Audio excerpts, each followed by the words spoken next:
Yeah, The brand yeah, was, that was the Walmart brand. that was a Kmart brand. The It wasn't Kmart even brand, Walmart. It was Kmart. Yeah, and now Champion's like being sold in the malls. We're like, wait a second, when did this turn around? $50, $60 for a friggin' shirt. I'm like, hell I no. remember Good when morning. this was $12.99. I'm going to bring our meeting to order. This is Saturday, January the 28th, 2023. And I want to call us to order with our land acknowledgement. The school board would like to take this moment to respectfully acknowledge we're residing on the traditional land of the Dene people. Our mission is to provide an excellent, equitable education and a safe, supportive environment so all students will succeed and contribute to a diverse and changing society. Ms. Richardson, would you call the roll, please? Mrs. Hardy, Here. Mr. Dorn is expected via Zoom. Mrs. Burnett, Here. Mrs. Marati is expected. Mrs. Smith is expected. Mrs. Matheson, Here. Mrs. Sanderson. Here, thank you. And Ms. Smith is running late. She'll be here probably a little bit, just a smidget later. Thank you. We want to turn it over to Tiffany Jackson from AASB to continue our board development. Good morning. And I apologize, as you were reading the date today, I realized that the date on my slide is 5 years in the future. It is not 2028, it is 2023. So I was working on it a little bit late in the evening when I put it together for you all. So this morning, we're going to be working on the board self-assessment. Thank you, everybody that filled out the tool to get it so that we could have something to reflect on and respond to. Before we get started and start talking about our objectives and everything for today, I just wanted to do a little check-in with board members, similar to what we did yesterday, but today we're going to look at, on a scale of cat, how are you feeling today? So I'll get us started, and I think on a scale of cat, I'm probably feeling about an 11, and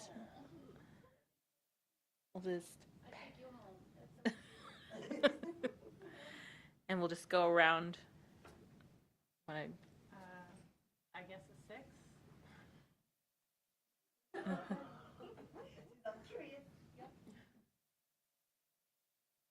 Choya? In this moment, I feel like a 4. Like a one. I don't have anything cooking in my brain today. I'm a 12. I'm a 12. Good morning, Tim. We're just checking in with board members and just on a scale of cat. 13, there is no 13.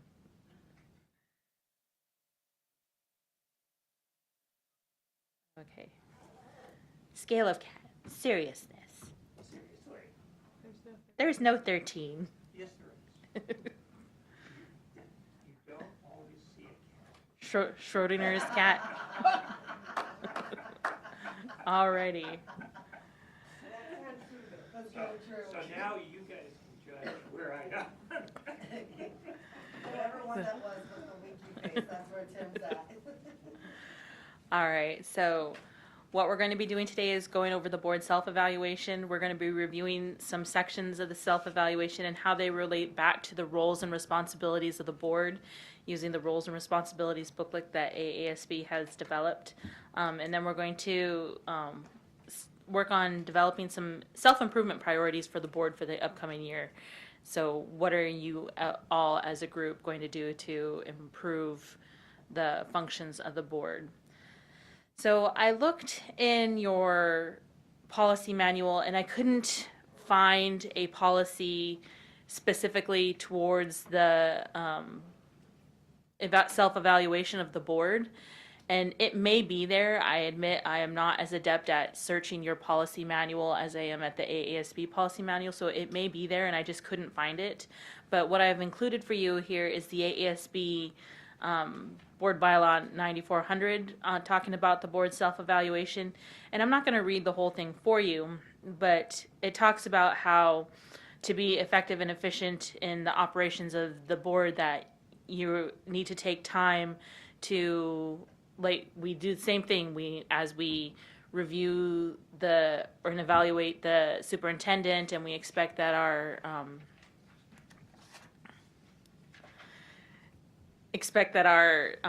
teachers get evaluated and everything, that you have to evaluate yourself as a board, and that it talks about the processes of how each board member will complete the self-evaluation instrument independently, and then that the evaluation process should include establishment of strategies for improving the board's performance. So that's the whole point of this, is to improve the board's performance as you move forward, and provide you with some opportunity to have some conversations around the different areas of the evaluation. So thank you. We had 6 out of 7 complete the board evaluation tool, so a pretty good percentage of the board, and we're going to go ahead and jump on in. And I'm just going to give you a heads up that periodically I'll just show you on the screen. I know you all have this in your board packet, but if you see me on the screen and show, if it goes blank, I'm going to exit and save a number of times today, because my computer froze up, or not froze up, but crashed a number of times yesterday, and I don't want to get stuck losing any of the really important notes that I know that you guys are going to develop as we have this conversation. So just giving you a heads up on that. So you all should have your printed off copy of the results. I gave it to you yesterday to take home, read through, digest, and then take some time to hopefully identify if you have any questions or comments that we can start with today. And what we're going to do is we're going to go through each slide, and I'm going to give you opportunities to have conversation. Like, is there more that you want to elaborate on? Like, the first one that we'll be looking at is keeps the education and welfare of students as their primary concern. We have 33% said, yes, the board is very good at doing this, but 66% said that it's satisfactory. So what could looks like there's some room for improvement here. What could the board be doing better to help keep the education and welfare of students as their primary concern? Are there any thoughts or comments or questions that come to you as you look at this slide?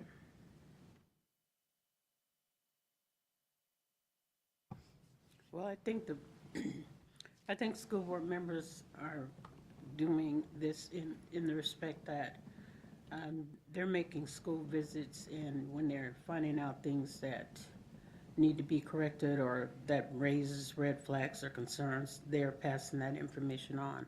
They're not just going out like, well, I went to a school and, making these kind of connections but not doing anything or being productive in it.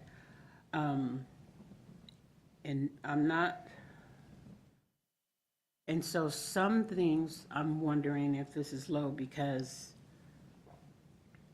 some things we don't have control over. We hear about it and we make decisions, but we don't have that.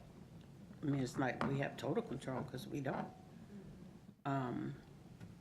But I feel that it's in our brain.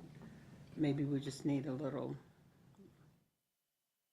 clearer perspective as to how we can make a difference in that area. I would also say that because there were only 3 options, you're going to get, unless you feel really stellar, no, we're doing fine. Like, it's just the nature of the way they collect the data. I'm not going to rate myself as very good unless I'm like, yeah, I've got this. I'm always going to say, no, I'm doing an okay job. There's always room for improvement. So instead of a scale of 1 to 5 where you might get more clear, like, how the person really feels, this kind of pigeonholes you into, I'm doing great, I'm doing awful, or I'm just okay. And we can be informal, as long as we're not talking over each other and interrupting each other. I would appreciate it if we do it that way. I agree with everything that's been said wholeheartedly. I also would add that I think that we are, I think that's an accurate statement, being portrayed, because every person on this board cares about students. How they want to get there is where we debate, but I think that every single person, no matter their stance or opinion or position, is here with the priority of student education and welfare. And so I think this is an accurate statement, and I think it's just a continuation of education on how to get there, or best practices, or research to get to that all blue circle instead of just orange. I have to wholeheartedly agree with what you just said. That's exactly true. I think this is why our pie is red and blue, you know? And luckily, it's not yellow. There's no yellow.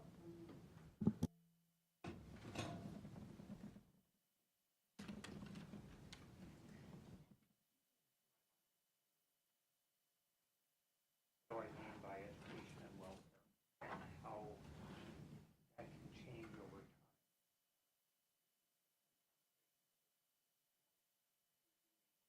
Trying to make some decisions.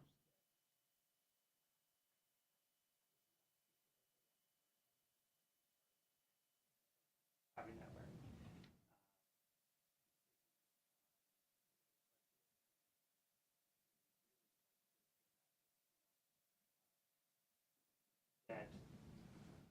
That underlying commitment, right, is best for kids.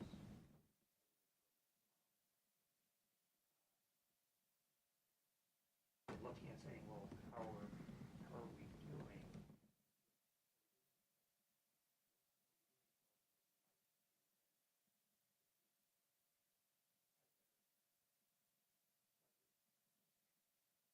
Things we've cut, we would put back, and other new things we would.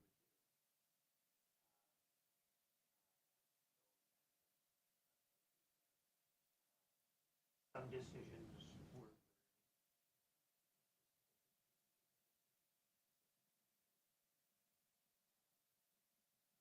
Towards the same end.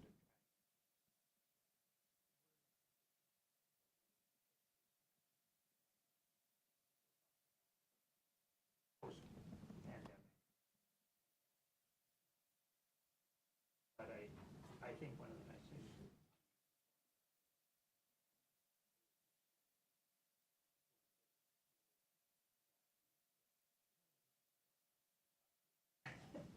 they're going and they're going, wow, this was cool. I learned.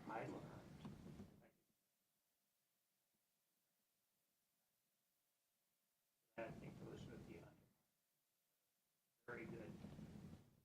Equivalent of it is we'd love to do more.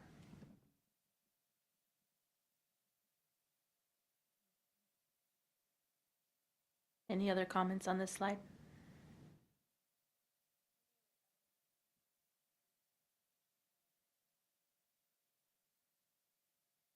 Pretty similar. You know, people feel like they're doing okay in keeping the education and welfare of students as a primary concern. They're just, that's why everybody runs for the board. Okay. So the next slide, you're going to see some changes in the colors. Is open and honest with each other, as well as administrators, and is able to maintain an attitude of mutual trust and respect. And it looks like across the board, you feel like there's some room for growth.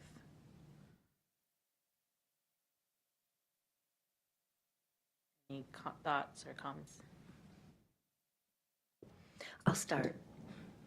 First off, I want to say that I think it's awesome how we were all on the same page with this. We all agreed that there was room for improvement. And I think as human beings and as people, there's always room for improvement in this area. And I think over the last couple years, with everything that's been thrown at the board, including COVID, it makes it really hard to maintain that mutual trust, mutual respect, and being open and honest with each other. And that's probably why things got to where they are. But with this new board, I think that we're already headed on that climb of trying to do better with each other, being open and honest. I think we definitely can do better.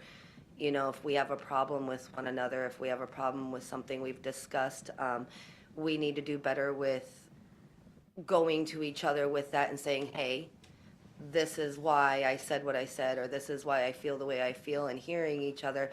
That way we can do better at coming to the middle and making good compromises as a board, because that's what it's about. We're never all going to be on the same side of things. We're always all going to have different opinions, but those opinions need to be pushed aside for, number one, the education and well-being and the primary concern of our students. So I think that with this one, as we continue to be open and honest and get that mutual respect going between us all, that number one will also start to improve to where we're all blue.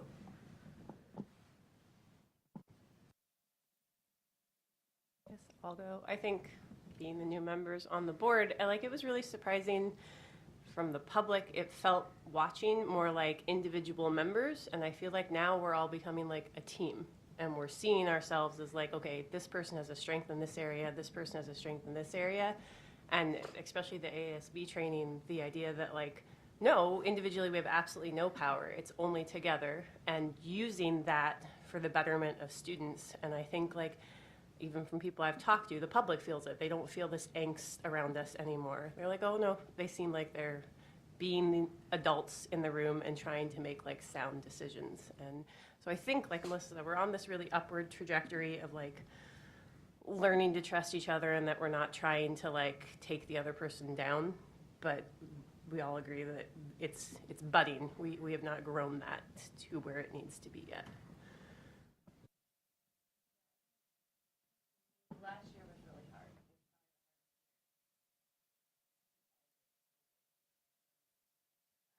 And so when answering these questions,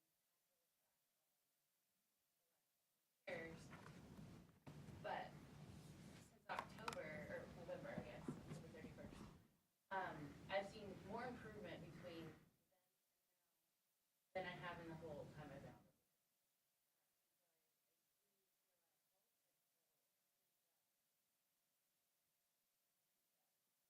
Like, Brandon, this is the board that's gonna change the perspective. It's gonna change my perspective. That's build that trust. Have more respectful. So, obviously, we all said.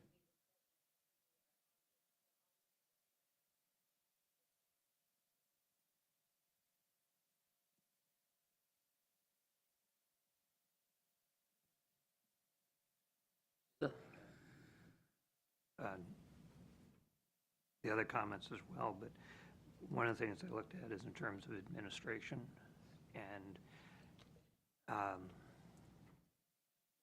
sometimes it's still like pulling teeth to get information. Thinking in terms of, and this may come out later on in priorities that we think about, but this makes me think in terms of, as we're making progress as a board, does that create an atmosphere that also, an environment in which administration feels maybe more comfortable sharing?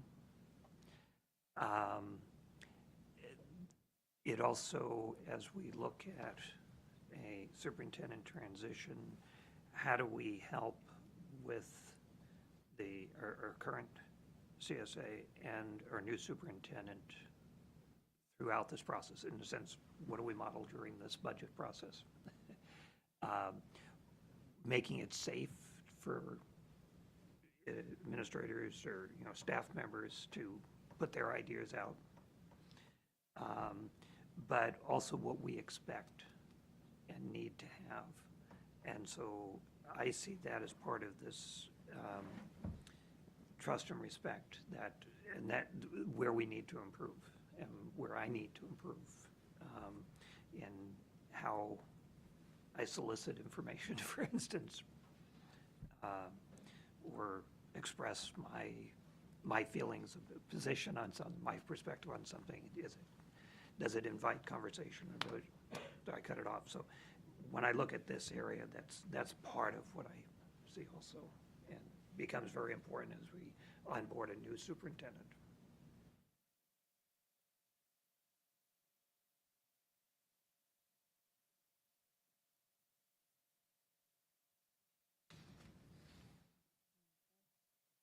So I'll just say that I think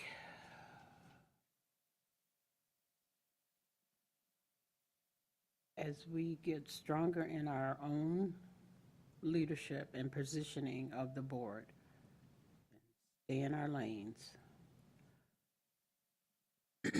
Because what I've found out just in the short time that I've been doing this, that people want information sometimes that I can't give them because I don't have it. So when I've taken some deliberate ways of doing things, I'm not saying they're the best or they're the end all or none of that, but I'm seeking wisdom to do things in a particular way and say things in a particular way because, number one, I really believe, and I don't say what I don't believe or what I don't feel. You guys pretty much probably know that about me already. But it's how you balance the strengths and weaknesses of us as individual people, and then how you mingle that together and put a platform to get the best product of us as a board. And I think that from me being, a side debater today is like, how much am I going to say? How much am I, and I'm weighing things. But in order for us to grow, I feel we need the coaching. I think the coaching would be perfect for us. It won't be easy, but it's something that we need. I want to make sure that the community looks at us as people who walk in integrity, do what we say, and have student at the focus of what we're doing. And I do feel that that's there, but what level is it there in each one of us? That's the only way I think, as I don't like, example, I am screwed when I look at the budget, but I know I can go to Erin and Erin will sit down. She has never withheld information from me about the budget. Troya, sit down, I'll show you. What do you want to know? Oh, that means this, that means that. She's never not given me that information. That's a strength. I know that about her, so I can go to her for those things. And each one of us, different things. The logical, analytical person, no nonsense. It's just going to be boom, boom, boom. Because there are certain ways that I know are my strengths, and I've totally told you this, my strengths and my weaknesses. But in order for us, I feel, to move forward with what we're trying to do and leave something behind us that you don't have to build again, is that one component. Because we have, if I need something researched and beat to death and exposed and dissected, I'm gonna go right over there to April and say, April, how does that working? And it was really good, the one thing, that when we all got to go to ASB together, because what I feel, the Open Meeting Act and all this other stuff that puts us under this umbrella is that we have yet to have a time where we've all gotten together and just hung out, because we can't be talking for this, can't do that. It's sort of, I don't like being under the, I admire people who can work under ethical and these restrainive kind of things. It stifles me, and I have a hard time functioning under it. You can see where I have a hard time functioning under it, because I think I come at the humanity part of who we are and what we bring, the gifts and callings and purposes in each one of us. If I need something administrative or a breakdown, that's why I purposely have been meeting with Mr. Doran. He's seasoned. He used to be my supervisor. He's not anymore. But we work, and he's not withholding any information from me. And that's how we get to be what we need to get to be and make a difference. We're all making school visits, so people all know we're alerting. We're not going around trying to tell anybody anything. So in order for us to, if I didn't trust and didn't feel the respect, now I don't think we always have to like each other. I just don't think that. But I do think we have to really trust each other, and we really need to respect each other. And when I say something, okay, when Aaron says something, April, take out the personality. I can be the whiner, weirdo person, I can. The needy, the attention or whatever. And I'm flesh, I'm human. All of us are. So if we want to break this down and really get at this, again, I want to walk away with a plan that we're going to implement, and we're going to stick it out, suck it up until we get it done.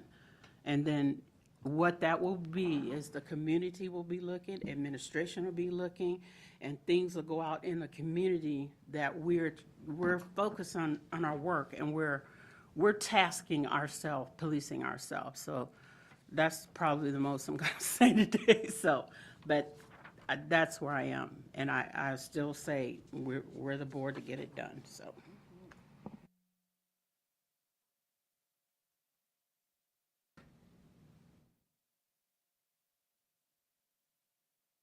Anything else on this slide?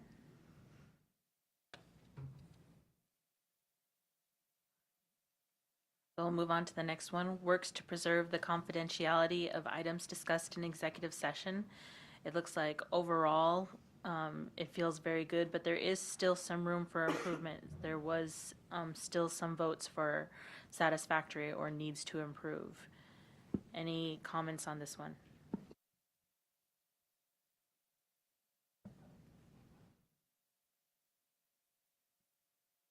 I've never heard of anything that's discussed in executive session, discussed outside of executive session.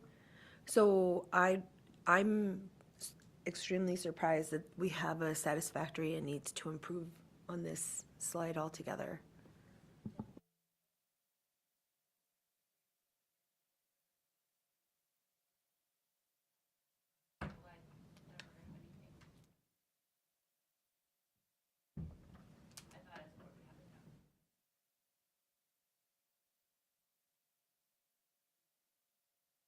Okay, sorry, I missed that part, but.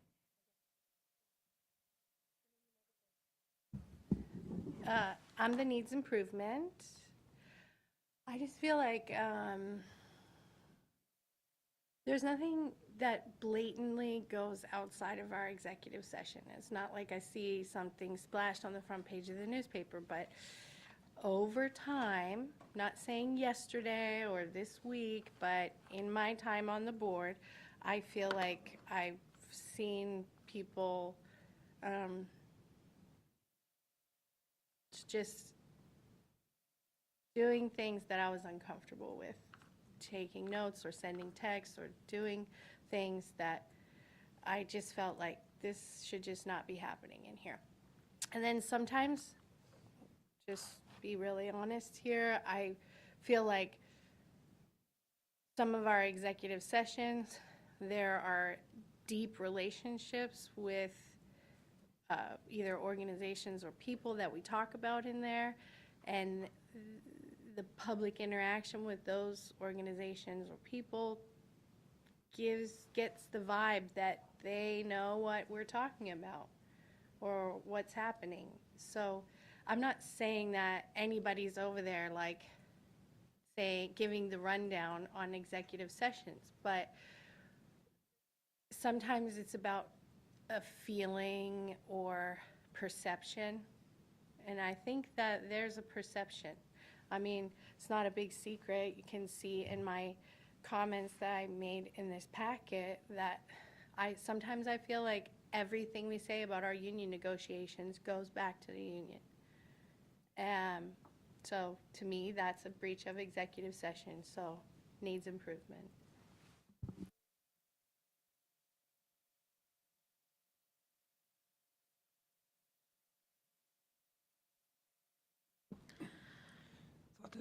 thought that's kind of going through my mind is in terms of, 'cause I'm one who sometimes likes to jot notes or something, but I guess I go back to one of the earlier things, growing that trust, you know, and it is a growing type of thing. I'm one who believes that though we have had the practice and I understand the practice is no paper should go out. That's really not the thing when I look at here, that confidentiality. Because some information will come back, but I have a responsibility, whether it's in my mind or I have a brief note that maybe nobody else can read than mine because my writing's so bad. But kids could never borrow my college notes.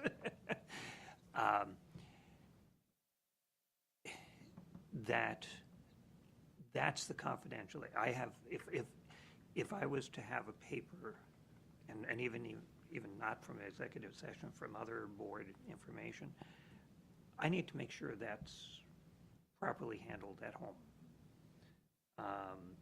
That it's not just there where, you know, my wife can say, oh, look at that, it's on the kitchen table, you know, it's on the dining table. Or, you know, especially now with some grandkids who are reading voraciously, that they may not understand it, but I have a responsibility. And I guess because I've you know, and many of us in situations have handled paperwork that's, you keep confidential, period. It's paperwork. You know, when I retired, I shredded 23 years of interview notes. Those were all confidential. I was the only one who saw them for 23 years.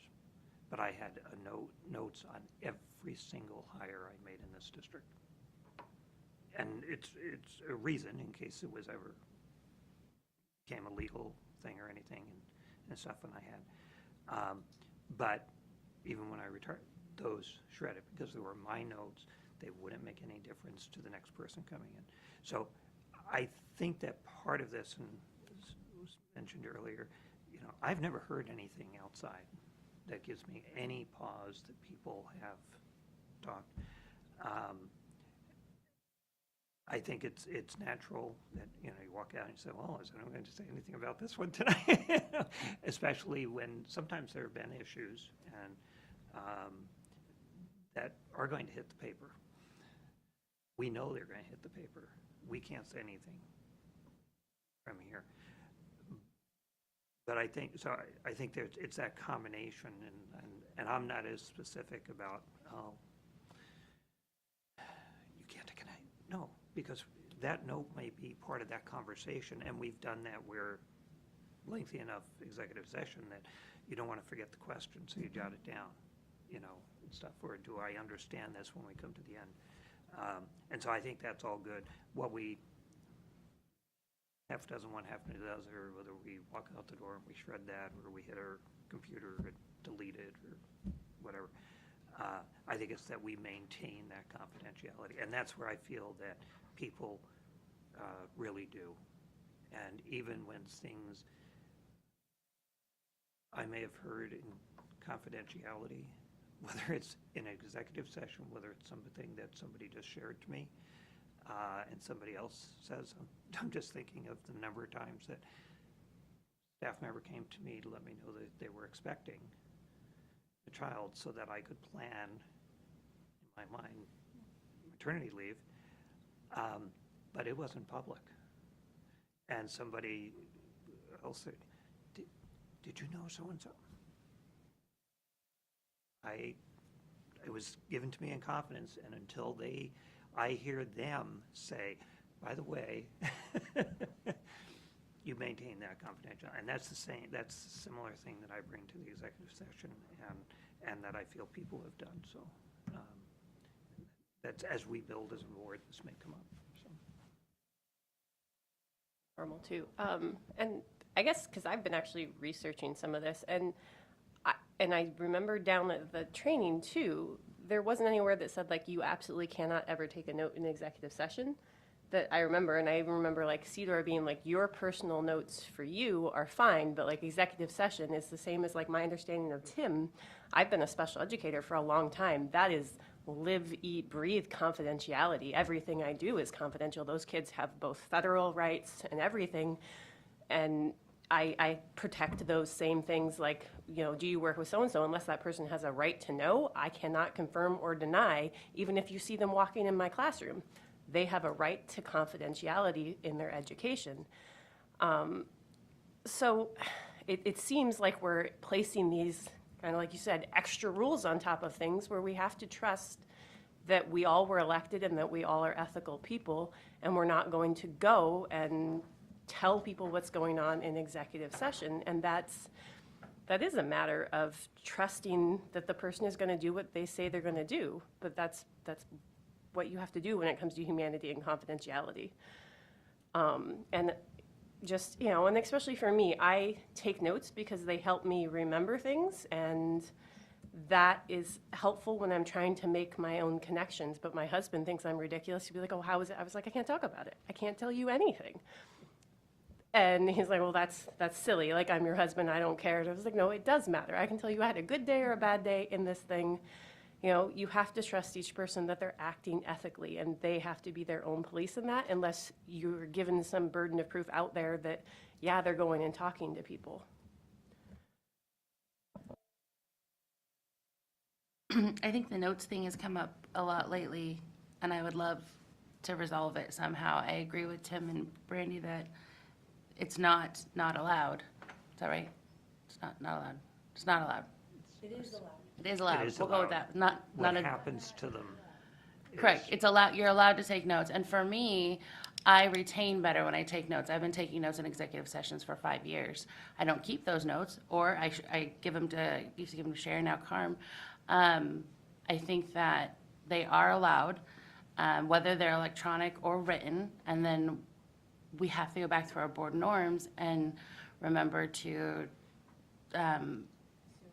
assume positive, thank you, assume positive intent, still working on my coffee, that we will do the right thing, that we have integrity. And I know some people, it's hard to trust, and we obviously have a trust issue according to number 2. But in the end, that's where it comes down to, is trust. And so if we could resolve the notes issue, I think that might, on both spectrums of that issue, I think that we could go forward with a little more trust. And I thought I had resolved the note in the executive session. You take your notes. If we're continuing something, gonna go back, you hand your notes. I've seen people do that. Hand your notes to our executive secretary.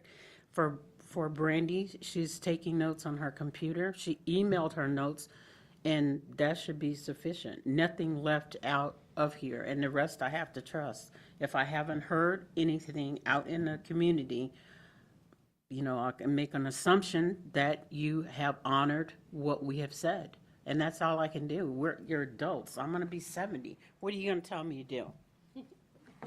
I'm just saying, you're mothers, fathers, so we have to move we have to move that somehow. And if it gets violated, then we can say, well, it got violated. You screwed my trust. But until that, I think we need to be adult enough to say, as the president have said, take your notes, give your notes to Carm, email your notes to Carm, we're done. So that shouldn't come up again, hopefully. If I may clarify, I understand about the notes. You know, it's not literally about writing during the executive session. It's not literally about typing.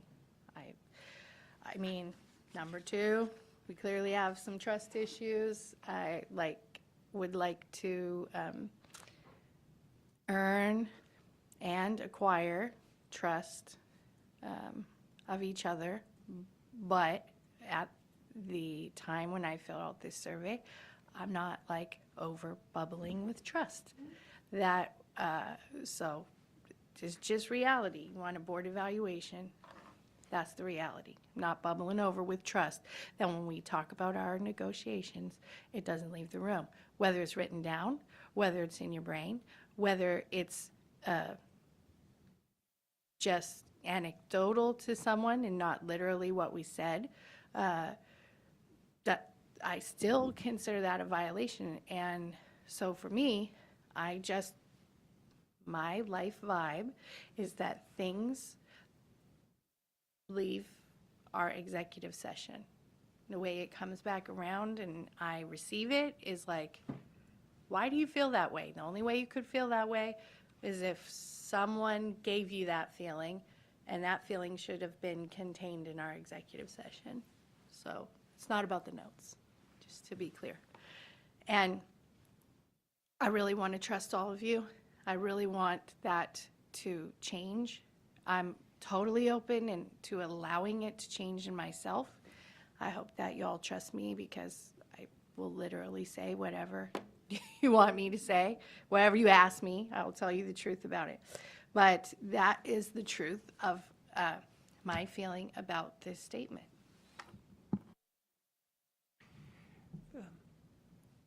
Question procedurally, and I appreciate those comments, because I think, and I really just want to say, I appreciate the variety of perspective on it, and at any given moment, because that's what's there, and that's where we're at, and it's why we're even spending these days together. And but just a logistical question, in terms of my understanding, when anybody's paper, and particularly papers that might have been distributed to us in executive session, those get shredded afterwards.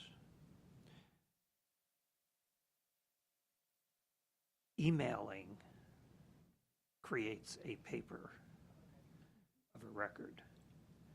And I would think that actually the better, more practical is you hit a delete. If we want that same sense. No, I trust her. I trust anybody. Yeah.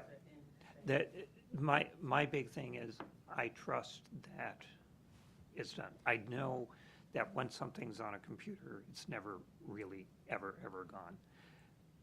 These are, I don't know that that's a district computer, but I know that everything, since I'm using a district computer, everything on there is subject, whether it's something that I'm writing to my daughter, whatever, it is subject to go through it. But I think once we set that, because then that email is a part of the public pieces in sense, and there may be a piece where and I don't know It would be protected because it's confidential, because it was out of our executive session. And so if somebody were to request a public records request, a lawyer would go through it and say, no, this is not admissible, it's from this. And the only reason I emailed it was because I typed my input from every one of the interviews instead of handwriting them. And my computer actually had a hiccup on that last one, and I started writing it. And if anybody wants to see the difference between Brandy when she types and Brandy when she writes, it's night and day. Like, they wanted in college to put me in remedial English because they made me handwrite in my blue book. Right, and in actuality, those I think should be reserved. Yeah, so that was the Because only if reason there's I've ever any- emailed it to but- Carmen. Okay, yeah.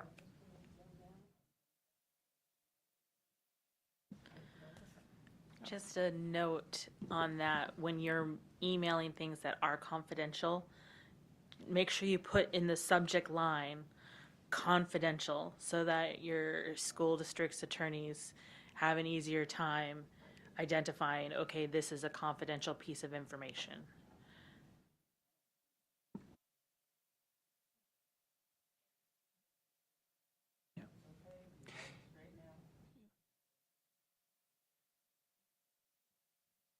Anything else on this slide? The only other thing, and might be part of our continued work later, is I think one of the thing is with executive session, we always have conversations about, now, wait a minute, remind ourselves, and sometimes we have a lot of them, and you kind of get in the flow. Sometimes, oh, we haven't had an exec, what do we do here? And, you know, keeping that as part of our ongoing training as a component of it, especially as new board members come on and stuff, or some of us get older and we say, okay, this is how we did it, Ben, but what are we doing now? So, anyway, just put that in the hopper. Do it electronically now makes a difference. Yeah, Creates a different vibe. yeah, yeah. And we might look at going back. But we won't go there now. All right, so we'll move on to the next slide, which is represents the interests of the entire district rather than a special interest group or groups. And it looks like across the board, the board feels like there's some room for improvement here, with 66% saying needs improvement and 33% feeling satisfactory. Thoughts or comments? I'll go first on this one. As a newer board member, I know that at the beginning when I ran for school board, and just being honest, it was because I felt that we did have board members who were serving certain special interest groups, especially during COVID. And that was just a strong feeling I had. Since being on the board and since November, those feelings have changed. And so I'm wondering if a lot of this answer was due to the past and things that happened. And, you know, when it came to the last couple years, things were a little crazy. I don't feel that any one person is trying to serve the interest of a special interest group. And I think that we can do a better job, and this, again, goes back to trust. It goes back to being able to have that mutual respect with one another, knowing that we're serving the interest of the children. And I think that in the past, that wasn't necessarily communicated the best. Whether it was masking, whether it was closing or opening of schools, whether it was whatever the issue at hand was, it's easy to pinpoint and say, well, you're serving the special interest of a group because you want to mask and you want to close schools, and that's what this group is doing, and that's what this group wants. But really, deep down, we all just are trying to do what's best for children, and this group of people felt this way, this group of people felt that way, and had the roles been reversed, I've had this discussion with Ms. Smith, had the roles been reversed, we would have been in the same predicament. It isn't special interest. We just all have a different way that we feel we're serving the betterment of children. And we just need to be better about communicating that. I don't feel that the meetings are conducive to having those conversations, especially for the public to know where we're coming from and why we're. If we were to have a candid discussion during a board meeting, first of all, I think that the community would probably go nuts. Second of all, our board meetings would probably last hours and hours after the said time. And I don't know if some of our candor would be accepted by not only the board, but the community.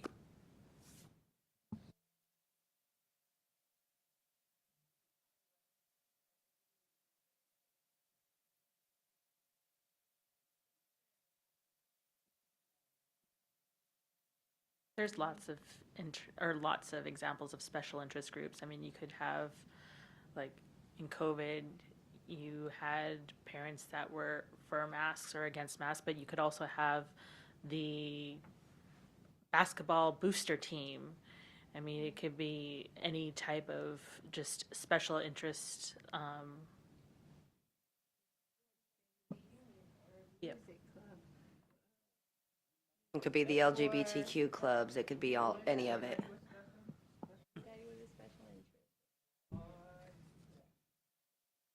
So if someone felt strongly that the music enrichment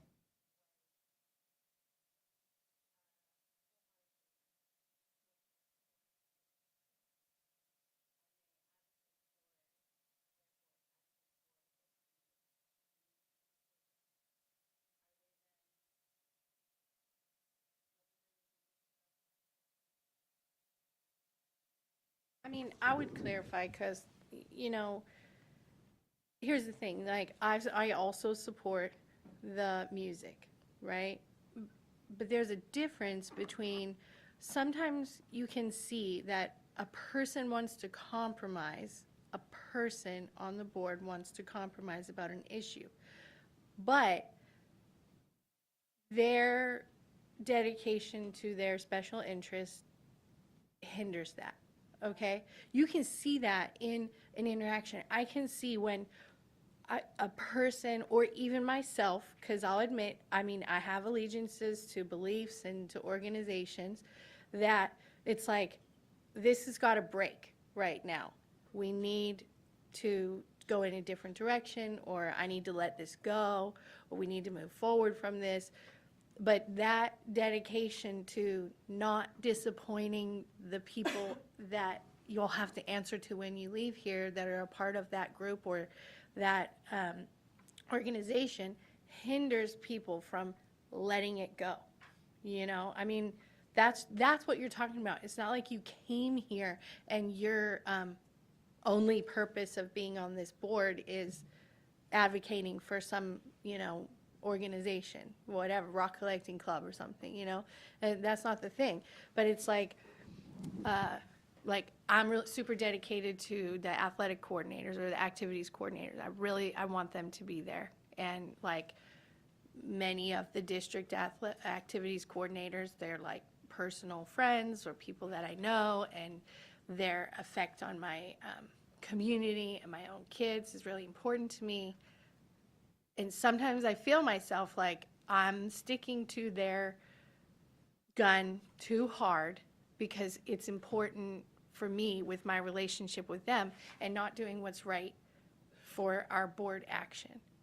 And so maybe you can see that in yourself, just self-reflecting, that maybe that's something that you do. Maybe you have a person or a cause or an organization that you have relationships with the people, you know you have to answer to them later, you want to compromise, you want to do, to take a turn, and you can see this is just not what's right for this situation, but you stick to that. And by answering needs improvement, I just would ask everyone to internalize that behavior that you can have, where it's like, if I say this or I compromise on that, I'm going to be viewed by my peers in this other social situation as, you know, opposing them or defecting from the cause or, you know, whatever. But you have to be able to argue back to that in the end, I still support our cause, I still support our situation, but we have to do what's right for students, and we have to do what's right to move on with the business of the board. You know, you can't just say, I'm drawing this line in the sand, no matter what, I'm going to build a wall on it. And I think we all have something that we build a wall on, and doesn't let us see past that wall. And by answering needs improvement, I'm saying I recognize that in myself, want to work on that. I hope other people do too. I want to reiterate what Mrs. Smith is saying just real quick. That actually is kind of head on right there, right? And we see that with things happening with negotiations. There's hills that people are willing to stand on and die on. This is where I place my sword, and this is where I stay. And we all could do a little bit better at not standing on those hills, not building those walls, and be willing to knock them down a few ledges and be like, okay, let's compromise.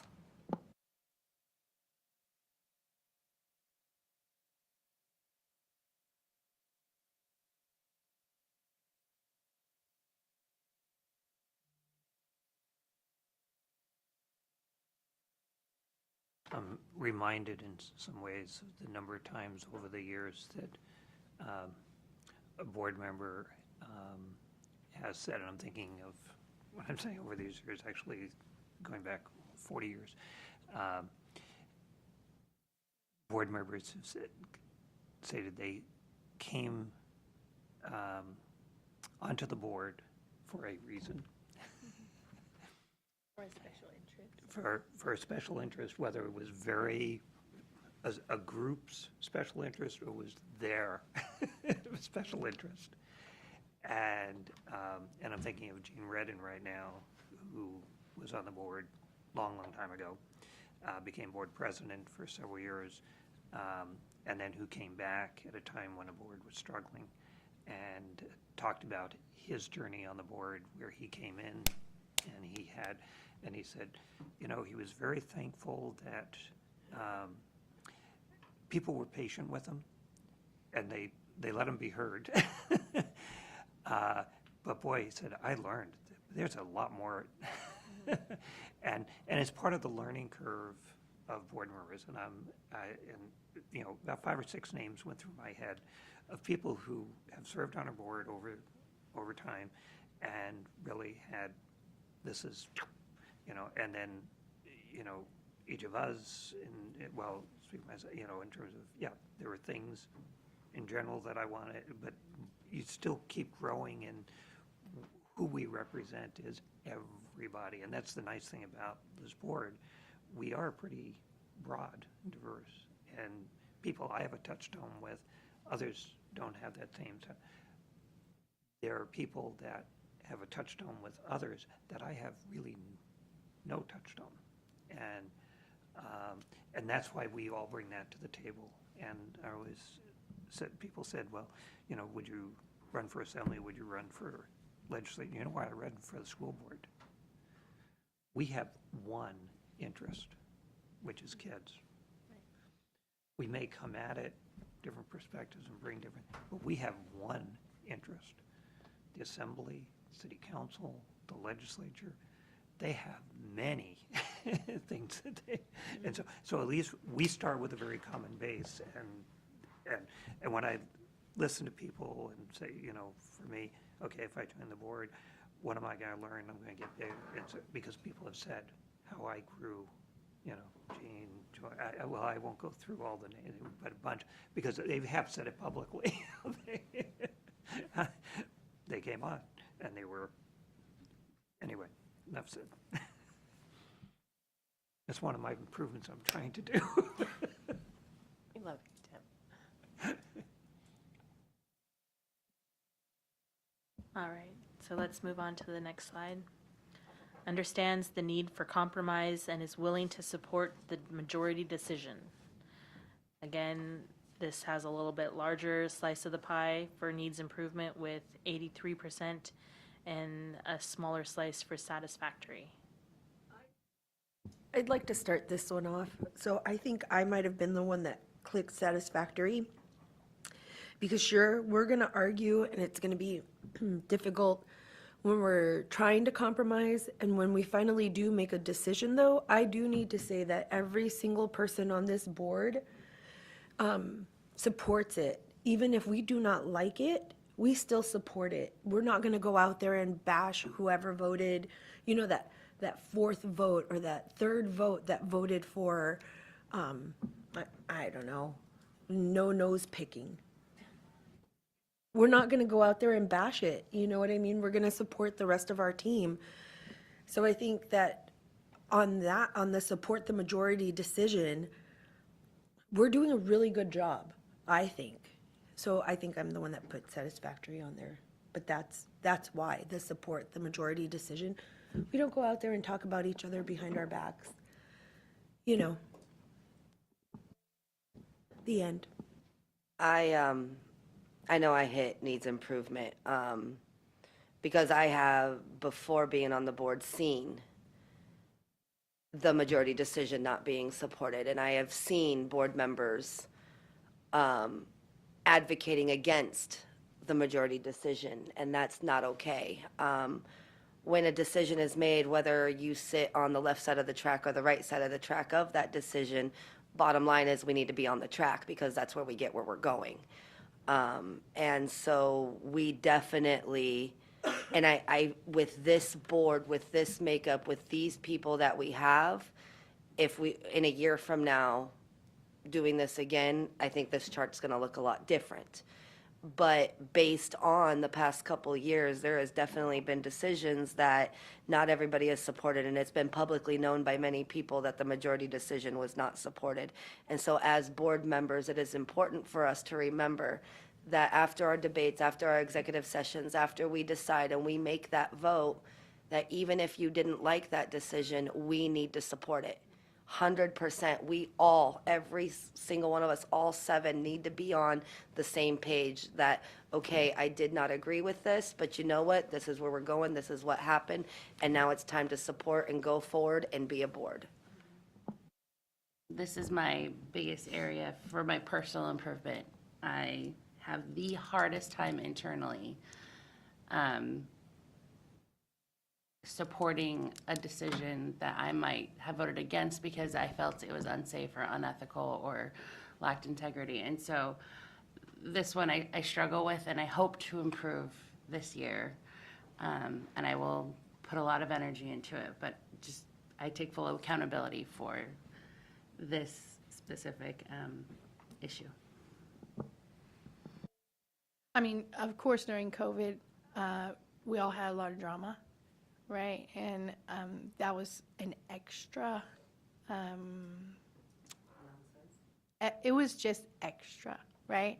So I would like to exclude COVID from my judgment of this. That's what I did when I was making this, because I feel like that's almost something that's asking you to give up your religion or your core beliefs were regarding those decisions.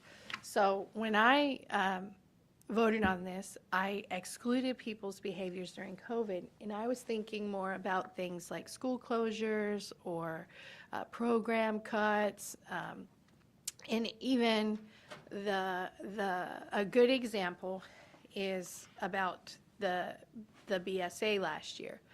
And like, I voted against the resolution about the BSA, but it's not because I didn't want more school funding.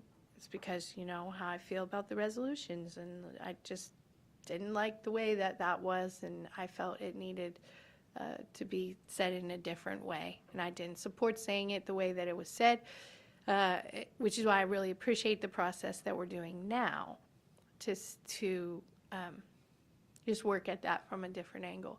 And but once we resolved that we're asking for the BSA increase and we're asking for funding, I mean, I went to Juneau on my own, asking for the BSA, asking for funding.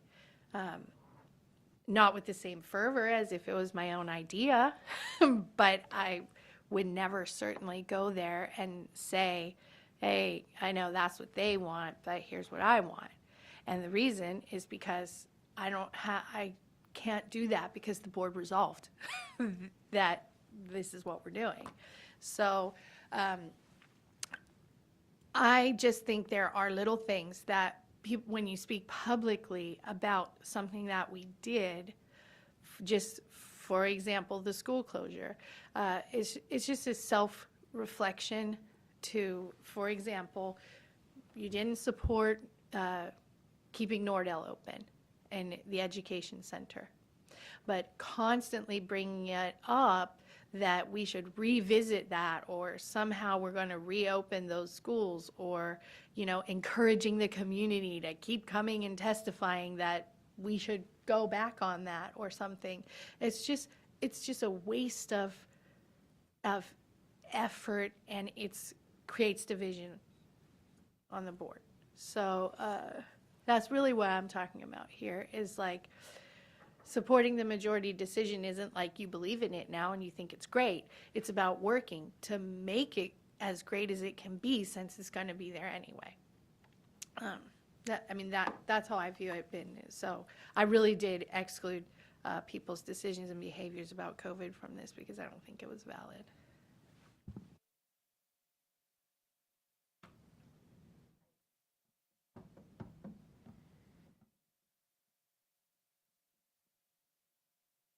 Any other comments on this slide? And then we'll move on to the next one. Encourages each other to work together as a team. And we have a cross-section of results. 16% very good, half satisfactory, 33% needs improvement.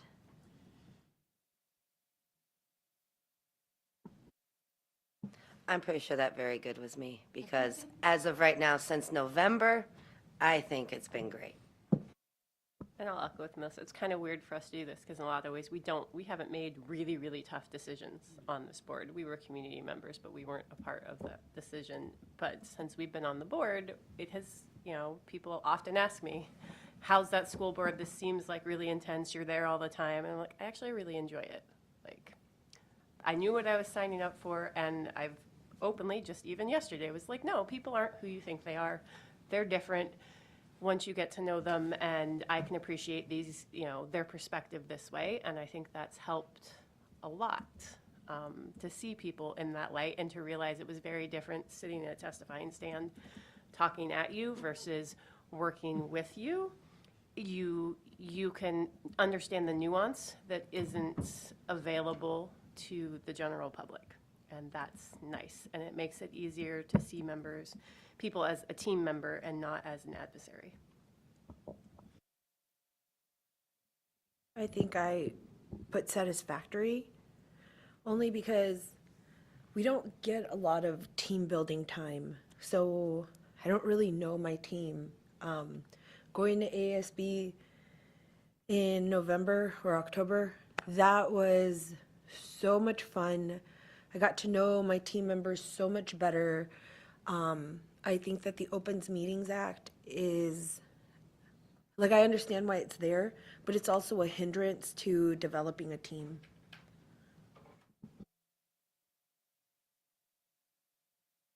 The thing when I looked at this one is the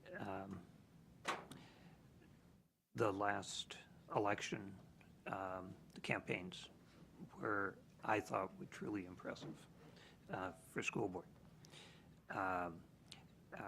And actually, I'll say even there was a change in tenor among even the assembly, so broad community. But for school board in particular, all four candidates kept the theme of working together. Whoever got on, that their message was, we want to work, we want to contribute to the board, that the board works. And so I really appreciated that message and resonated with the community. And watching it develop from spring into fall, more and more that was there. So that's one of the things I look at. And and I'm looking particularly for our group right now as it's composed, from that October time to present. The conversation, the fact that I still look at it and say that all of us went to the ASB conference, and we all had to put in our own resources to go. And even before we knew there might be some level of support, people had said, I'm going. And so that, to me, was just so strong. Our conversation in December that Joy brought us together, there were a lot of frank comments during that time, and it's to each other. That was the the fact that we've come together again for 2 days. Conversations that say, okay, we need to keep doing this. So for me, that's the message. And I guess in small groups in the community, one that I typically say, well, I'm not going to be here because, well, what do you guys do? Well, we're having a retreat. What are you going to do? Well, we're going to talk together. We have to figure out, work this outside the other business, just how we, wow, that is good. Oh, I'm glad to see that, and those types of things, and then it was, how did it go? How was the day? You know, but supportive in terms of this says, and so I imagine we each have some different pockets around the community that says. So this one I feel particularly good about, and the fact that people have said it from the dais. And I think every one of us, at some point over these months, some more multiple times, some not, but we've made that a public message that's out. We're still working on getting the confidence of the community that we mean it, and we're going to follow it through. But there is a commonality of message, and so I really very pleased with this. That one.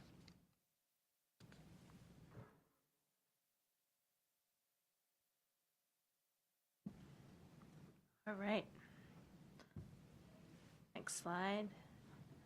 Realizes individual commitments by members on the board's behalf are improper. And we have 16% as very good, 33% as satisfactory, and half as needs improvement. Realizes individual commitments by members on the board's behalf are improper. So, speaking for the board, for an example being like if somebody come up to you and is like, I need you to get the board to do X, Y, Z. And somebody was saying, yes, I will get the board to do that. Well, you can't really, you can do your best during debate, but making commitments by the board, that the board needs to make those commitments.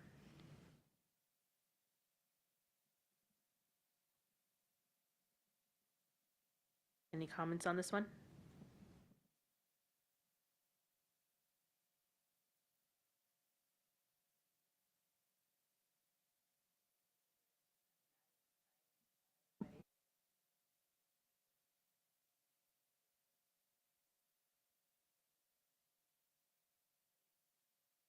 Literally have no memory of answering. It got a little thicky.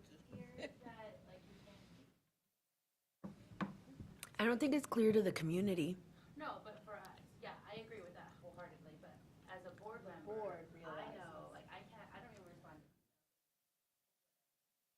Yeah, I don't either. Talks to me, I'm like, I'm 1 of 7, but, you know.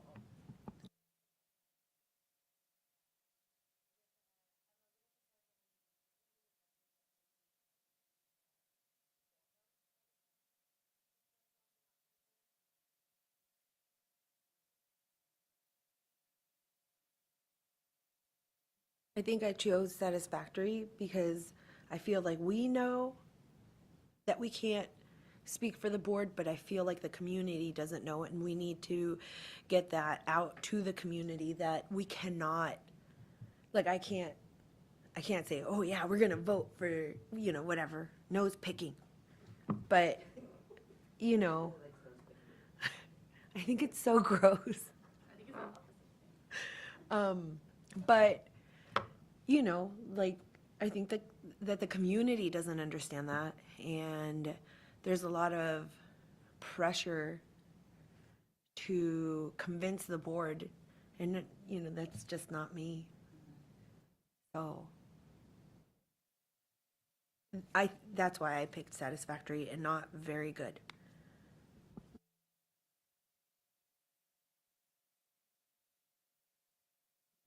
Well, I'll just comment that I received a phone call, this was before I was president, and this person started right in with something, and I said, let me stop you right there. I said, if this is going to come before our board, I don't want to have prior information. I want to be neutral. I want to hear all the information that's going to come before me.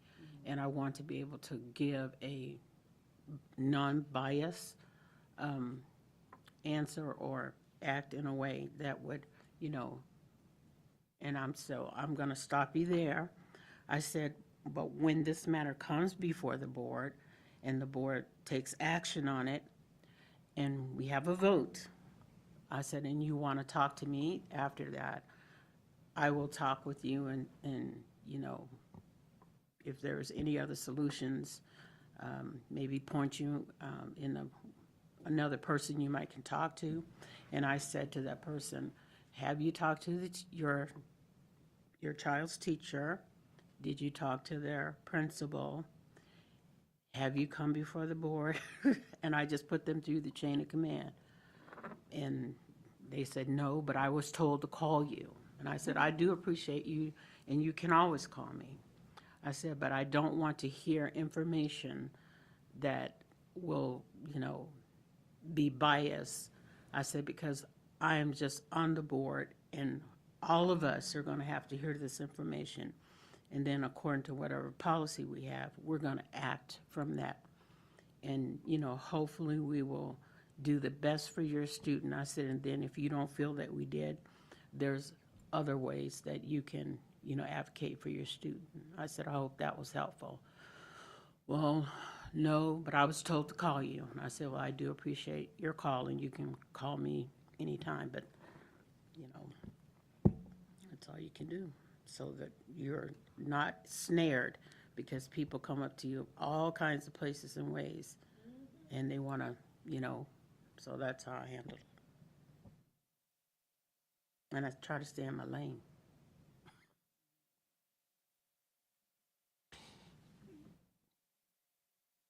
I think we, we all try to be pretty mindful of this, the challenging times come.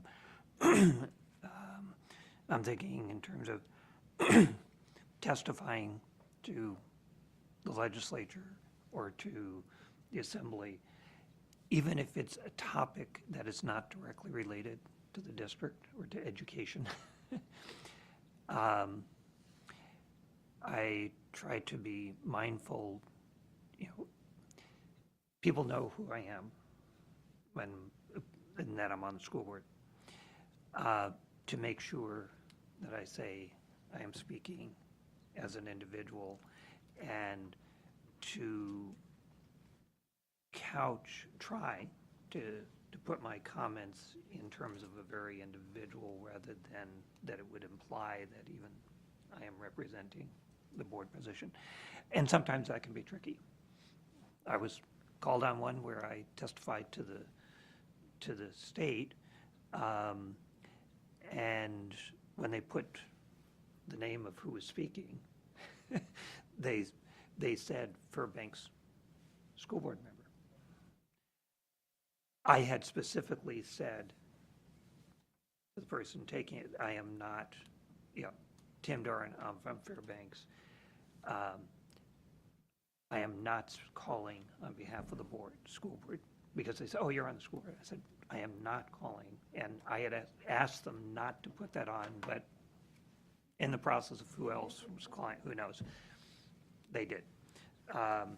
And I prefaced my comments right at the beginning to, yes, I was calling the state school board testimony. And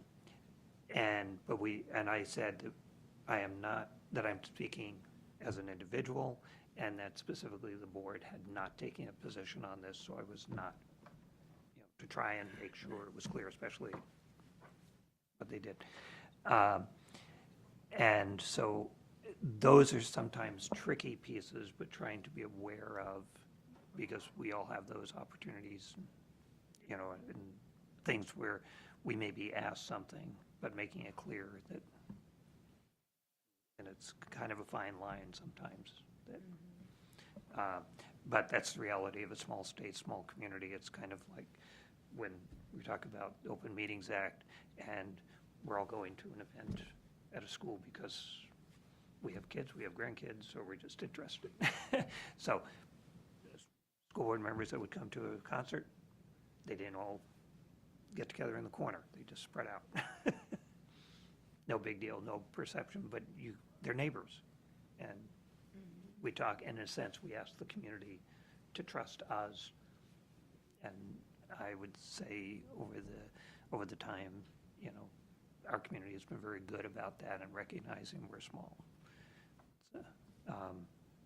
So I do think this is one of those things that it's always trying to remind myself, okay, how might this be taken, no matter what my intent is, and why we try to avoid having 4 board members at the end of the meeting, same area. It's perception rather than reality. We're changing, you know. So I think it's a mindfulness in part with this. Yesterday, I actually was talking with Choya last night, and she said something to me that really hit. And like you're saying, right, so you called in as Tim Doran, but they put you on as Fairbanks North Star Borough School District Board of Education member because, well, you will always wear that hat. You are now a Board of Education member. You will always, no matter what you say, no matter what you do, no matter where you go. I go to hockey, right? I'm a team manager. I've been a hockey mom for 7 years. The community knows me as the hockey mom. Well, it's not like that anymore. I can't tell you how many times it's, so how's school board? What's going on with school board? You know, I'm at work and I'm no longer the radio DJ or production manager. It's how's school board? How's that going? It's, you know, I call my daughter's school to excuse her from, you know, being sick, or I go show up to pick her up a little bit early and I get deer in the headlights looks now because it's no longer am I Allison's mom. I'm now a school board member. So we just have to be reminded that no matter what we do and say, we've always got that hat. Yeah, same thing with Melissa. My boys were so proud of me, and they were like, I would go to Junior Nordics. Yeah, this is my mom. She's on the school board. Please don't. Please stop. Or even now I'm in a small charter school. You know, I walked into the staff lounge because I do a lot of volunteer work, and I walk in, and one of the teachers looks up, and then there's somebody else. I was like, can I come in? Yeah, and then tells the other person, she's a member of the school board. No, I'm just here to use the Cuddy thing, and I'm not trying to make your life difficult, but it is a perceived perception, or even a friend called me last night, you can't do anything about this. I just need to talk to Brandy, my friend, because she's the teacher. And I was like, I get it, and I wouldn't do anything about it anyways. But like, yes, you can just tell me your gripes. But it is a hat you can't take off no matter how hard you would like to. It's a perception, and it's difficult. Yeah, I feel that isolation too. And so I stay home now. I don't go out anymore because of that, because I feel that isolation.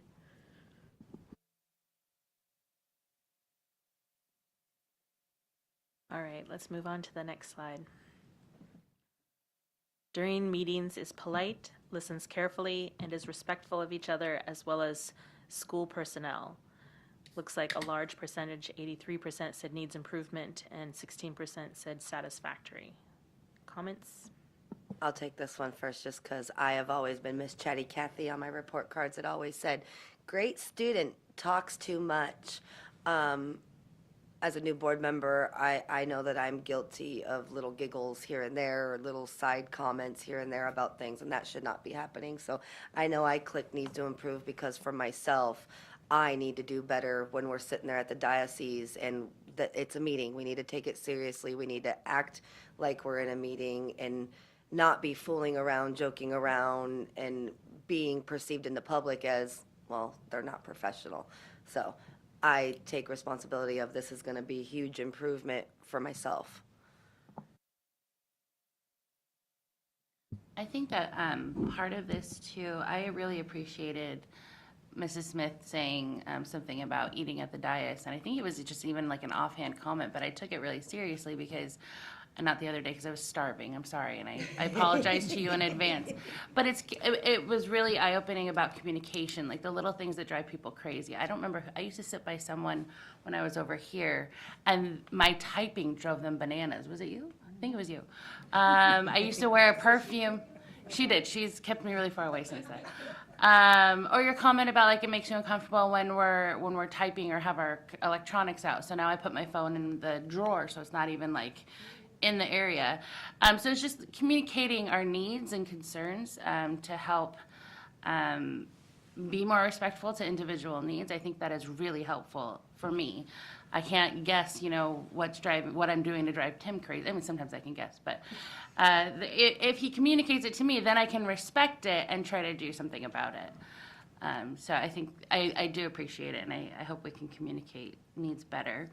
And it could be anything. It could be, loud typing to, the words that you choose, things like that. It really helps. So for me, a couple things come to mind. So when we have people testify and give us information, sometimes how we question them, like, where did you get that information from? Or my number's this and that, so I know it's Ms. Matheson. And then sometimes, how we come at people can appear like we're badgering them when they're coming to us to just testify. And so we need to just listen. And the clarification question is just that, a short clarification. Because, it's some people already are nervous, they feel out of their element. And I don't want to try, them thinking we're shaming them or we're more educated than them. And so those are some things I'd like for us to just, weigh in on. Yeah, I'll leave it at that. Because there's some new, everyone knows that we can only ask clarifying questions when people are testifying to us. So there's so many times where a student says something and I'm in tears, clapping, and we're just there to listen and to ask clarifying questions. And I am guilty of trying to strategically figure out a way to say something in a question, and that is something that I need to work on when I want more information or I want to engage in that conversation. But we're only allowed to do the clarifying questions. And I would say, because more recently than not, I was sitting in the testimony stand, and it felt like I was super nervous, and your heart rate's going far more anxious sitting there than I've ever been sitting behind that dais seat. It's a different seat. It's a different feeling, and I don't, having been there very recently, and maybe you guys haven't, if Tim testifies at the assembly, and I get kind of the same feeling. It's a lot to put yourself in, and some of the questions that have come across to people, and it's toned down way since I've gotten on the board and all that, can come off as feeling like you're being interrogated and that's not our role. The public is here to tell us their thoughts and opinions and yell and scream at us, and we're elected officials, and we're supposed to sit there and take it and just ask if it's a genuine clarifying question. And I've seen, in assembly meetings I've watched, where there are certain members who are trying to maneuver, but it's not a question. They are wanting to state their piece. And I think that leads you down a really dangerous territory of making it feel like an interrogation seat when it's not. I don't know. I was thinking particularly in school personnel here, and I think I've shared the story, so I'll keep it short, but especially when I first came on the board with executive directors, when they would come, I know the rules on public testimony, but in terms of asking questions, getting information, and particularly at the beginning, I had worked with these people. I knew what they knew, and I thought, for the most part, the question that I was asking, yes, trying to keep in mind as best I could that it's not just for my information, is it good information? And some of it is, I think this should be, the public should be aware of this. It's their learning curve as well. But some of the questions I asked, I had good confidence they had the answers. But partially because they were a little bit nervous or for whatever reason, my tone did not come across well that way. And I was finding they were, and so one of the things is I would try and get my questions earlier, and then also sometimes give them a heads up. I will probably ask this in public because I think it's good it's important information for the public to understand why the district is doing this, or why it's good, you know, whatever for kids, and why we may decide something. But I had to work on myself in preparing them. So, and then working how I framed my question, or even the tone, and be aware of that. And it's still an ongoing process, especially with new staff that comes on who don't know me. Building that trust. So anyway, I think that's, for me, that's part of what's in here too. And I think as a group, sometimes we have put a staff member in the hot spot.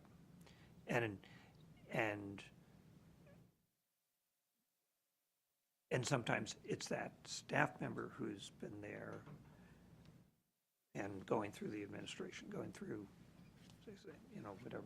There's a bunch of different dynamics that should be there, but just being mindful. One of the things I think that helps to mitigate this issue, and I think that it most often comes out, is if people have not properly reviewed their documents before they come to the meeting.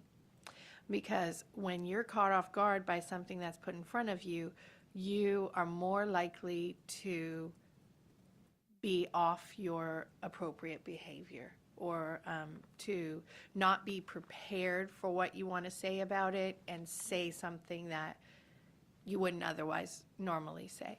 And that, you know,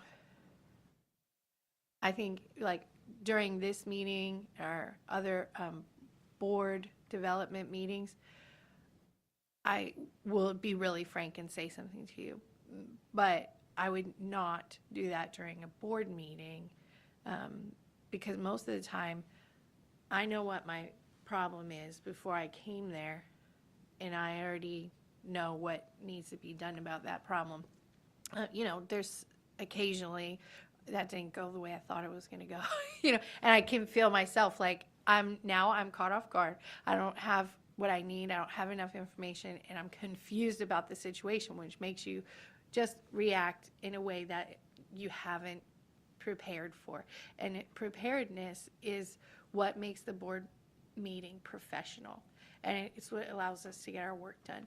So I just noticed that most of the time when I'm like, what was that person thinking saying that, I can tell it's because that's the first time they heard that information, or that's they didn't prepare for that debate properly. So I'll just maybe encourage everyone to be prepared.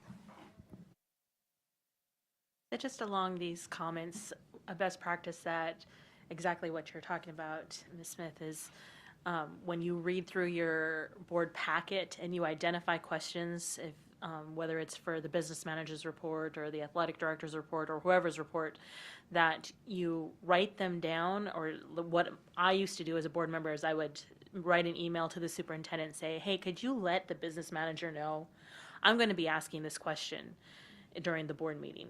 And that way the staff would be prepared. They would know, okay, board member Jackson's going to be asking these questions. It didn't limit the, you know, sometimes questions come up during the meeting that I'm like, oh, well, that made me have another question. But as much as possible, I wanted to give staff the opportunity to be prepared to answer it. And sometimes they would respond back, hey, I know you have this question. I'm like, that's great. I'm still going to ask it in public because I want the public to know that I've done my due diligence, that I've reviewed the materials, and to give you the opportunity to answer for them as well. So that's just a best practice that I encourage you all to consider as well. I'll say something that has been different for us as a board. All of a sudden, the executive staff is nowhere to be seen.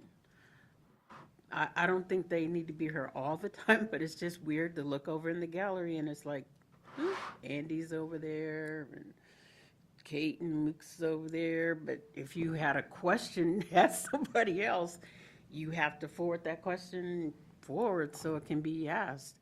It's just interesting that how that's progressed, that there was with us or not. And I think, after, they can be here, and then if we're doing business, and after we open our meeting and do our celebratory stuff, and if nothing pertains to them, then, yeah, but it just feels weird to, now you have to forward those questions because they're not physically over there, you can't ask them, so.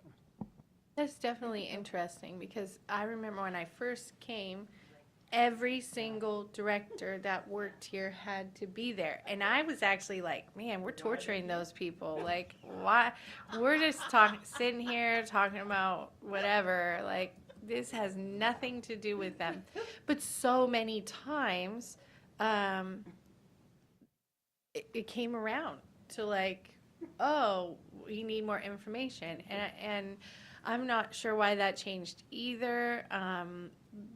But I'm also not sure if they all need to be sitting here all the time.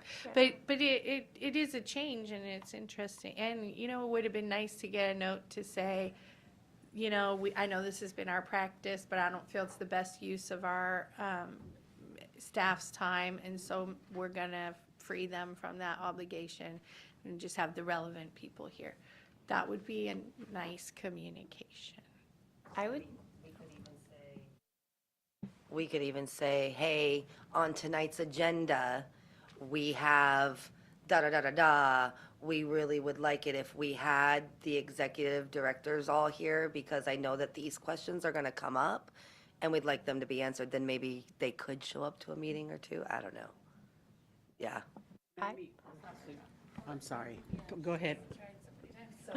it's okay. I'd like to know, like, where is there a policy or an AR that says or discusses that? And that's something that maybe we should have so that we understand, and then we can put procedures in place that say, like, when discussing budgetary matters, we expect all executive directors to be there because everybody there will have something that they could add if we need to ask a question.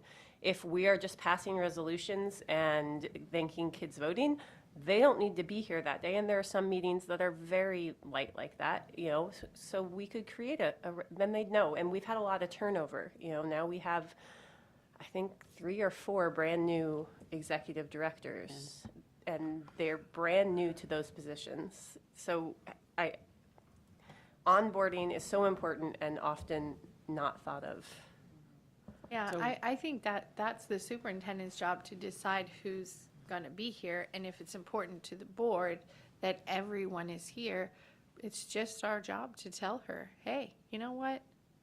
Board president, say, hey, we want everyone around here during the whole entire budget process. We want everyone here.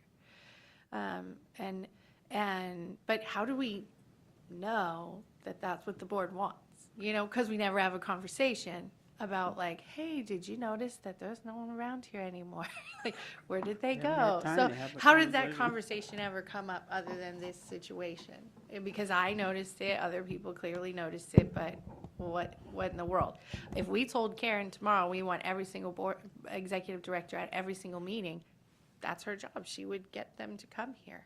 So So I'll just say, when I'm setting the agenda with her, the people that we're gonna be discussing whatever, they are here. If you notice that part, those people are here, so, so it just sort of happened this kind of slow way that all of a sudden, I mean, and what the work that we're doing, it's just like, you're right here, then you just kind of look up and notice, so it's just been there in the brain, but, so when we are talking about the agenda, those people are gonna be here because they're on the agenda to be here. So, like all the budget stuff, this next month, they'll be sitting right here talking to us about it, so, but. I think a big difference was, like, a few people have pointed out, prior to November, the whole team was here supporting anything, whether it was theirs or not. And now it is only the people. It's 3 specific people, and then only the people that are related to something on the budget. Like, we had the audit report, and the director of accounting was here. So I do notice that those that are related to something on the agenda are here, but that's, well, our meetings have been a little light, and so if they're not related to anything on the agenda, then that whole corner's empty. You know, I'm thinking in terms of what we expect from new superintendent, what we expect from ourselves in terms of that, and moving forward, because I think this is built over some time. That, yes, I'll look over and it's an empty gallery. I don't think they need to be here until the very end necessarily, and I think you balance, and I know we had, when they were there, unless you were on the agenda and still to come, basically at 9 o'clock, you go, because they have families too, and, and they expect to be back in the office in the morning, no matter how late. We've been pretty good at not having our really, really late meetings, I think, with one exception that I can think of in the last 2.5, 3 years. But for a while, we were going very, very late. And no reason for them to stay that long unless they were on the agenda.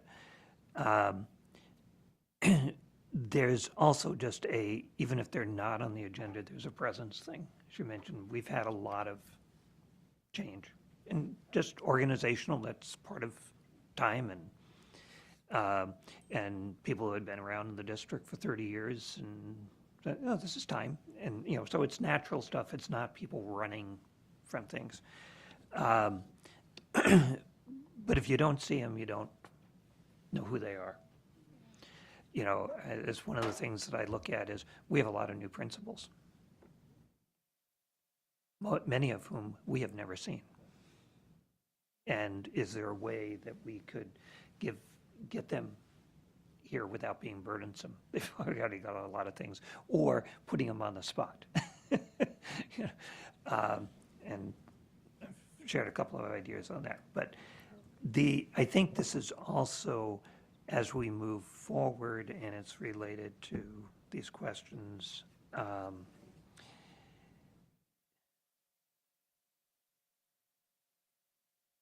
I mentioned earlier, sometimes it's like pulling teeth to get information.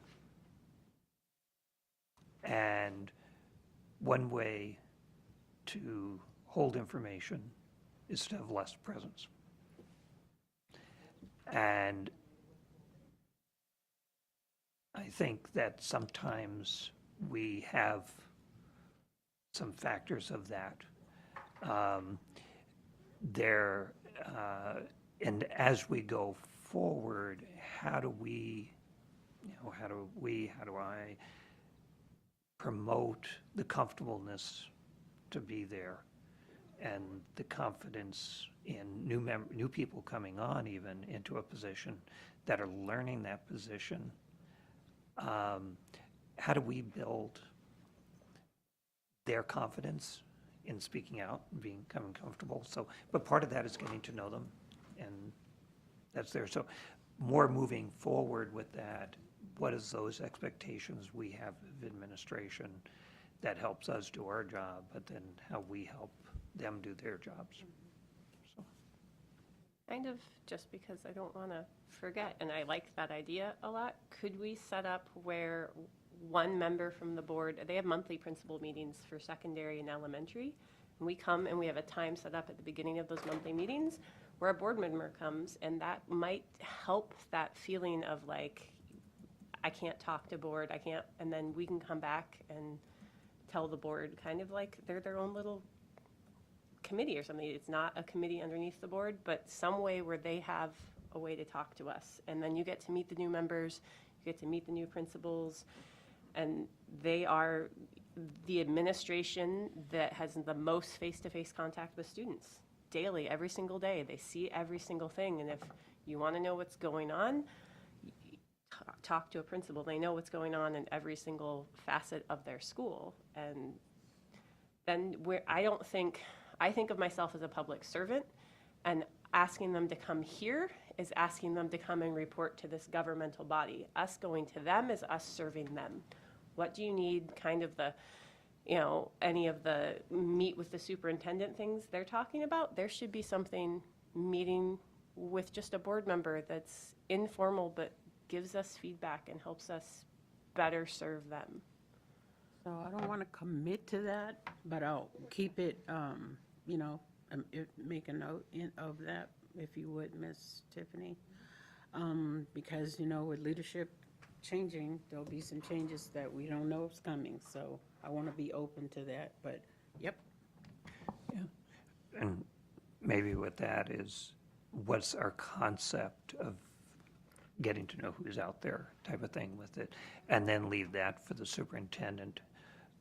My idea works for me, and I think it's the greatest one, but it may not be the best one. And, but letting the superintendent, give the concept, our expectation when we get there, and then how he or she implements it, that's, but expecting, right, but expecting that they follow through on it, that would be. Yeah, it looks like we need to take a break, so, okay. I was trying to, hold on. Thank you. You have to ask for what you want.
through, so I'm gonna pull you guys back if that's okay, Ms. Sanderson.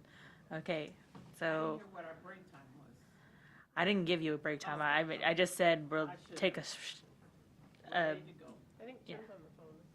He's checking on his wife. you want me to wait? No. Okay. I've got a comment about that. Okay.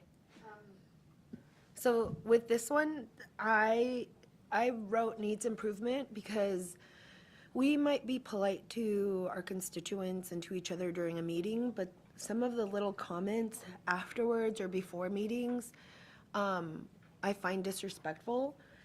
And instead of commenting about how I'm dressed or things like that, if it's a problem, they should come to me and tell me. Yeah, so, I wear scrubs all day long, which are like pajamas. So when I come here, I wear sweats, and I've been told that I look unprofessional by other members. And instead of saying it to me, like I had to go and confront that member, because instead of saying it to me, it was said to someone else. So like the little side notes or the little side comments and little jabs, I find those disrespectful.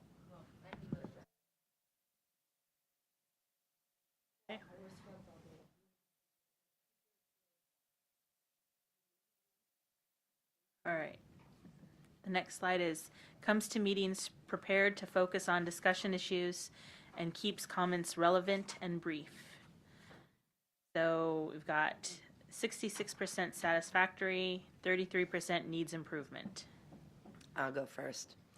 I know, just because there's a couple of them I wrote down things that I had to say about it. Oh yeah, I was up till about 1 o'clock in the morning studying this thing last night.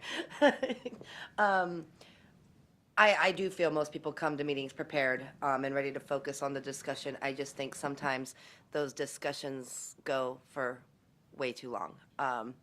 I understand the need to make a point, and I 100% back people who, they really, truly just want to make sure people understand their point. But you, as a person who works in media and has to always keep things short, you can find ways to say something within a minute span instead of a 5-minute span. And I think that that's where we need a lot of improvement. Who was it was a woman that was at an AASB conference a couple years back that lives in Haines, and she was a keynote speaker. Yeah. Yeah. She said the most probably poignant thing I've heard related to school board stuff is that your vote is your voice.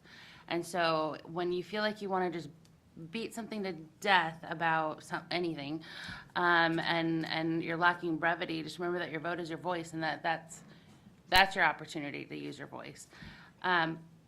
What I try to practice is I will say my piece so that the public can hear it, but I try, especially just lately, to refrain from debate within the board, but I will say my piece for the public to hear it and then use my vote as my voice in the end. So I agree. I think that I'm pretty sure I said satisfactory. It's just that brevity part that I think we can work on. There's room, all of us have room for improvement on that. Yeah, for a while, short while, but it was a little run. We had gotten into a good little thing of saying, okay, this is our topic, here's a presentation on it. Say, I support this motion because of X, Y, Z, or I don't support this motion because of X, Y, Z, and then vote. We had a short run on that. And I think because we had spent so much time doing so much debate and having so much said, that the public thought that it was weird and like secret, or, like we had things worked out before. It was just a little short, 3 or 4 meetings in a row that, I don't know if we did a little training or something that was like, say your point, whether you support the motion or not, let everyone have a turn to say and move on. And I really feel that this is a job of the chair, right? To say, this has been, we've heard from everyone, we understand everyone's position, and I'd like to call for the vote. Right, Ms. Jackson, that's appropriate to do, to say, for the chair to Any say, member. I mean, anyone can call for the vote, but I feel like we did have a little run of people just constantly saying like, hey, I'm calling for the vote. But also, it's just something that would be a good practice of the chair to say like, all right, like, we need to go. And I can take that personally. I think we can each take that personally. If the chair says, all right, that, let's just go on, but you had more to say about it, and then you're like, why am I getting cut off all the time? I didn't get to say. But we have to recognize that the chair is going to recognize we're done with this topic or something. I will say though, like, especially because it kind of contradicts what we just said earlier, unless we've had a work session where we can have a robust discussion like this about a topic, if it's just coming before the board and we're not able to have that discussion, and we had one happen just recently, that's not fair. We then have to have the debate from the diocese because we have to form opinions, we have to hear other people's perspectives and viewpoints. We can do that here, or we can do that up there, but to say that you just need to be brief and accept what's going on, that isn't a fully realized discussion. And it has to happen. And even Tiffany just said, well, if you were to hold something off books, then you need to have that robust discussion in public in front of everybody there. And I like, inside this training, I often will call one of our assistant superintendents or something when I have a question. It happened just recently. And I was like, hey, what about this? Here are my concerns. Here are these things. And tried to get everything straightened out so that I had everything and I didn't ask those questions. But then other members asked those exact same questions, and that was good. And so I get like, okay, I can have that discussion, but then I also need to let that superintendent know, like, I'm also going to ask you this in public so everybody has the benefit of this knowledge. Now that it should be a pretty easy discussion. But like, it has to happen. Yeah, like, don't misunderstand. I wasn't saying everyone gets like one turn to say whether they support anything. I'm a debater. I could like debate literally anything for the rest of this day. Like whether you put coffee creamer in your coffee or not, the rest of the day. So that is not, I'm not saying everyone gets one turn to say something. I'm saying everyone sitting here knows that there comes a point where we're just arguing to avoid voting or to say one more thing that you just want to change someone's mind, and it's just enough. And that's a time where we have put our trust in the chair to recognize that it's enough. And I think that needs just brought I out. didn't mean it, my comment. And I didn't mean it with my comments either. When I tend to use radio as an example just because that's a way in my head that it works. But like, we just recently had a situation, where the person kept going and it was an and after an and then a slowdown and an and a little bit more with an and then 5 minutes later there were about 6 more ands. And actually Choya did a really good job of saying, okay, your time is up, like that, enough is enough. And that's what I'm referring to, that need to go, well, and then we're 9 ands later and it's been 10 minutes, that's excessive. And I think we could do better at wrapping that up. I think that, to be clear, there's a difference between debate and clarifying questions as well. And I think, again, that's the job of the chair to decipher between the two.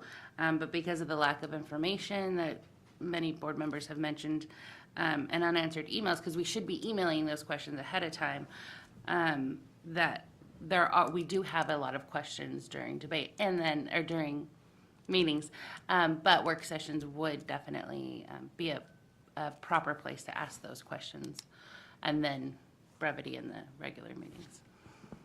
So I'll just say that's, I sort of try to get at it when I say, and your final comment is. I sort of, I'll. You're clear. Yeah, I'll, it's a practice that I'll have to get into, and it's, like that one lady when she kept going on, and that one guy was like, oh my God. And, you know, to do this, like, you know, cut them off, that doesn't help me, because I'm like, okay, at what point can I jump in and say, okay, well, you know.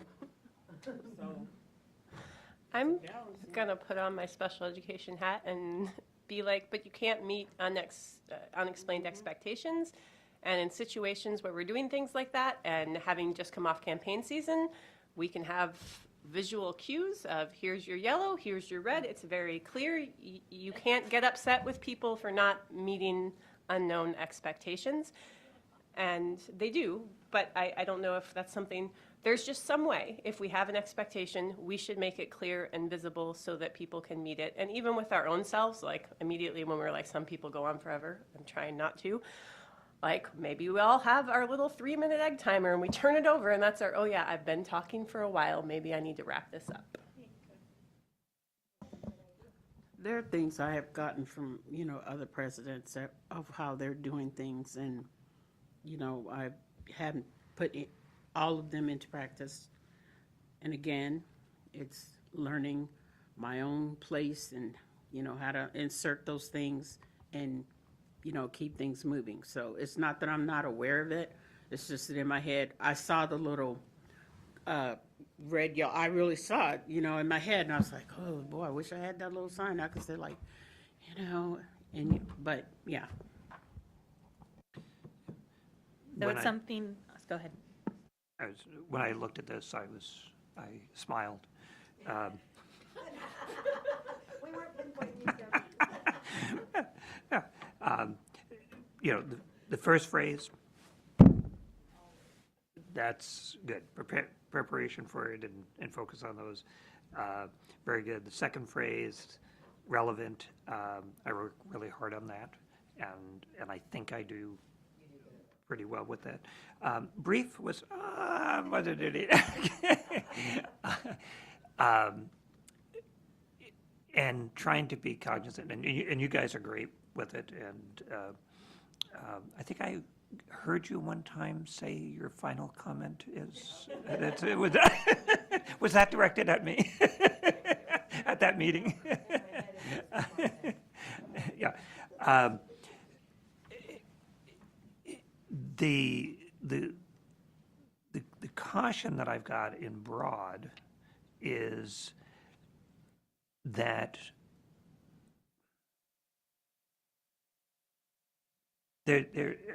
I would hate to see us as a board go to a timed response. I think monitoring it is good, because I think we need to make sure for the public, the phrase that has resonated with me over the time is that the public, in terms of an elected official's vote, should have some understanding of why that vote is there. So even if I do think we need to discuss more information. I think that'll really come out during the budget discussions. It always does, no matter who the board is. But then when it comes down, you know, so we do a work session, then you go to a regular meeting and we're going to vote, and that's all the public really gets. There needs to be some aspect of that. So I think as we continue to do mindfulness, and even the kind of jocular that goes on, the humor that goes on in reminding me, is good. I think that's good for the public, how we interact, and it's good for, okay, think a little bit more. And people have said, and I'm still working on it, and when I'm 90, I'll be working on it, is that your first points, Tim, are usually good, then you keep talking and I get confused. Gee, I'm just explaining it better. No, so. were like mine, weren't they? That's right. So, and I do want to just say the other night, and you reference it, but the situation, I think you handled that well. You kept going, but you didn't make it a confrontational. And so that's a little bit different on this. but I think, just wanted to put that out there that I,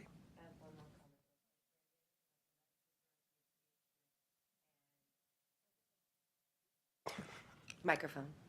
I super appreciate you and your aspect on things. I don't always necessarily think in an informed way when it comes to kids who maybe need that extra explanation. There we go, I can't talk. And that's really helpful when you actually lay it out like that. And, you know, some people do need that extra step, and that's really awesome. So thank you, I appreciate it. Thank you, Mesla. And I want to say, I don't think we should time board members' comments at all.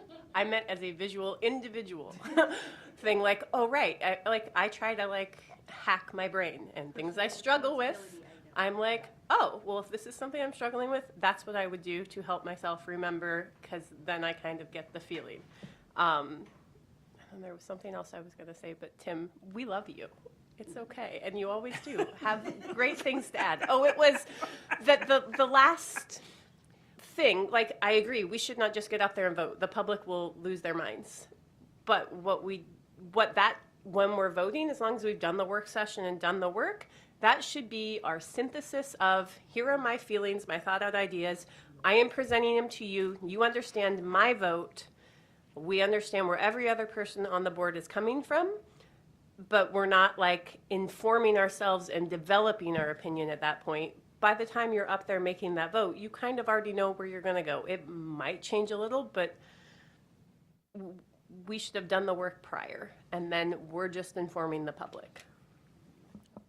I just have a quick, on the guy that attack, it broke my heart, especially when our young student is up here.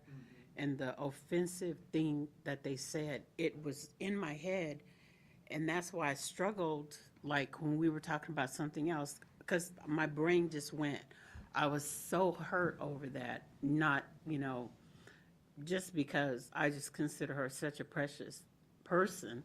And I couldn't get it out of my brain to function. I was trying to overcome and, keep moving. But that was the only way. I just thought we'll brainstorm later as to another thing that I think should happen if it becomes like that again, to cut it off. But I just felt to try to have all that direction come here and to do it like I did. I appreciated Justice immediately cutting mics off and doing things like that, because this is our meeting. But that broke my heart, and that's why my brain was just going crazy, and that's why I said what we were just assaulted or something. So anyway, but it's growing. Alrighty, so just a couple of follow-up comments based on your conversation. I will say that from the president's perspective, it is one of the most uncomfortable things you'll have to do is cutting people off. But it's something that you need to build confidence and just comfort in doing, is cutting people off. I've had to do that a number of times, especially if you have rules like 3 minutes or whatever it is, you have a clock going, just saying, I'm sorry, your time is up, and just cutting it off. And then it sounds like everybody kind of knows where they're standing as far as coming to as focused and ready to work on how to do concise comments.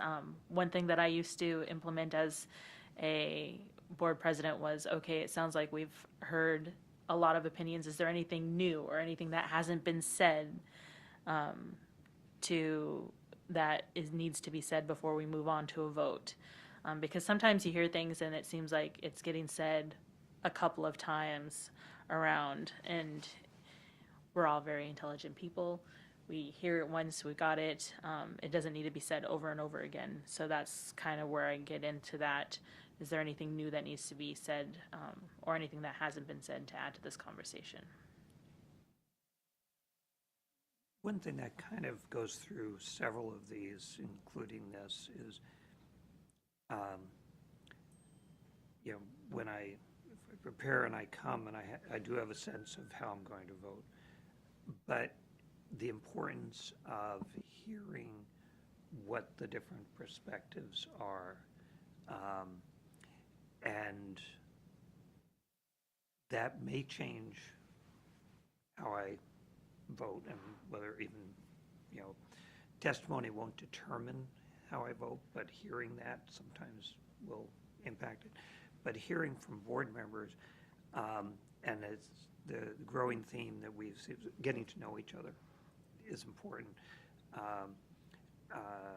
And whether we're on the presiding side or not of a vote, being able to support that, okay, well, public has heard, they know how I voted, they know what my statements, and they've heard that from each one. But that I've heard it, so I can, that helps to strengthen that support. We took a different view, but this is where the support is. And I'm just reminded of great conversation with Don Young, who is belaboring the fact that what was happening in DC, and this is back turn of the century, that people were not staying there. They go home on weekends. The difference that he was saying, and Ted Stevens said similar after that, but Don Young really put it, he says, we fight tooth and nail on the floor. But after that, we're having a barbecue in each other's backyard. We're having a drink together. And so when we fight on the floor, we understand where each one is coming to, but our kids have played together. Our families done so, and then we come, and we can argue points.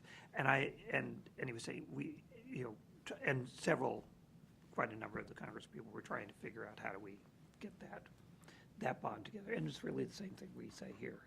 How do we know each other, and then go so we can be supportive of each other.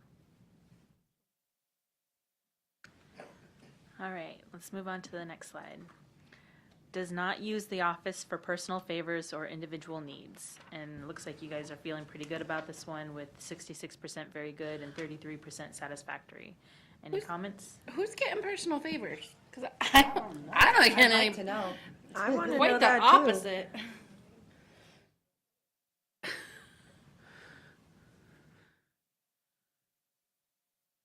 Maybe anyone that didn't say very good. Do you want to, if you want to speak up? I'm not sure what I put down, but I could easily say that I might have said satisfactory because that's what we do. It's just, that's not, we don't take favors and we don't seek them. And so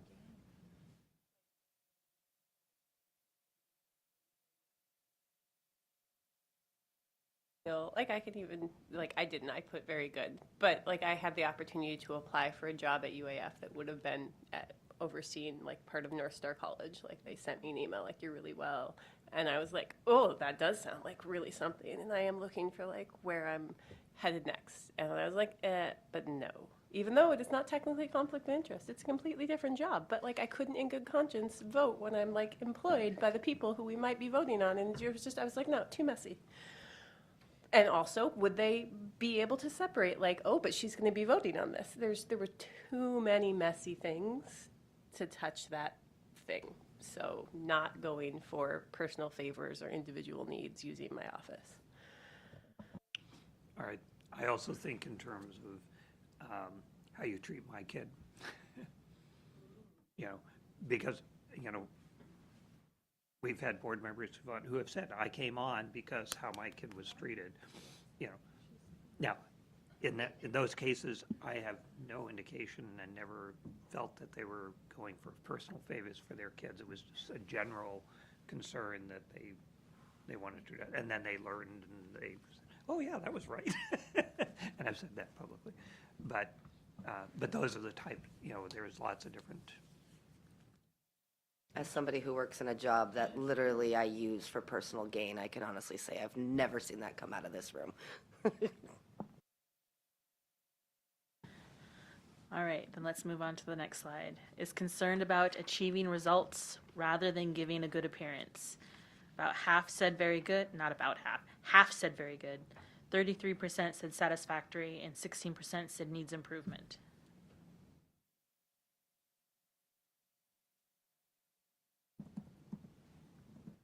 So I said very good.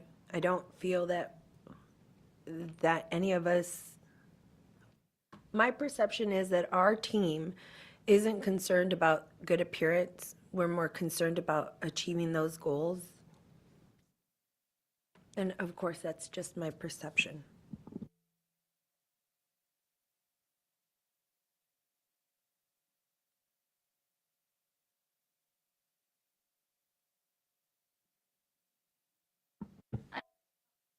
I don't recall how I vote. I don't remember this question, but I don't remember how I voted. But thinking of it now, there's been times where I've asked for like vacancy rates and enrollment numbers and budget issues, and we didn't receive that information. And part of me wondered, like, is it because it didn't want to be, no, we didn't want to discuss it as a board in front of the public because of how it would look.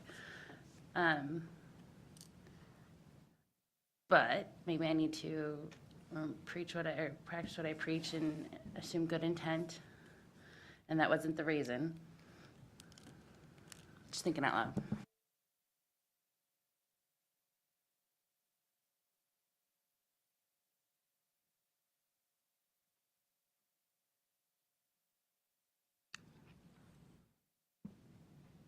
I think when I reflect on this one, it's a matter of saying that the concern, when people have spoken to an issue or concern, they were trying to really look at that for kids, what they felt was best. That was more important than whether it came across well. In some cases, I would say as a board, we have not given a good appearance. But that the intentions were overall good intentions. They were well-focused intentions. So that's where I would see that distinction when I look at how we did. And in some ways, when we work together, we're trying to work together. We are trying to address our appearance. How do we build credibility? Trying to address our appearance for results. Right. I mean, I don't think I was the one who put needs to improve. I don't think I would press that, maybe, but you never know. I'm kind of squirrely sometimes. So, but I think this is just the same thing as the special interest group thing. It's what my same sentiment, that sometimes you can kind of tell that someone wants to give over their position for consensus or for progress, but how would that look to the people who I promised I was going to vote no, or who would expect me to vote no, and then if I change my mind, how's that going to look? So if I picked needs improvement, which I don't think I did, but that would have been my thought process. Pretty much the same thing as the special interests. Like, are we doing the thing that's right or the thing that we think people expect us to do?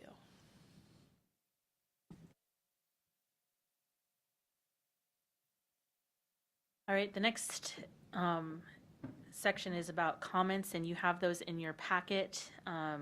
You have comments about we need to work on trust and togetherness, better than last year, however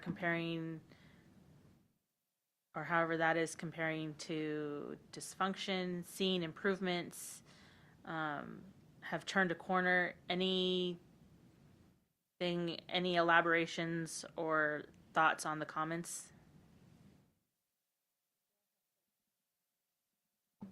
I'd like to know what questionable behavior, I mean, if there really is truly questionable behavior out there, I think we should all know what that is so that we can work to not be questionable.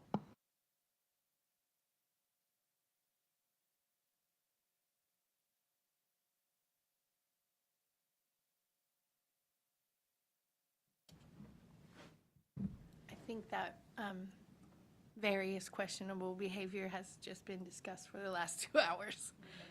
Doesn't really need, all that stuff. No, I mean, I don't know. Like I said, I don't know it was like 10 at night when I was doing this, so I'm not sure, but that could be characteristic of something I would write. But I mean, that's the sentiment, though, just all the things that we talked about that can be questionable.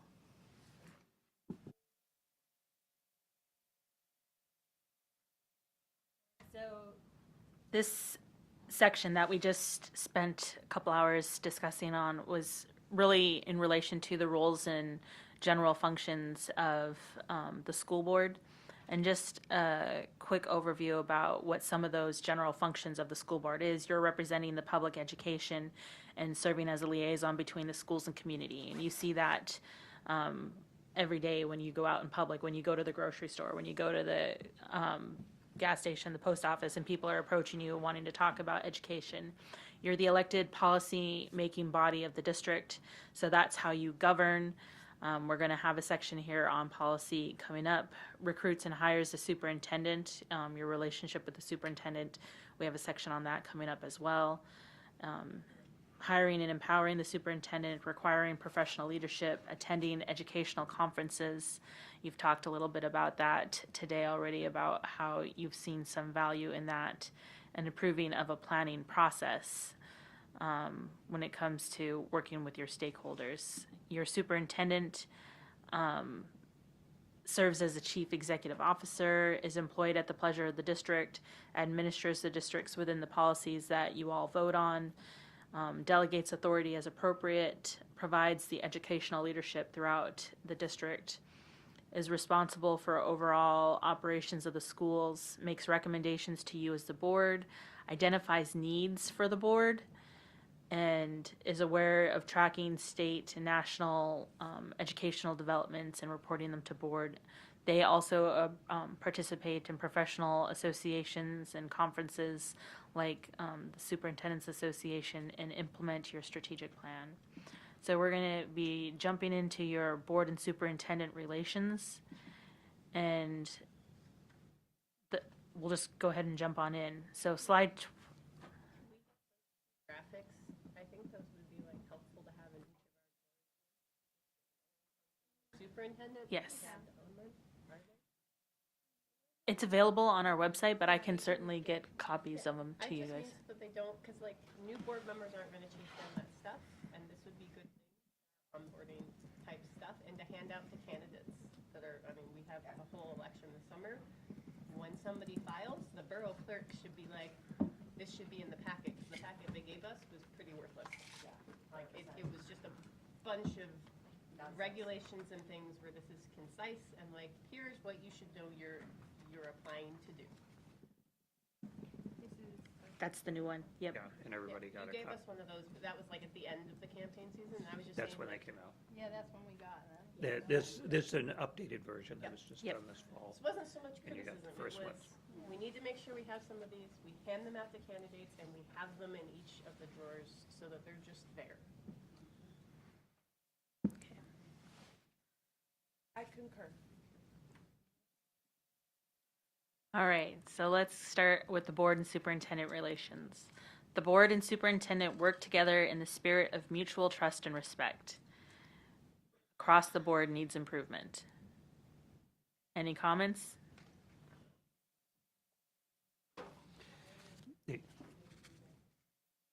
Oh, yeah.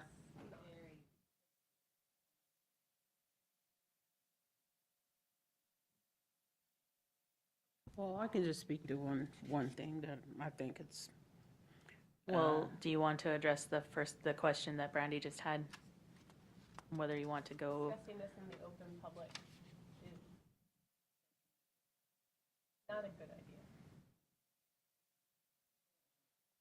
no, I was just gonna make a,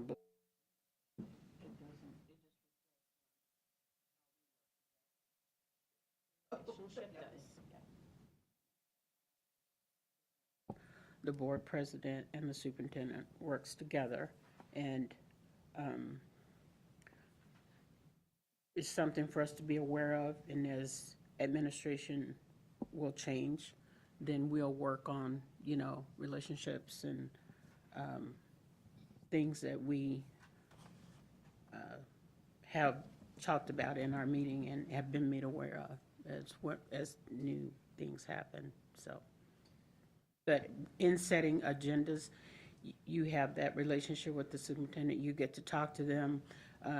There's a calendar we look at to make sure that things are being covered, like resolutions, whatever celebrations, staff recognition, things like that, and student discipline. And so when that comes up, I want to make sure that we, give our students the time that they need. And, we've had that conversation, and that's been agreed upon. So I think I respect her and she respects me, and we take that into consideration when we're setting the agenda, so. If we have, Sorry. oh, go ahead. I was just saying that I think we can talk about this in a generalized way and not directly about any person. When I came onto the board, I had a not clear understanding of the relationship of the board with the superintendent. And I think the public has a very unclear understanding of the relationship with the board and the superintendent. So I think when I said that this needs improvement, me, I'm not going to demand that everyone trust and respect any other person, right? But to respect the office of the superintendent as important for the community to maintain trust and respect in that person. And so, that's really where I was coming from there, was just saying that I have really learned that even if I don't trust and respect the superintendent, it is detrimental to the function of the school to embarrass them or create an awkward situation during a meeting.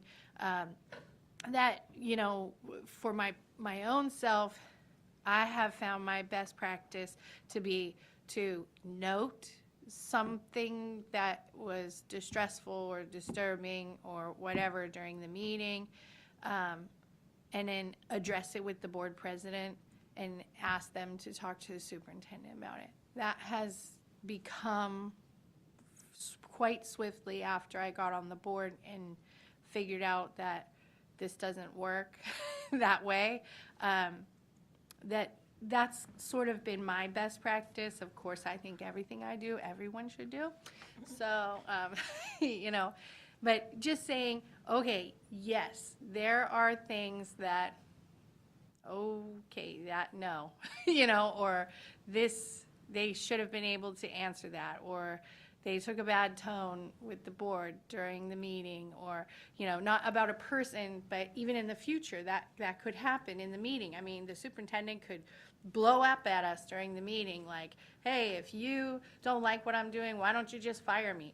And our response to that is what this is about.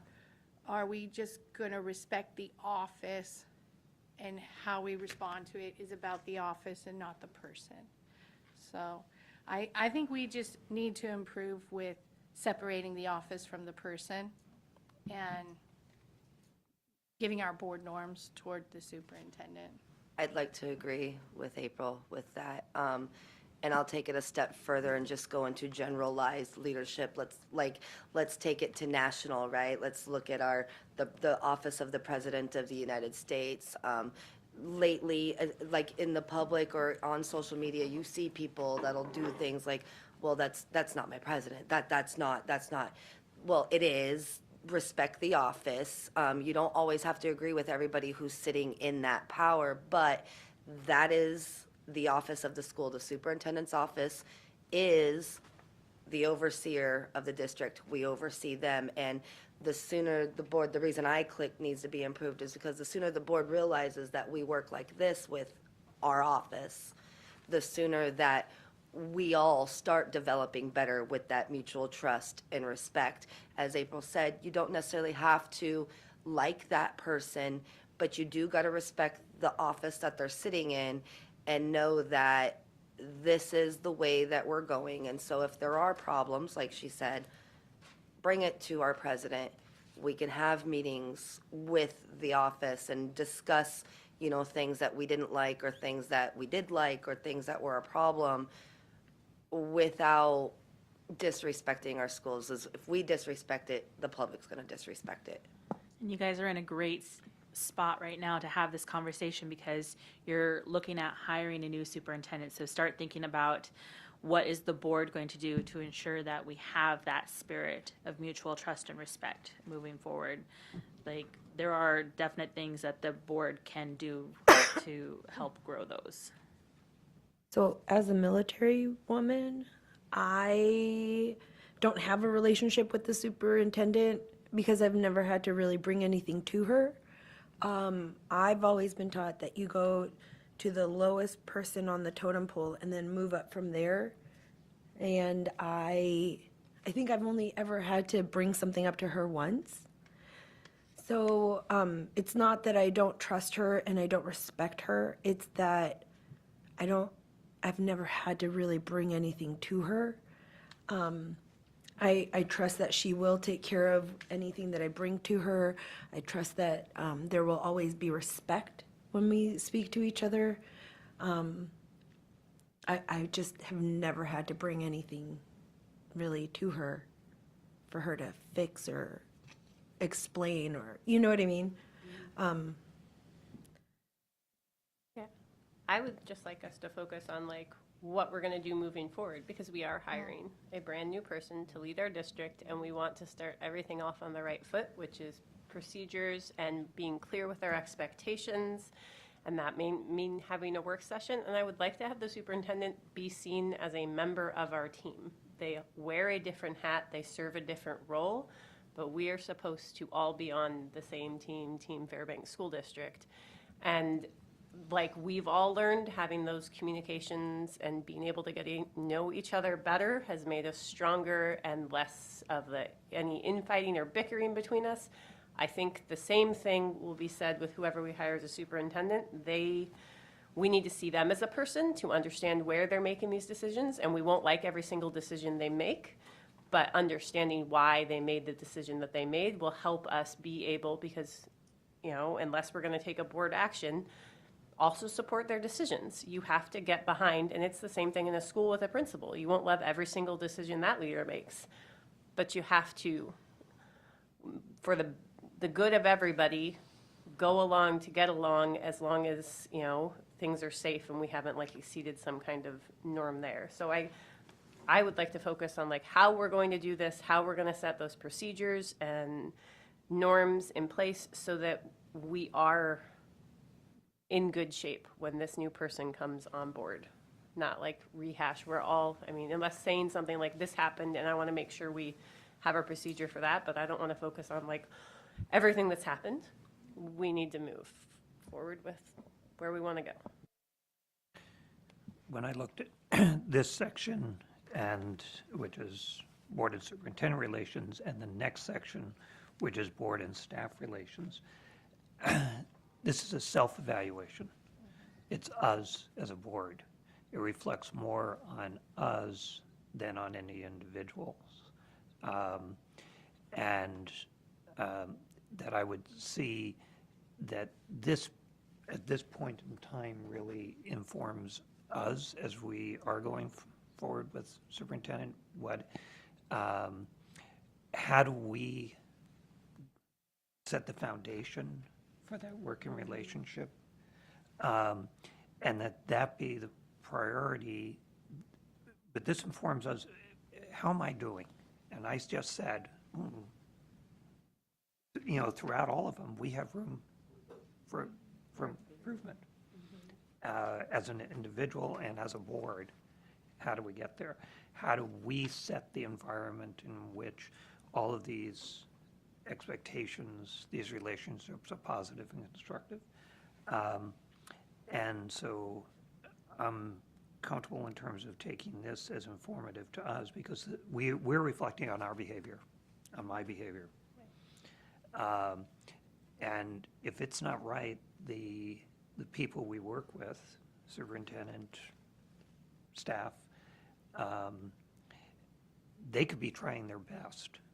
But if I'm not responsive or proactive in that, they could be, hitting their head against the wall. So looking at it from that point, what can we do and really being part of our priorities? We're going to have someone new coming on into that position. We may know them, we may not know them. How do we get to know them in that position? And it's that balance of respecting the position for what we expect, but how we respect the individual to carry out that position, just as we've talked and we'll get into community relations. They expect a certain, as an elected person, there's a certain expectation of respect and trust to that. But also it's how do I, as an elected person, earn that or reaffirm that or whatever. So that's. I just wanted to say this brought up something from a previous question about sticking with the decision that the board made and defending it. I'm not speaking personally about Karen, but about the decision when I would say when we hired Karen, but the way I'd like to say it is when Karen came on board to get us through to our next superintendent search, because we didn't do a search or a hiring process or anything like that. It was like that opportunity to have someone come and assist us in our transition was there, and the board decided to take it. And I feel that we've had a difficult time with the last 2 years because of the board generally, and individual members also sort of fussing over, well, she doesn't have a superintendent Could I certificate. suggest? But it's just that general tone of we hired a person and then the board didn't necessarily publicly support that person, and that has got us into all yellow. We can all agree. It's not about that individual person, it's about how the board responded to our own decision of not getting hard behind the decision that we made and helping support that decision instead of constantly talking about how it wasn't the best or it wasn't something that we supported. So why don't we move on to some of the other slides that talk about the board's relationship here. The board understands the distinction between the board's role and the administration's, and it's a split half and half between satisfactory and needs improvement. And this is whether you understand the distinction between your role as the board or the role as a superintendent and the role of the superintendent. So I just want to say the whole reason, our training has already been on the calendar, standard every year, it's the same dates. But I set the direction of our training because Tiffany asked me, well, what do you want me to focus on? And this is what I asked, that we focus on this. Our board development, our board training, our board work. And that's when you do this assessment and you look at these numbers, that's what this is telling us. And so as we continue to focus on staying in our lane, knowing what our directives are and what we need to be focused on working on and building those strong relationships, I feel this number will change. I'd like to see, as a new board member coming on, we didn't necessarily have clear guidelines on exactly what the different roles were, so better onboarding would be amazing for this. That's all. I would say I was really appreciative of the conference down in Anchorage and the session that we attended, and saying that going to that conference, especially for new board members, should be made a priority by the board. Even if we're going to cut and say we're not going to pay for other people, we should pay for new members to get training, because that was really helpful. I was like, oh, okay, this is very clear. Here's where it is. Here's where it isn't. Here's my lane. And it made me feel like I knew what to do when I got up there and was making decisions and wasn't going to overstep.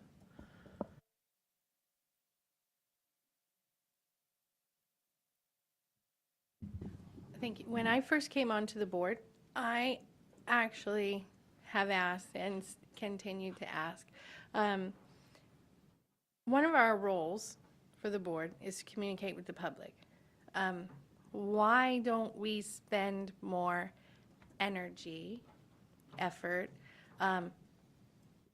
having our board president or a member of the board writing to the community, write a little article in the paper. Hey, here's a little snippet about the school district, how the school board works, or whatever, our job is to really inform people of the difference between the board's role and the role of the administration. And I don't know, that's always gone nowhere. I would do it myself, but it has to be authorized. But that could just make an impact on our whole community. And then people running for office, they would already know what the school board's role is and what the administration's role is, because every week or whatever, someone's explaining to them how it's not editorial, it's factual. Like, these are the roles of the school board. Did you know this is how this works? Did you know the person who is responsible for answering these kind of questions isn't the school board, So I wish we did that. I like that idea, or even a community perspective that we somehow figure out legally to do before campaign season, and be like, hey, we're about to enter campaign season. One of the elections will be for 3 school board members.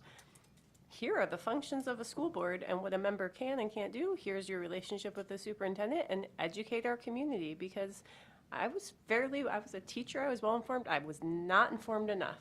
And I even got elected, and will admit, I didn't know enough. And I think that's a good thing to have, and will only make our board better. We are political, but in such an apolitical way. I think the part that frustrates, maybe is the right word, for me on this is I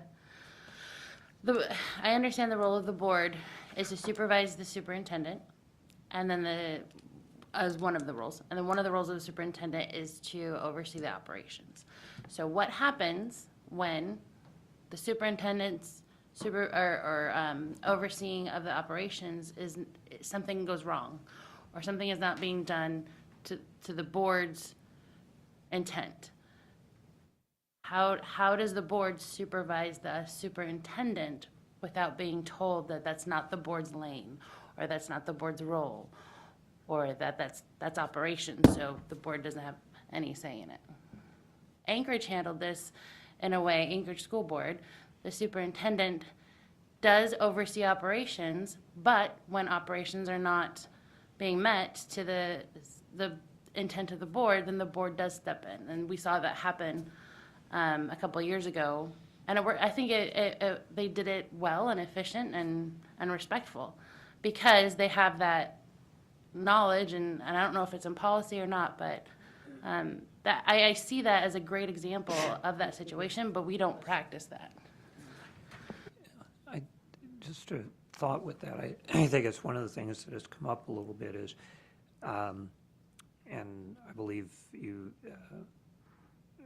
Joy, as president, you've referenced, and one of the questions here is about the valuation of,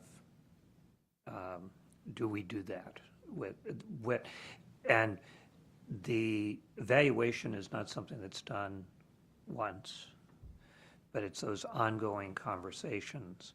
And sometimes we've had really done it in the sense of a good conversation, a give and take from the superintendent and the board. Other times, we have not. It's been more one way, or it really hasn't happened. And I think it's just like maybe looking as a board, how do we build in those, even a semi-annual and, a mid-year touching base and an end of year. Well, end of year is late. That should just be the summary of what we've talked about, and maybe setting up so you do a quarterly or doing something.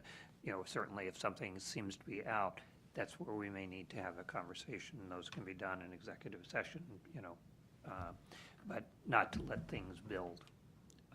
And I think a lot of times, even as a building supervisor doing evaluations, really, if I have not had the conversation beforehand, that shouldn't be a surprise on the evaluation.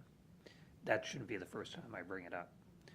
I just wanted to point out that this is about administration, right? I mean, this slide, we are talking about the superintendent, and that is sort of the next question, which says, avoids interference with superintendent duties. But, maybe just come back around. I know I got off on that.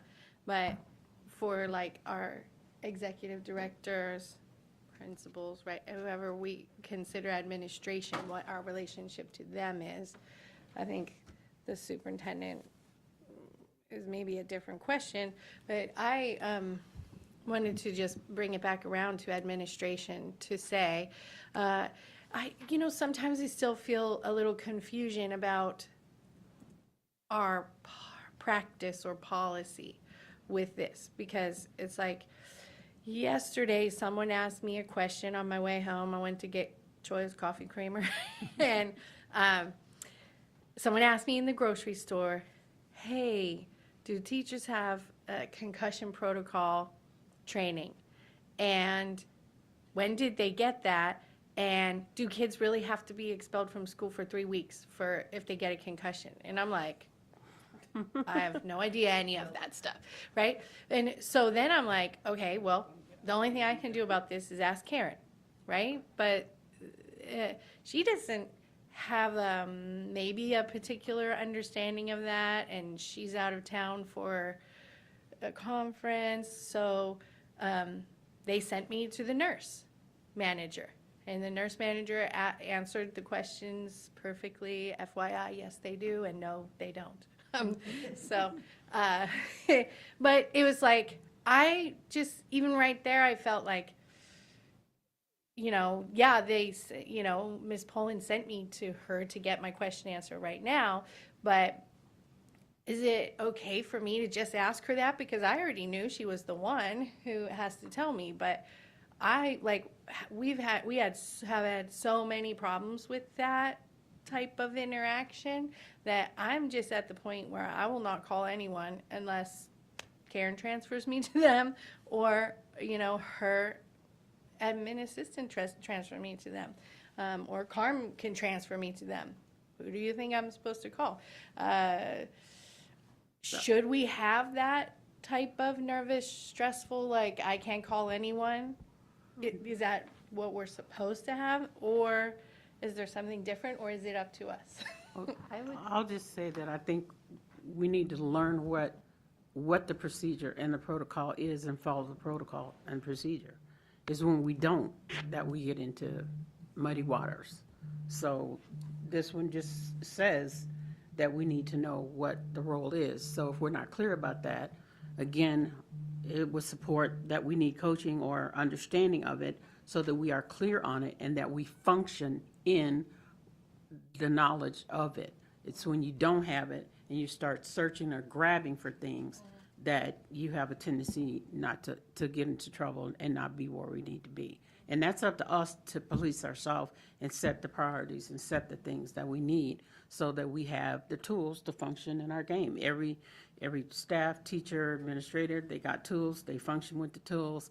If they get out of line, it gets dealt with, but they have that bag of tools that they function with, that knowledge, that platform, and I think that's what we're trying to do here, is to get it for us so that we function in a higher performing way, maybe, that I think that's what we're after.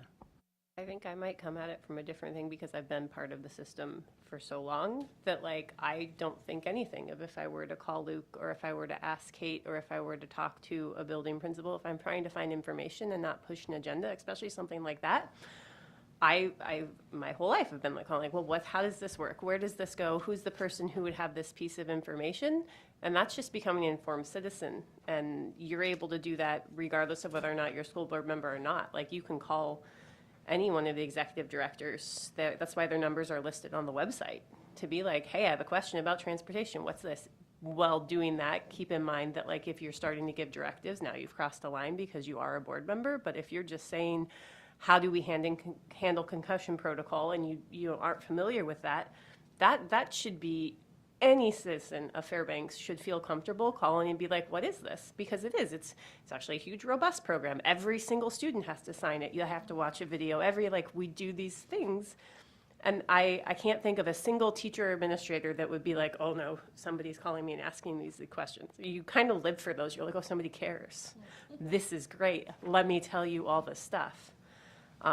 So it's just that, like, back and forth. But that would be so frustrating. I'm sorry that you felt that way, that you couldn't ask just questions.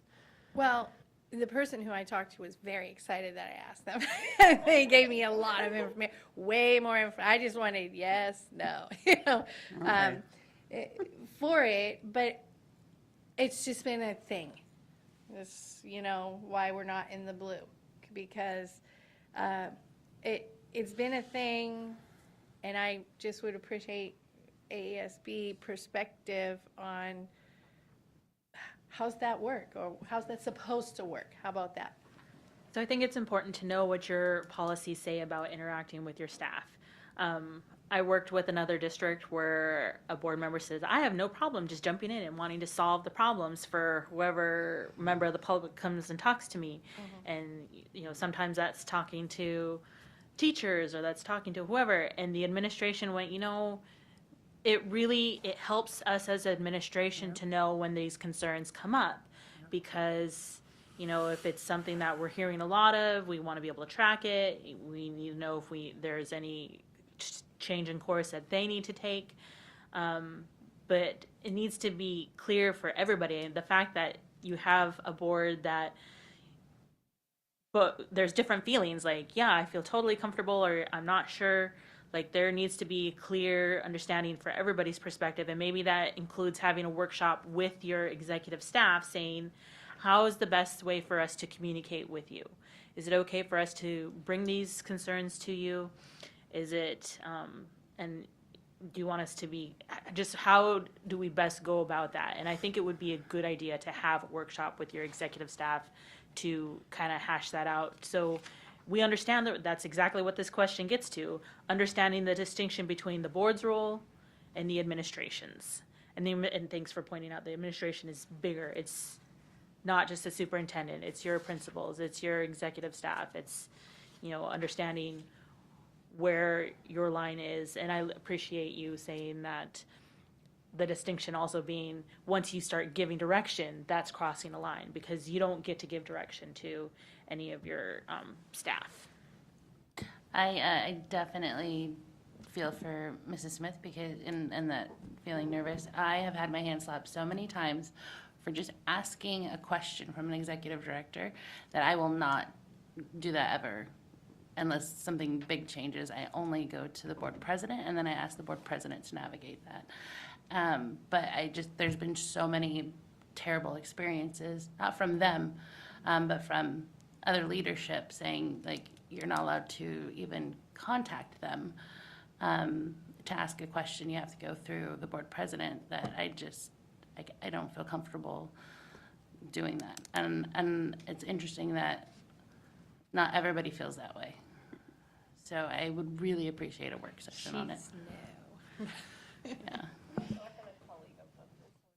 Mm-hmm. Yep.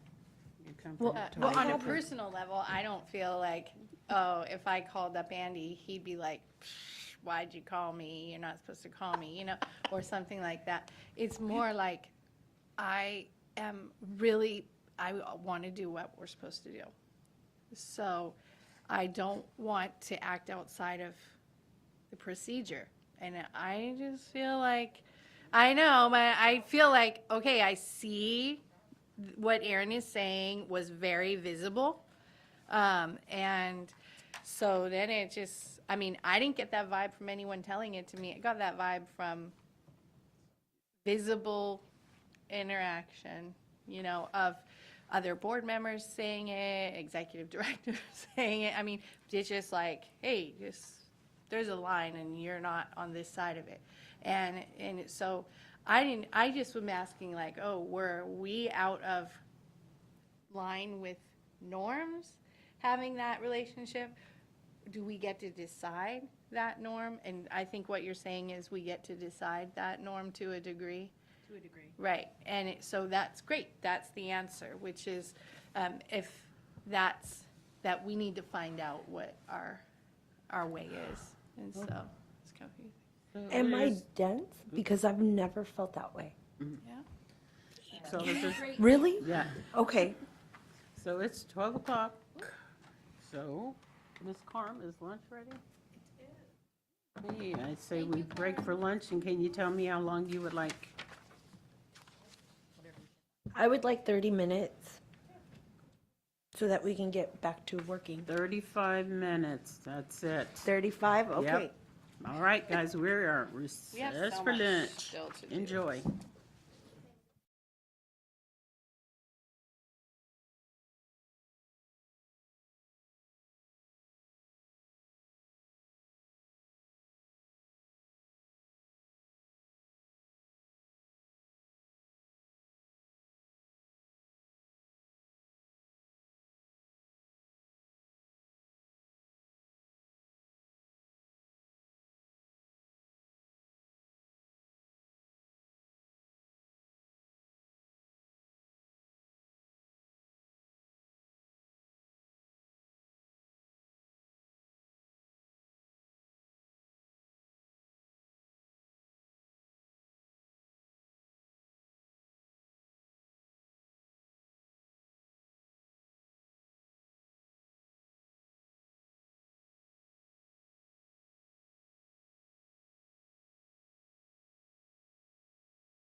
Okay, you can go, Ms. Tiffany. We're back to order and mics are hot. Alrighty, so we're gonna move on to our next slide. The board avoids interference with the superintendent's duties. You have mostly satisfactory with 83% and 16% needs improvement. Any comments around this one?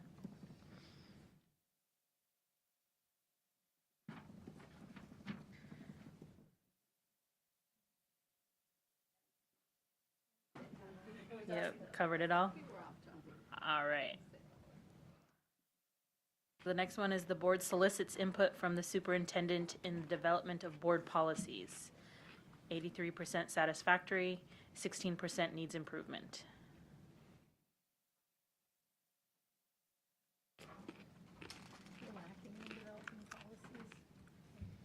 I said, we haven't developed a policy in a very long time. That's all I can say about that.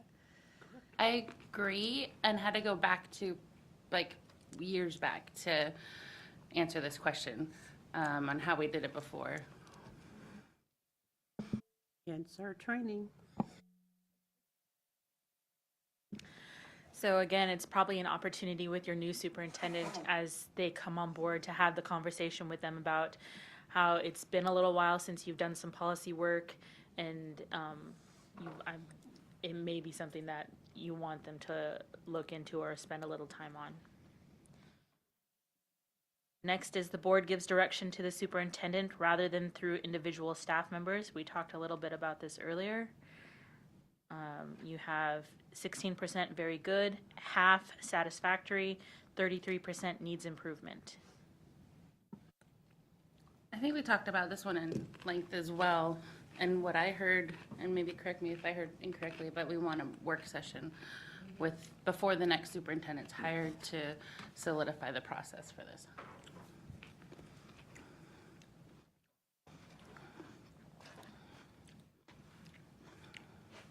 So can I ask a clarifying question on that? I'm talking about when my understanding about the work session when we had the conversation earlier was that you guys wanted information on how you could interact with those administrative staff. This slide in particular talks about giving direction. And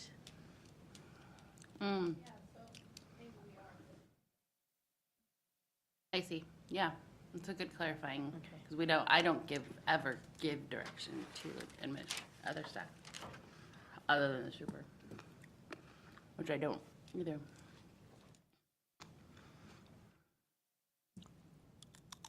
so when it comes down to it, you guys are feeling pretty good about the board just giving direction to the superintendent, seeing some nods? Well, it says needs improvement. I wonder if there's others that feel differently.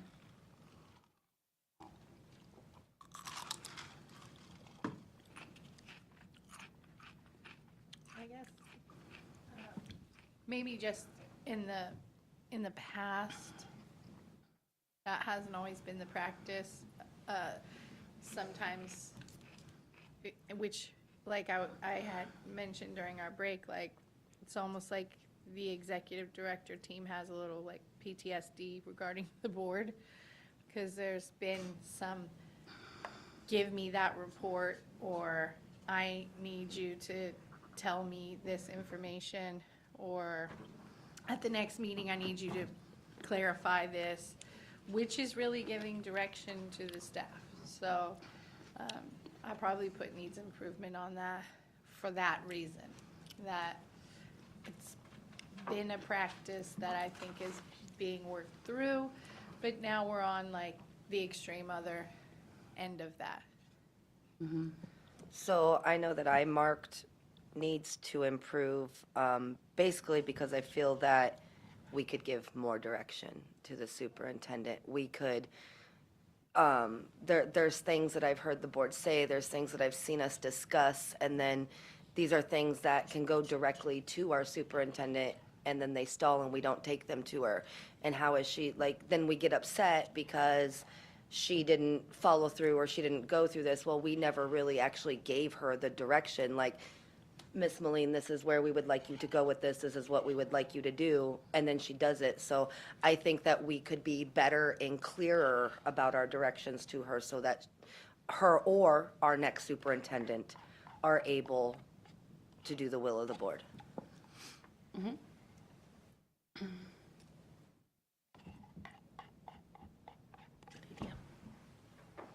I just want to thank you for that insight. I don't think that I've ever looked at it that way. And thank you for bringing that up.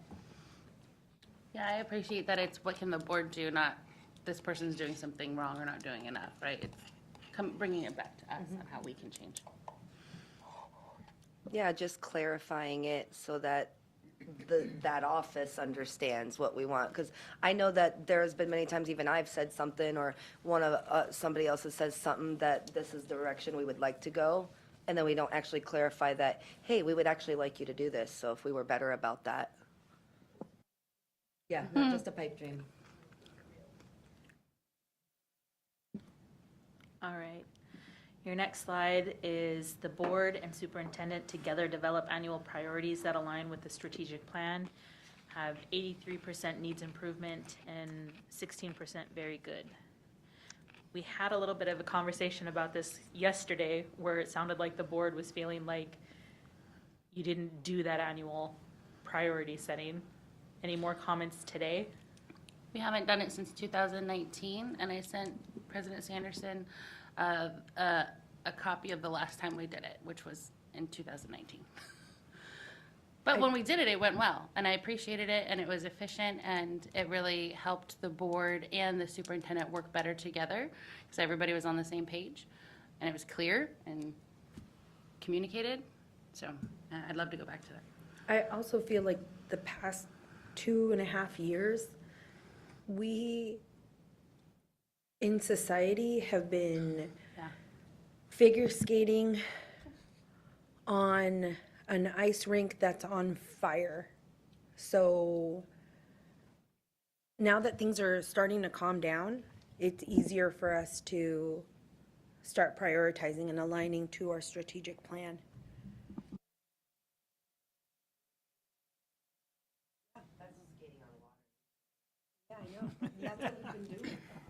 Well, I'll say that the work that the superintendent has done with Denali Schools and other priorities that we've set, they are tied directly to our strategic plan. And in her speaking in briefs, our strategic plan is, I believe it is highlighted. Might be, again, time for us maybe to take out our strategic plan and take another look at that. And because I want to emphasize our policy work, maybe that's the struggle, that it's not tied all to the strategic plan because it hasn't been updated, reviewed in a timely manner. So something for us to note there. I think that the board briefs are communicative and efficient, but they are nowhere near the objectives of the strategic plan. They are what we asked Mrs. Moline to work on in her role, but they are not the updates to the strategic plan that I think that we in the community deserve. And that's not on her because we didn't ask her to do that. So we're not getting together to develop annual priorities. I just have to say that the pie looks like Pac-Man. I like it.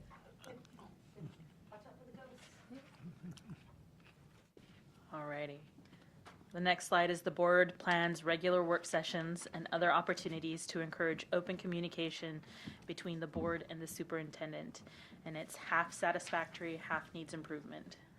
I would like to see more work sessions, and I know both as a member when I was of the public and then up here, I say it a lot and it's not being obstructionist. It's that I think that robust debate is really important, and that I liked what I thought was the process, which was you do a work session or something comes before the board once, and then you do a work session and then you vote on it. It, to me, feels like then everybody's really well informed and we're all, I know not everything should go through that level, but like, if we're fundamentally changing something, especially changing it for the public or for students, it deserves that level of deliberation.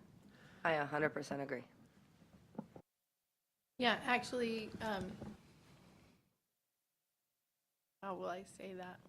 Okay. Anyway, someone recently that I heard was saying that their best practice is to do things for you, not to you. And they said it over and over, and I thought, what? And then another person in a similar conversation said the same thing, but not with those exact words. But I thought, that is really best leadership practice, to say, I want to do this for you, not to you. Like, let's do this together and know that I'm doing it for you. And so you're going to be involved in that process, because I'm not just going to throw something to you. I'm going to do it for you. So that means we're going to do it together, because it's for you. You have to have input into it. And yeah, I think this is how you get to doing things for you, not to you. For the public, not to the public. For the students, not to the students, by having their input. And anyway, this is particularly about the superintendent. And while we do have work sessions, we don't have work sessions with the superintendent about communication with us. So, I mean, like one time, but that was not really a work session. That was like something else. So, yeah, like Ms. Burnett said, how does she know what we're saying is interesting and a pipe dream, or what we're trying to give direction to? But if we had like a superintendent workshop, like, this is some direction, this is where we want to do, just us telling our superintendent, not a person, but the office, our mission right now. For the next month, we want to do whatever. That would be real helpful, like at least once a quarter, to say, for the next 3 months, we have to intensely focus on this. And I think the way that actually comes about also, if you have some need, as I meet with the superintendent, then those things can come up, because, we set the priority of the agenda and for that month, whatever the emphasis is. So if that's something, and then the other is when a work session is scheduled, we need to be here, we need to be committed, and we need to do the work. So I don't want to have meetings and schedule. I've heard have work session, have work session, have work sessions. And so we have a ton of them scheduled the next month. So get ready. And so I think that to work in conjunction with those two things would maybe alleviate, or at least give remedy. yeah, because when we're giving, like, if we're saying to the board president, which is our practice, right? Like, bring the things we want on the agenda, bring that. It's a little different than the board acting as a whole toward the superintendent and giving her direction. And it's just a little different. Like, what we want on our agenda, what we want to do is one thing, but having a direct, as a whole conversation with, like, the superintendent now and then would be good. So. Can I ask a question? So, but can we do that in a work session? Because anything that is like a direction from the board as a whole would have to be taken in a regular. Well, we can do a work session, and if something needed action out of there, then we would do the action out of there. But oftentimes, it's more like, maybe she has a bunch of questions for us, like, am I doing a good job doing this task that you gave me 3 months ago? And where else do you have the opportunity to say, actually, no. You know, and what I actually intended was this, and you need to change that direction, or, you know, and by I mean the board, like what the board meant was not that. And I've seen over many years of watching the school board where I felt like, oh, so that's what they're gonna do? And then when you get like the community briefing from the superintendent, like personalized learning was one of those things that it was like the board had this vision that I felt came out during their meetings, and this was like so long ago, you know? And this is how it was gonna be, and this is what our intention was for the public, and then, you know, it wasn't how it turned out in the classroom. And maybe there should have been a work session on that kind of stuff, so. I think that, I remember what you were talking about with what we heard was no decision for you without you. And I think that that's a really good point to bring up here. It was interesting, I think it was talking about staff in that capacity, but that office is our only Yeah. staff, so, or we're the only one that we supervise, so I think it definitely tracks. Also, I think that if this were to be our power year, which I love, the best practice I learned at ASB conference, I took the superintendent evaluation breakout, and that's a year-long process. Like someone else, I think it was Tim earlier said, it's not a one and done. So to combine a quarterly check-in about priorities and a quarterly check-in about through the process of superintendent evaluation, and I would appreciate us going back to a quarterly check-in on strategic goals, strategic plan goals and measurement. All of those could be done in one quarterly meeting on all of those. And I think they're all aligned. Is it board goals or? Strategic plan goals and objectives and measuring where they're at. So I want to say, we haven't asked this of our superintendent. And so we need to be clear of what we're asking and schedule it. And if it's a work session, again, we can do that. But what we have asked of our superintendent has been done. And, you know, there might be things that you think you didn't get, but I just say, look at the climate of where we are and what we're dealing with. So the information about the READS Act, the information about the charters, the information about the presentation that's coming before the board about the READS Act, all of those things were requests that we've made of our superintendent, and they are either have been worked on or are coming forward to us. So, you know, think about what we have asked and weigh that, and as we move forward, we make note of it so that we'll know what our clear expectations are, how we need to govern and police ourselves, and then what we're asking of our leader. So that's going to be helpful, I think, as we move forward. Yeah, especially for new board members, like I said yesterday, a weird thing to get used to is the speed of government. You know, so it's oftentimes that, especially in today's times, it's like, if you want to know something, you just can know it in 5 seconds. Kid asks you what's the tallest building on earth, boom. You could know it in 5 seconds. Just ask Siri, she'll tell you. But it's like, we want a piece of data, and you think, why can't you just ask the Siri in your office, you know, to give you that piece of data? But that's just not how the system works. They might have that data, but they might need to research, to verify, to update it, and then to work it through if there's information that makes it relevant to our conversation, if it could be misconstrued, to answer the questions about how it could be misconstrued. There's just a lot more to it. So it creates the speed of government, which is not the speed of life. So we want to be respectful of what we're asking, what it takes to get us the information, and how much, you know, who's going to be pulling that information.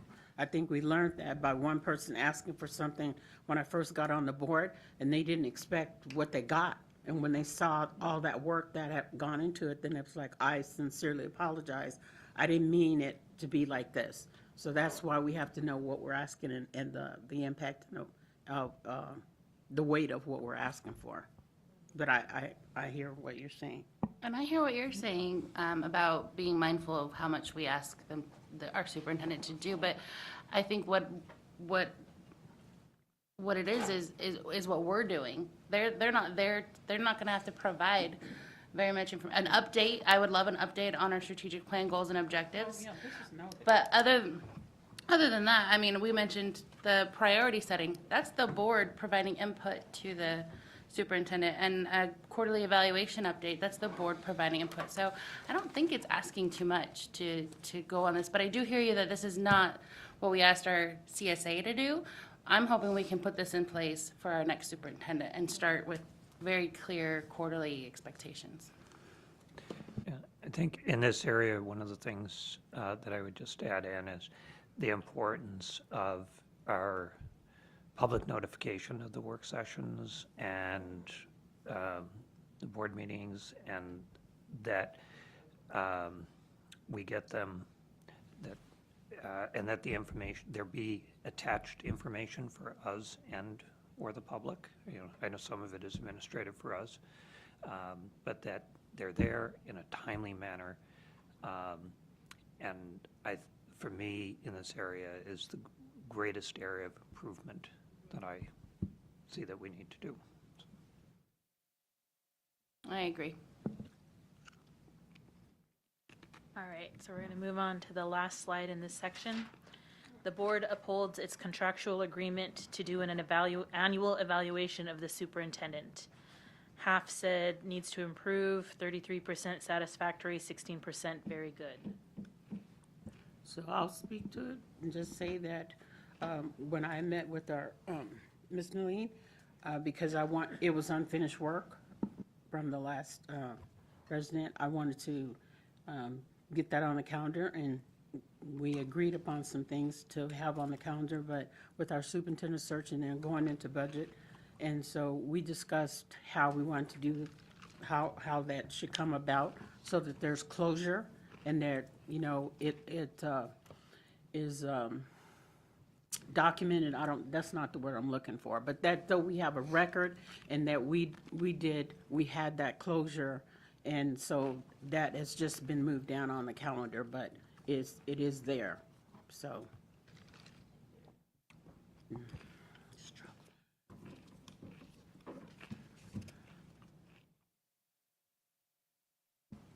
So I think the contractual agreement for an evaluation was that we would do one once a year. So there's a difference between contractual and best practice. So I think we're doing the contractual part, but is it aligned with best practice? No.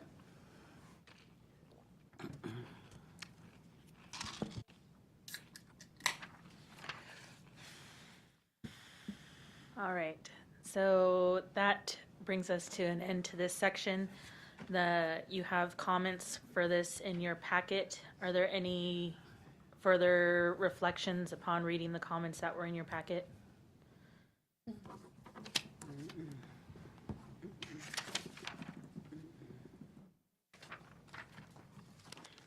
Over here making my own song, sorry.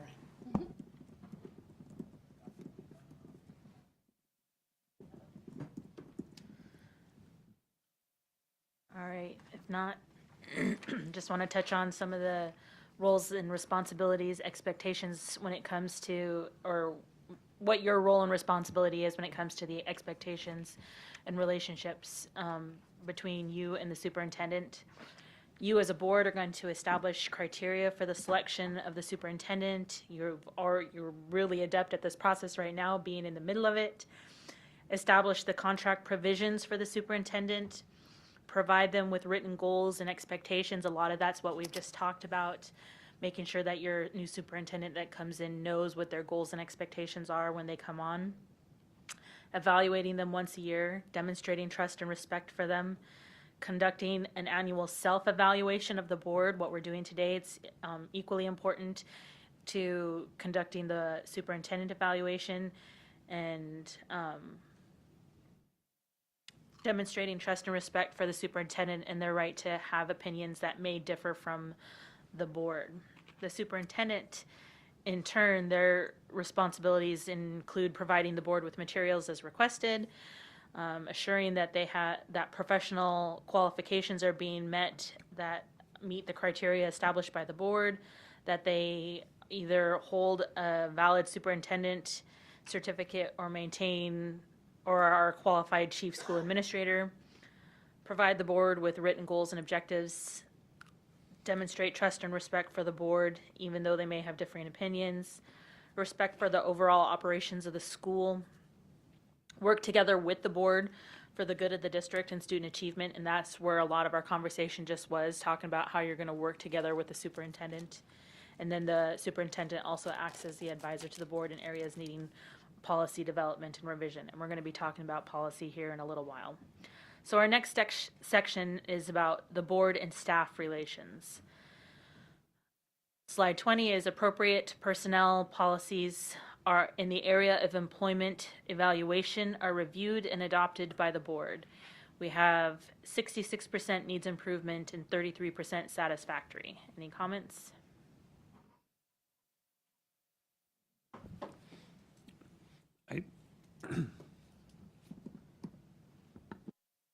I think we have good personnel policies in terms of the policy. Continue, we need to continue the review process. We went through a lot of that yesterday, and it's been mentioned this morning about board policy and district policy regarding it. We do have practices there for to make sure that employment valuations, we know HR, the central office, building administration works to carry those out, and they are all there. Can they be improved? Yes, they need to be reviewed. And the last time the district did a full review was a number of years ago, but I think it's on their radar to do that. So I think we have good policies to be there.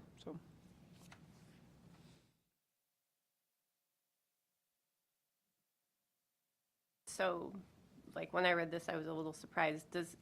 Through policy, does the board decide that teachers are evaluated by a Danielson? Or like, how does that, okay, so that is not what this is referring to, so. No. Now that we that's, have. we have the policy, there will be evaluation. And It's the part of the state superintendent. requirement for teachers. Yes. For instance, we have it in policy, we have it in policy for non-certified staff.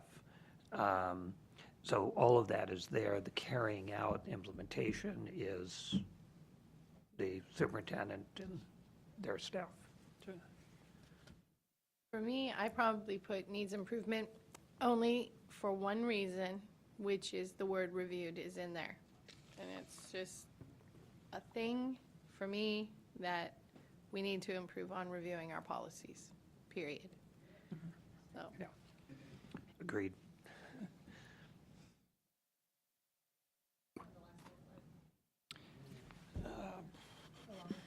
You have an AR that says when it should have happened, but I don't know that you're documenting in your policy when, oh, no, you are, if it was modified. But not reviewed.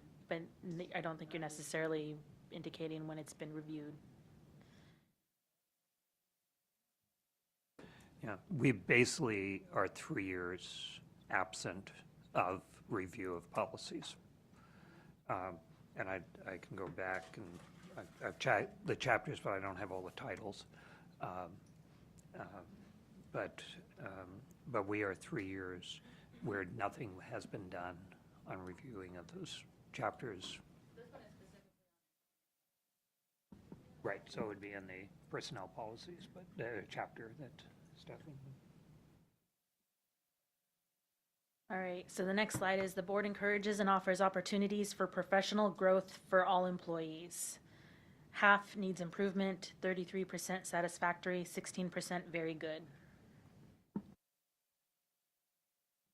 I'm quite interested in hearing from Ms. Hardy and even Ms. Sanderson and Mr. Doran, people who worked in the school, because I see professional development in the calendar multiple times a year, and the kids stay home from school for it.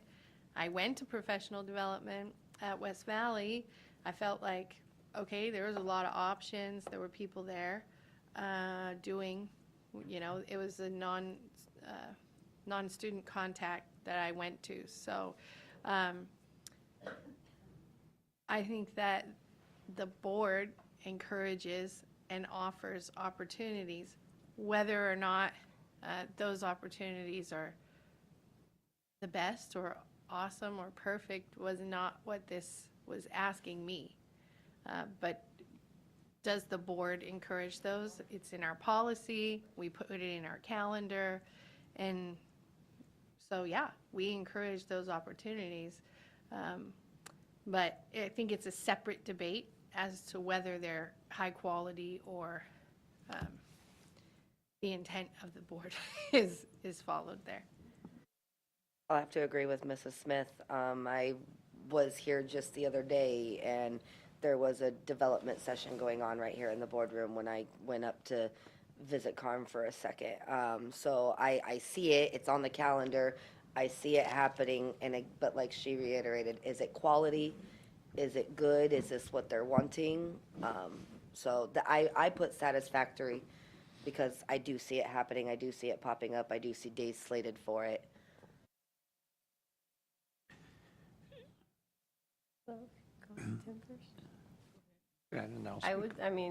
Recently in the classroom,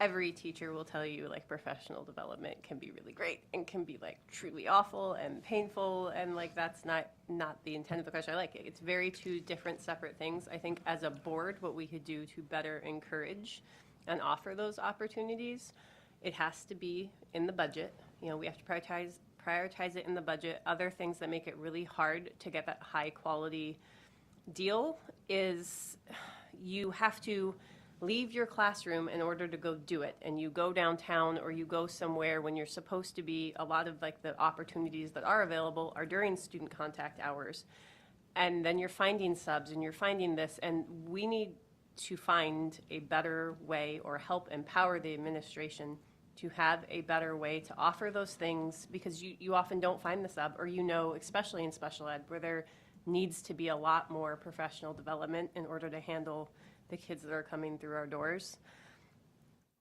A way where you don't feel like you're leaving your team in a crisis situation because you're going to go get training. And that happens in our buildings across the school district on, if not weekly, monthly basis. And it can be frustrating, even at the principal level, where principals are constantly not in the school because they are receiving training going somewhere else.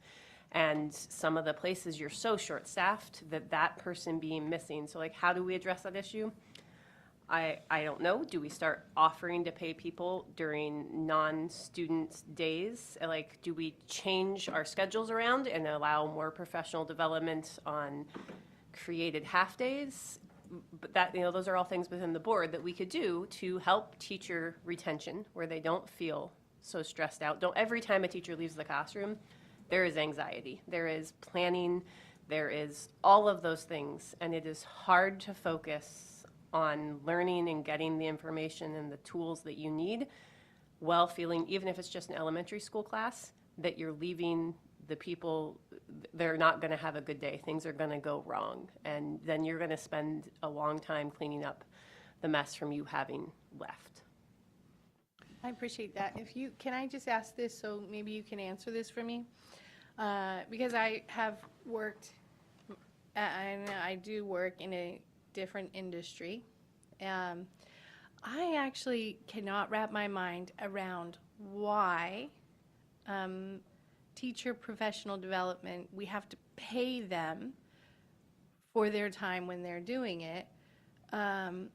Because for my industry, when I need professional development, which I'm required, education hours, I'm required, all of those things to keep my professional license, that's my business. I have to acquire that education on my own dollar and my own time, and no one's paying me to do that. And I think in so many industries, that is a norm, that people are required to do their professional development, their continuing education, in their own time. And I understand, like, it's probably in the contract, it's in all of this stuff, but I think the public probably wonders this as well. Just why is that so different from, other industry standards? Like, my husband's in the military, they pay them to do their trainings and their certifications and stuff like that. So I understand there are other industries that do it, but this seems like it is not what's best for students. Having the professional development, I just wrote that in large on my paper, like, why in the world would we do that? And if it's about money, like that we have to pay the teachers to come after 5, outside of their classroom hours, it's just, I don't think that sits well with me as a person of the public, not disrespecting the teachers or their time, but just completely not understanding that mentality. Yeah, I'm so glad that you asked that and like offered that opinion because it's a misunderstanding. Professional development in this context is not the same as a professional certification. So in order for me to maintain my teacher certification, I have to pay for college classes, I have to earn credits, I have to do those things, and they're completely on my dime and on my decision, and I choose what I want to take, and I have to maintain all those same things. My husband's a pilot. He has to maintain his pilot certifications and certs and all that. But he also is paid to go down to a training center to learn the specific things for a specific airframe that his company requires him to do. And at that training, he's paid for. And this is far more like that. I need to be trained in journeys and how to implement the curriculum that the district chose. I have to be trained in CPI in order to use the district's chosen program to have to keep the students in my classroom safe when something truly, unfortunate happens. And so because the district is requiring that you are fully trained and certified in these things, we need to pay them to have those trainings. There is some, you see the district-wide professional developments where there is choice, and that is choice asterisk. If you're SPED, no, you're being told you're going to go to this, this, and this, and you might get to choose one session to fill out your day. If you are in music, no, here's the thing that you're doing, we've decided this for you. So there is some wiggle room for some of the specialties or, elementary ed. You can choose any one of these reading things to improve your profession unless you aren't certified already in Journeys, in which case you are told you will go to the Journeys training so that you can implement this instruction with fidelity. That just makes so many things different because when all my life I've had kids in school for 17 years or something, when I see like professional development day, I'm like, so we're just paying them to keep their teacher's certificate or to get college credits for whatever they need to like remain being teachers, and knowing that it's the concussion training that you're required to have, or it just puts a different perspective on it. So I appreciate that. That's why I was asking. But it is pretty disappointing to know that we're holding trainings here and asking teachers to leave their classroom when we have a sub shortage, when we have all that, all of this chaos that we're still navigating. How's that work, Tim? Okay, let me address, I thank you for I think the question is a real important one. It's one we probably should get out there more in the information, and Brandy did a good thing with that. Let me come to that, but the broad piece first, in terms of the board encourages those opportunities. That what's in our purview of it is, when I look at it is, and when I joined this district, the board in the calendar designates professional development days, teacher work days, which I will put together with that. And fortunately, for instance, the district I was with earlier also had some days, but there were quite, and probably still are, quite a number of districts in the state where teachers show up the night, well, actually, they show up the first day of school with students. They don't have any prep time. Now, having that opportunity is in our calendar, and saying that we're going to have this periodically during the year, I think is a significant piece of the board encouraging that this happens, because that is not the case in every district. In terms of that broader question, that one of the things is, as a principal, okay, I will tell you, that is one of the hardest things on our plate that we ask principals to do. And to make it good, valuable use of staff time. And what the needs are of their students, of their staff at that particular time, but to take periodically during the year, oh, what are we going to do? You know, because we're trading off kids having time with kids to being a better, you know, and how do we work together collaboratively, learn together, stuff like this.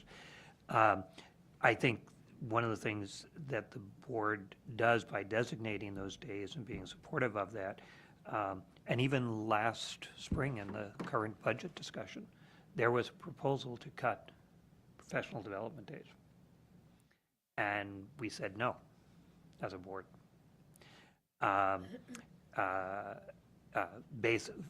That was specifically for our support staff.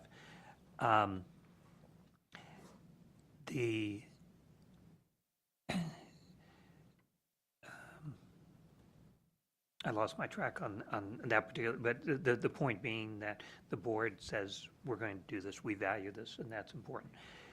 In terms of, it has always been a struggle. You'd pull a teacher out of the classroom, you pull the principal out of the building. And I remember one year as principals, we were being pulled out constantly. I know I've gotten reports a couple of years ago, principals were being pulled out constantly. And finally, you know, in that situation, I was personally involved. I know conversation happened with the superintendent, and this was prior. Principal said, we can't be out of the building. This is the impact it's having. And they completely looked at that and changed it and stuff. Pulling people out of the classroom is really, really difficult. We used to have a policy in this district that if they were out of the classroom, the teacher was out of the classroom more than X number of days, you had to send a report to the superintendent, which went to the board, that said Tim Doran was out 21 days for training. Okay. You know, right. Right. It wasn't, well, you know, it didn't, I'm using Tim Doran, whether it's a teacher or, it didn't matter. Particularly, it was focused on teachers. So it, in a sense, justifying that change. Implementation, I think, is important, and I've heard this recently, as you said, particularly now we have such a shortage.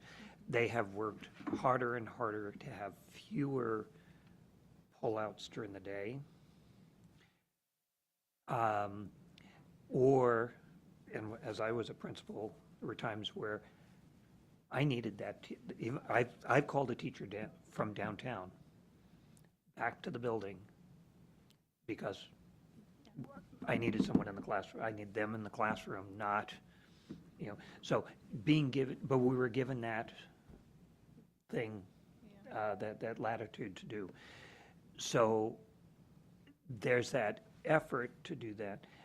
The other piece in sometimes paying them, as with a lot of industries who pay for their people to go to a conference or go to professional development or, you know, their training, even to pay for their certification, whether it's in the medical field or in other fields. That's part of the benefit the total package. And teachers spend, by and large, 24 hours a day, 7 days a week, working. How many? I would have teachers who would come in at 4 or 5 in the morning to grade papers and do, those things and prep stuff if they were doing experiments, making sure those were laid out. I had others who put their kids to bed and came back 10 or 11 at night and worked until 1 in the morning. And which is actually in this district, and again, maybe it's in this area of encouraging that, is that we give, I think it's changed a little bit, but we basically give teachers a lot of access to the buildings. Other districts, once you go out of that door, you don't go back in. But we give teachers access because they work around their responsibilities and so it's kind of recognizing they do that time. The last thing I would say that, and it's a piece we probably don't promote enough, it's there, but we might highlight it, is for students to, teachers model they're going to school. They're learning. And I've seen powerful pieces, teachers, maybe during the school day, I was gone yesterday, but you know what I learned? And we're going to try this in class. And the teachers have used that as a teaching moment with their students, and it builds that relationship. So maybe Well, some I'm ways- interested in continuing this conversation at McDonald's Playland. All right, you're on. But, we have a lot to do. I hate when we get distracted. Now I distracted us for a long time. I would love to hear a lot more about that subject, outside of this meeting. But it's But you haven't- astonishing. But, so just to end this, because this is a component that you asked, for an education support professional, when they have training, sometimes the training they feel isn't geared to what their job, okay? But there are so many ways to offer the training and to upgrade the training, and I've had these conversations, and, it comes with what has been presented to the board over and over and over again, and to our district, is that we have to partner with people who can give us what we need. And sometimes there's not a lot of money involved in that, because through our union, the union work, there is a partnership that could be forged through that dynamic that would bring in the professional development piece, the funding piece, and upgrade the training so that members, staff, employees would feel that they get what they need. And I'll cut it short there because I have a long history. That's the feedback I got at the non-student contact. And I guess that's one thing you really highlight in terms of what we as a board, in looking at this, do we encourage those opportunities? Because there was a time when the support staff got 0, teachers were getting professional development, support staff didn't. They helped in the classroom, they putted around, and there was a time when that happened. Because of support staff and the bargaining unit coming forward and teachers coming forward and principals and saying, we need to have, and it's been a learning process, because they were so broad, what areas to offer. But the board support, because there was small, but a cost to doing that, bringing them together as a group for training. That was, I think that's another example of how we exhibit our support. I will say too, like, this is what you just said, exactly what's happening right now. One of the open things within our contract with our unions is ESSA asking for training to happen prior to people being in a classroom. And currently, we direct them, and it's not being supportive of that. All right, so let's move on to the next slide. Suggestions from staff for improvement of the school system are welcome. And this is split 3 ways, 33% for all either very good, satisfactory, or needs improvement. I can say, as a former staff member and someone who is still friends with tons of staff members, at least from the perspective of the staff, they do not in any which way feel comfortable talking and giving suggestions and are afraid of being penalized and attacked and all sorts of things. So there is a huge disconnect. The few people who are brave enough to come up and speak truth to power are the exception, not the rule. Most people they're my friends, they're people I started my career with, and they're like, I think I'll just leave. I think I'm just done, and this is why we have a retention problem, because they've given up on us, and they don't feel safe telling us the problems. I hear this a lot too. I wholeheartedly agree that staff, those that do come, I notice a lot of them are retired, so they wait till they're retired and then they come back and try to advocate for those that are still employed. And a lot of them, this goes back to, we were talking about it earlier about testifiers, when they come up and they're feeling attacked by the board. And so once that started a couple years ago, then a lot of them refuse to testify. Often they'll come to me and they'll say, like, I have this and this is what I want to do, or this is what I need to say. And I say, great, regular meeting is this day at this time, sign up for testimony. And they're like, nope, not going to happen. So I think I was definitely one that said that this needs improvement. This is an area that I focused in terms of its board and staff. And I understand the other things, and I've heard some of those things. And that's regardless of who's ever in whatever position. But that I think as a board, we are welcoming for people to come talk to us and toss out an idea individually to us as a board, as individual board members. Some will talk to one or another more so just because of connections or perceptions of it. And I think we've seen that. We have a variety of perspectives from staff members, and we reflect that as a board, and they'll come and talk to one or another at any given time. So I looked at this not in terms of that system. This is our relations. Are we open when ideas come? The issue would be if somebody comes in public testimony, how welcoming, and I don't mean that we're going to necessarily accept their, go along with what they have, but do they generally feel welcome to come to speak to us? If it's a personnel matter or it's other systematic, then that's a different situation. So I was looking at this very much from a board perspective, and I think, and sometimes we've been in those positions, people have been, and we say, well, okay, if you really want that, you need to go talk to your principal. Go talk to, and there are systems within this. Or put something together and give a proposal through your principal, if it's school-wide, to central office or whatever. And we've had lots of opportunities.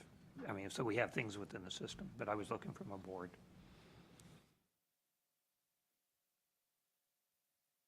And I have had staff who say, I don't want to go talk to Tim, as when I was a principal. So, there's always a certain, some people are more reluctant than but you work hard to be able to say, okay, whether my principal, whether Tim's going to be receptive to this or not, go toss out the idea, let him think about it. So.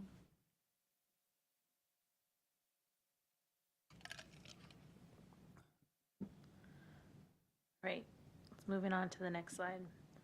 Staff accomplishments are recognized by the board, half very good, half satisfactory. I think that the board does a good job at recognizing staff accomplishments and teacher accomplishments. I also feel that we will recognize them if their supervisors are recognizing them and bringing them to us. I don't think that we can go to each individual school and say, hey, you're doing a good job. Hey, you're doing a good job. So I think that this also falls on the supervisor's job to bring them to us. A couple of years, maybe it was last year, our female wrestlers did an amazing job at state, and we didn't recognize them because no matter how much we asked the coaches to submit the forms or whatever we have to do in order to recognize them, they were already busy with the junior high wrestlers. So they didn't have enough time to recognize our female wrestlers that, I mean, we got first, second, and third, I think, that year. They were here. Right, but it took months because they didn't have the time to for us to bring them in and recognize them. So I don't think that this one can really fall on just us. This has to be a whole team effort with everyone. And I'm not trying to say that our coaches are bad. I think we have some of the most wonderful coaches ever. But I want all of us to share the blame if we're not recognizing people for their accomplishments. The same way that I want all of us to share the joy of recognizing our staff for their accomplishments. And there may be some back parts that we don't know of, so you can not know those things. And, the perception might be this, but there might have been a whole bunch of something else going on, and we wouldn't be privy to that. And, we try to set aside time in the agenda to recognize, so. Maybe a solution to that is to encourage admin and their supervisors to bring that to us. I know that I thought we were doing a really good job, and then I heard that one of our educators got Teacher of the Year through the VFW, and they were recognized, and I had no idea until the day of, and couldn't go. So I would love more, and I agree. Maybe it's empowering, encouraging them to bring it to us.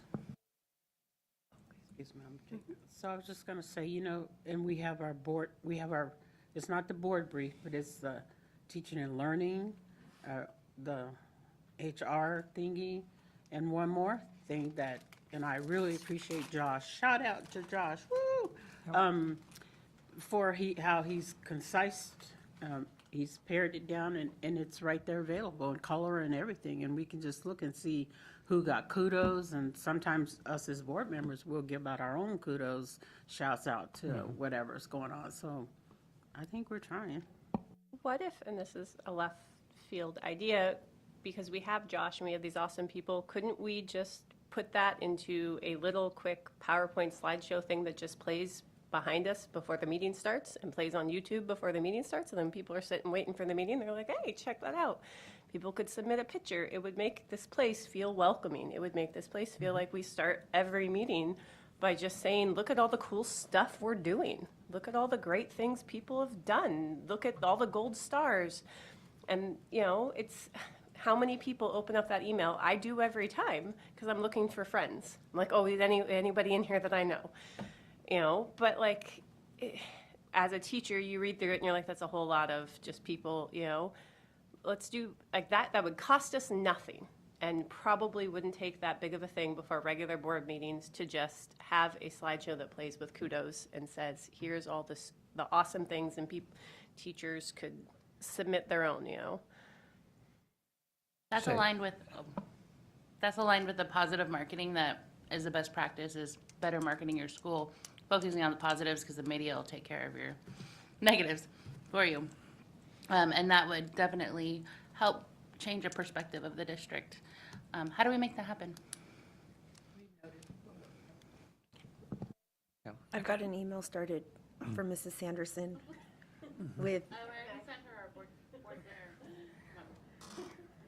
and I'm willing to help with whatever needs help to make this stuff happen.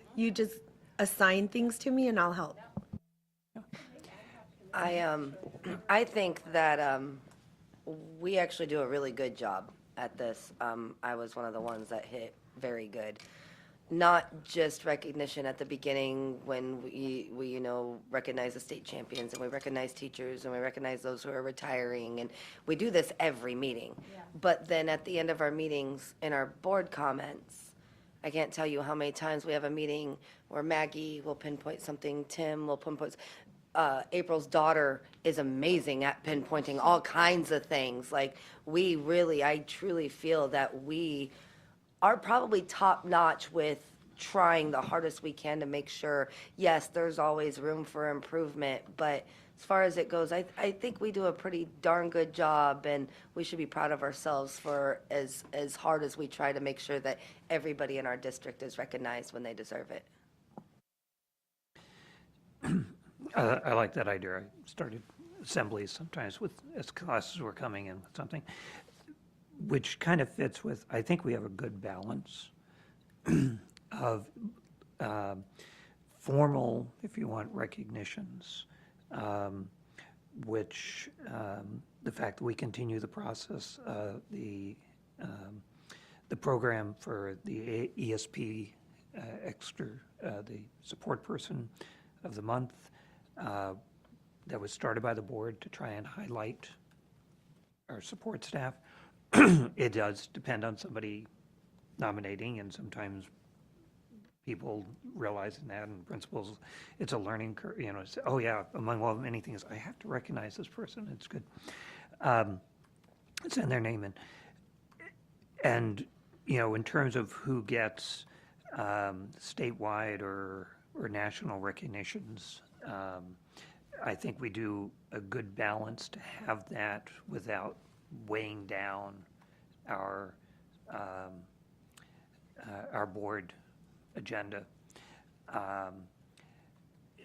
At the same time, as mentioned, I think the district has stepped up in their recognitions, their publications they're sending out, their gold stars that they offer and different things. And it's amazing how many people send in gold star to go into the HR newsletter. I like the idea that we're thinking about different ways that we can highlight, whether it is in our comments, and I think that has been very true recently, increasingly, that we take time in our comments to say the good things we're seeing. It is that balance of how much you do at what levels and what kudos you get, but also providing opportunities that are less formal and really don't take a lot of time from our business. What would it cost to put it on the radio, Mrs. Burnett?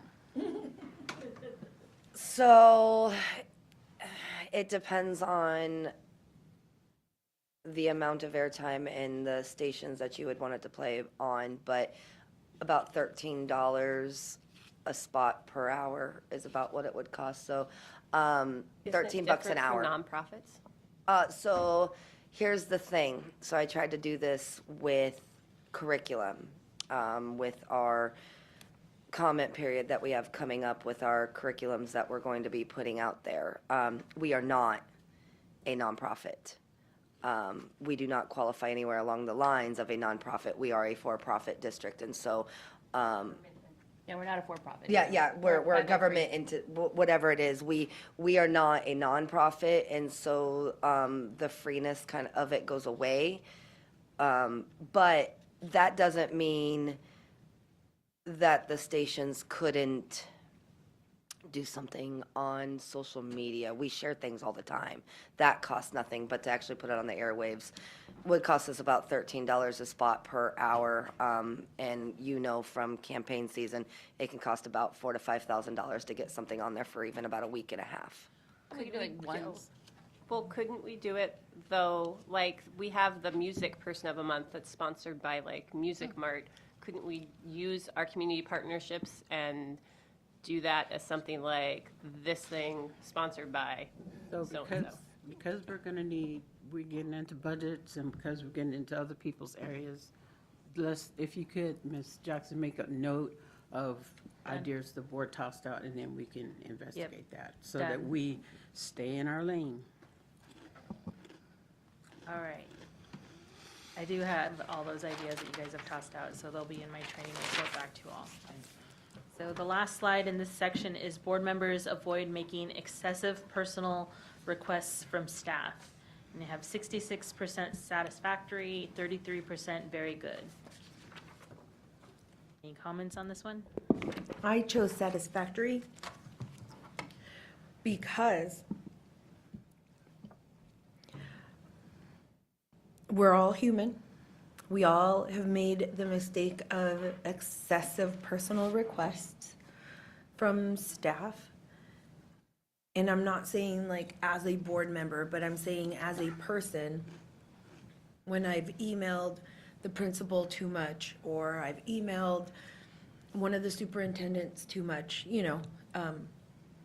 for information that doesn't necessarily, it's not necessary for the board to function or for, to me, that's excessive and personal when it doesn't have anything to do with the board.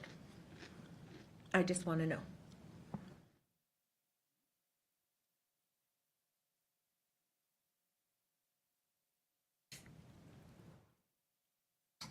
Were you asking a question?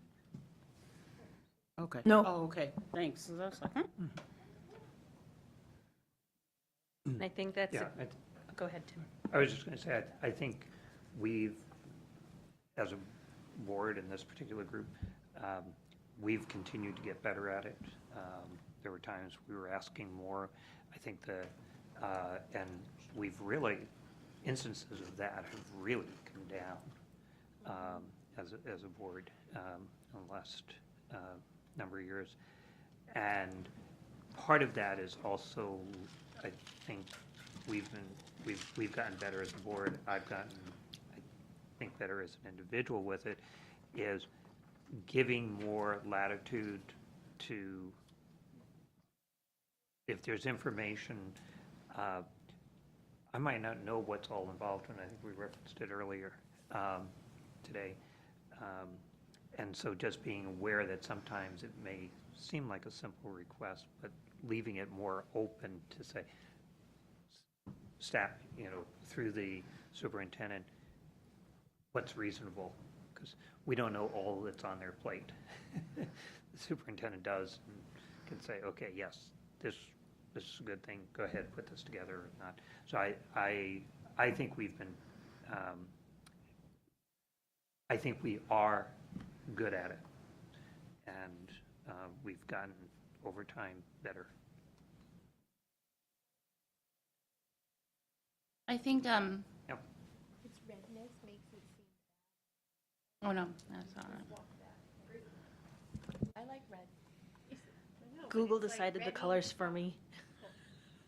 You can click on them if you didn't know and change it. I didn't know that. Yeah. Oh, you'll have to show me. Yeah, I mean, because when you page through, you're like, well, bad, but that's actually good. No, that's good. Because it's all red. These are royal colors, gold, red, and blue.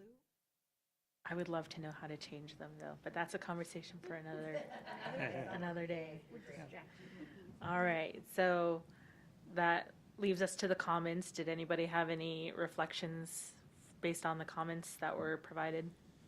I think that this is one area for really great growth, whether it's through how we welcome and interact with testifiers, how we talk about staff as a board, and then also through our negotiations. I think that's how we're communicating with them, through our board roles as approvers of the negotiations. And so I think that we can definitely improve in this area while still staying in our lane.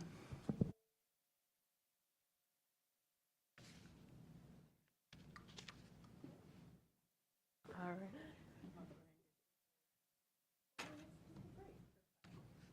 You want to take a 5-minute break? Okay. All right, so personnel, just touching on the roles and responsibilities of the board. You'll see that most of what you see for personnel is policies, like, you're responsible for employing the certified staff members, but then establishing the criteria used in hiring, that typically happens in policies, adopts the policies for personal management, ensures job descriptions are in place for all classified staff, and that happens by just asking your superintendent, are there job descriptions in place? You hear in your quasi-judicial role any appeals from personnel, promote good working relationships, adopts policy on the evaluation of personnel, adopts staff evaluation procedures, receives and acts on personnel recommendations from the superintendent, and we already touched on this, but conducting the annual evaluation of the superintendent because they're the board's only employee is part of your personnel responsibilities. When it comes to the superintendent, they recommend to the board the employment, promotion, transfer, all that of employees. They're responsible for the supervision of all employees of the district. A lot of that gets delegated, but the superintendent's ultimately responsible. They establish job descriptions for all positions, establish procedures for the recruitment and hiring. Anywhere on the previous page where you saw policies, the superintendent's responsible for any administrative regulations. Fostering good working relationships, developing with the board and staff a systematic plan for evaluating the performance of all district staff, delegating as appropriate, providing the board with information regarding employee work assignments. You can read those all in detail later. And if I can just answer the question that was asked at the beginning in terms of personnel policies. What was that? Just that they were last reviewed officially 15-16. They're scheduled for the 24-25 school year. That parts of them I know have been done since then, but as a formal review, that's the cycle. All right, so next we're going to move on to board and community relations. The board keeps the public informed through regular newsletters, reports, and contact with the media. The majority of you said needs to improve with 66%, and then 16% both for satisfactory and very good. I was one who hit a satisfactory, or maybe I hit very good. I've hit very good. Okay, then I did the satisfactory. Either way, I'm a little shocked by the needs to improve just because I see constantly social media blows up, teaching and learning blows up, everybody posts something. There's always room for improvement, 100%, especially when it comes to getting information out there and such. I'm wondering if the needs to improve maybe comes from more updated information from our meetings or for our meetings. I could see that, but when it comes to things that are happening in the district and classrooms and such, I think we're pretty on point with sharing with the public. I have to wholeheartedly agree. I see it all the time. I make sure to share it whenever I do see it. I think that our Facebook presence is, it's professional, it's informative. The communications department here in the district is doing a phenomenal job because there are some things that I see on Facebook or I get an email on before I even get the board packet. And I'm just really impressed with our communication. I read this as how does the board do it, and so not just the district. And the board doesn't really do much in this area. We delegate to another department to do it, but it's not really about the board. It's about the district when that communication goes out. And then I also looked at it as I feel like I'm not getting information fast enough, and so I can only imagine the rest of the community feeling that even more so. So that's why I put needs to improve. Do you follow their Facebook page and you're still not getting it? I mean, not the board stuff. I never see anything on Facebook about the board. Go ahead, Tim. one of the perspectives I take on that in terms of the board, yes, we could do, and it's been suggested, we put in the hopper, I mean, there are different things of doing a community perspective or whatever. But I think one of the things that the board's role in this is very strong is recognizing the reporters and media in just saying thank you for covering an event, for, at a school or within news item, for writing an article in the paper. Just recognize if they come to the board meeting, they're just here, not having to give a statement or anything. Just, thanks for coming, for covering these things. And I've watched over the years what a difference that makes for the reporters. And I know I've also been here when there was some feelings, you don't want to talk to that person? Why not? Don't try to avoid, try to at least make them feel welcome. They're taking time to come. They're taking time to do a, if it's on the news, TV or radio or whatever, to do a report. Thank them when you see them. Maybe it's at the assembly. Maybe it's, at another event that you see them at a school and you happen to be there, to say thank you. I think that's something as a board we can do even without ever writing or interviewing on something. That takes a little bit more work, and I just keep it in the hopper, because we have our board spokesperson that we want to be respectful of. But I think that's a piece of that recognition of just, thank you for coming. Going back to what Ms. Marati was saying, I didn't even think about it that way. So thank you for that. But when you think of it in the terms of the board, there's really not a lot that happens. Is there a way to change that? Can we, I know when the superintendents and the assistant superintendents are in the buildings, we're all over it, right? It's all over media. There'll be pictures of Miss Moline with the staff, or Luke with the staff, or Kate with the staff. Can we maybe entice that for board members when we're in the schools, and that way the people can see that, the board we're out there, we're in the schools, we're doing this, we're here. They don't necessarily see us. Would that maybe help? Just ideas, just throwing it out there. Just, if I might, a thought to put in with it, not a bad idea, but the caution I have, because you watch it, is we each have different schedules, and that what we can get to. And on one hand, I like it. On the other hand, I'm cautious that how it reflects on, and I'm thinking of school visits, and this would be kind of in that. Okay, I've got a lot of flexibility. Others who have, I am so impressed with board members who are working from early in the morning to late and then coming to a meeting, and they just don't have as much flexibility. So we have a pretty good balance. Some of us more flexible. We can hit more schools. Some might, it's more like what I see, it's nearby. And it's not a comparison that one is doing better than the other. It's just what we can do. And that's my one caution with that.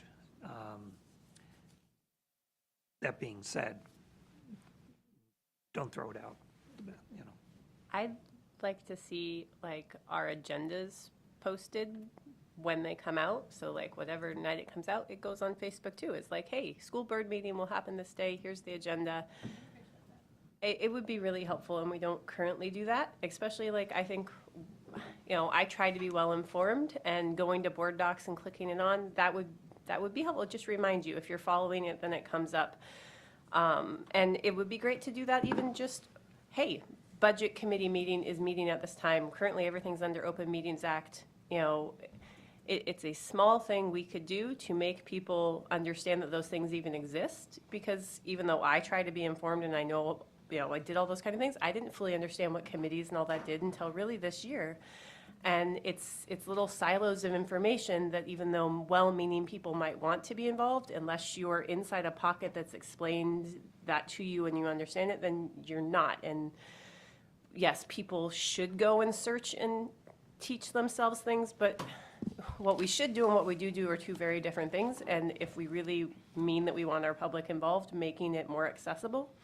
And I would also like to see us hold something like before the election gets underway, just a, candidates information night.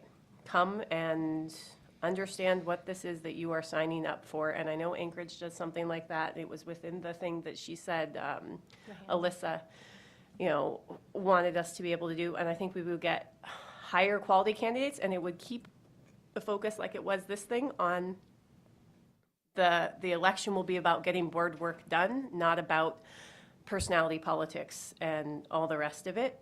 This shouldn't be a sexy job. This should be I'm here to get some work done, and I understand what I'm taking on to do it. I think that the board keeps the public informed by funding the departments that produce all of that stuff. And when we asked in our legislative committee for the video, everyone was like, oh, we totally want the video. And then our 2-person department who was like, oh my goodness, how on earth is that supposed to happen? I have no idea what you think I do, but I don't know when I'm going to do that. And, so their department, which in the changing society that we're in has become extremely important and specialized, has 2 people in it. Yeah, and, so we cut it last year, but it's a non-student contact, and, it's like you choose between the good and the good all the time. But we do these things by making sure that we have a real qualified professional staff in our limited staff, which I will say, like Ms. Sanderson, to jump for joy for Mr. Duval, that it has just been such a noticeable impact on our communication and our district. So, we funded that, we changed that position, but we also made it so that we're able to hire a real professional with experience in there. And so it makes what we do put out very effective, I think.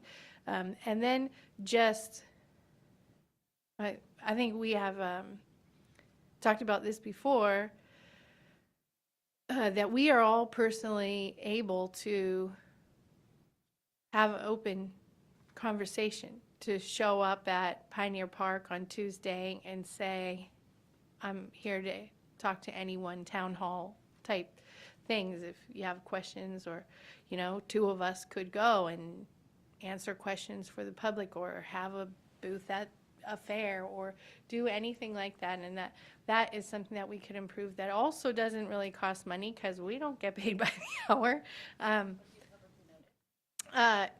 Just 2 people sitting at the park. It doesn't have to be publicly noticed.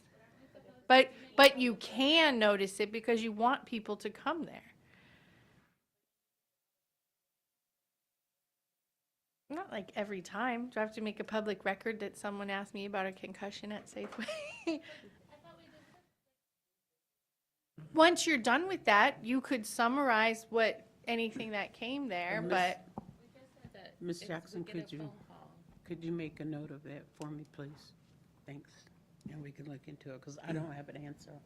That's the only reason Well, I I'm was saying just, it. maybe not you, this isn't directed just at you, it's a board discussion. Didn't we just talk about how if we get a phone call from a constituent, we're supposed to write it down and provide it to Carm to send to the board?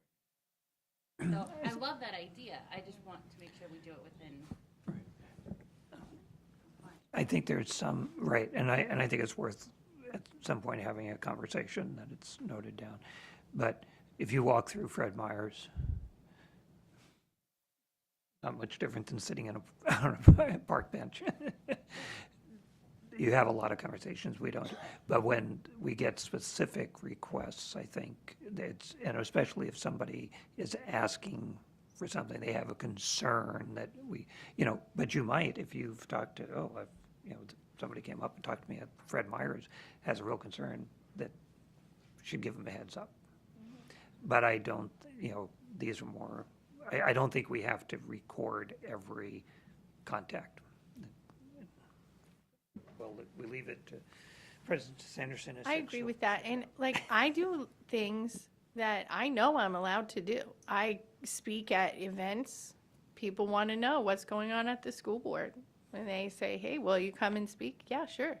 I go to classrooms and speak. I go to different meetings of organizations around town and speak regarding like, hey, what's going on at school? And like, we're allowed to do that. You're allowed to show up at Rotary Club and say, hey, here's the things that are going on at school, and answer their questions. Like, is the school board going to close any more schools? We have a public stance on that. So, you can answer that question. But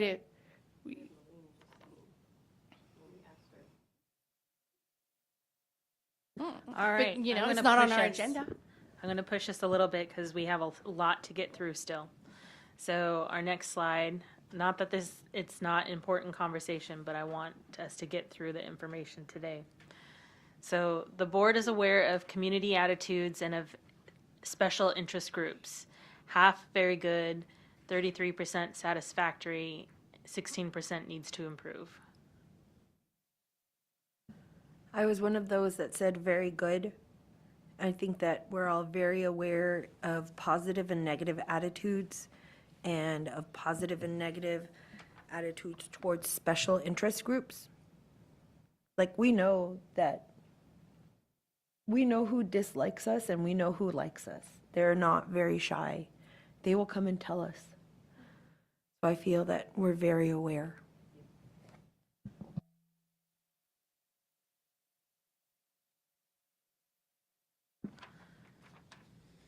All right. Next slide is the board seeks community input prior to establishing district goals and objectives. We have half satisfactory, 33% needs to improve, and 16% very good. Again, I think pre-COVID, we were very, very good. If you had asked me this in 2019, I would have said absolutely. But COVID really kind of threw a wrench into our efforts to gather community input like we used to, and I haven't seen it come back, but I'm hopeful. An example is every year we used to do a community survey. Didn't cost the district any money, but we did a community survey on the budget prior to budget season so that the board can make an informed decision regarding the priorities of the community on budget decisions. That's just one example of many, many different ones.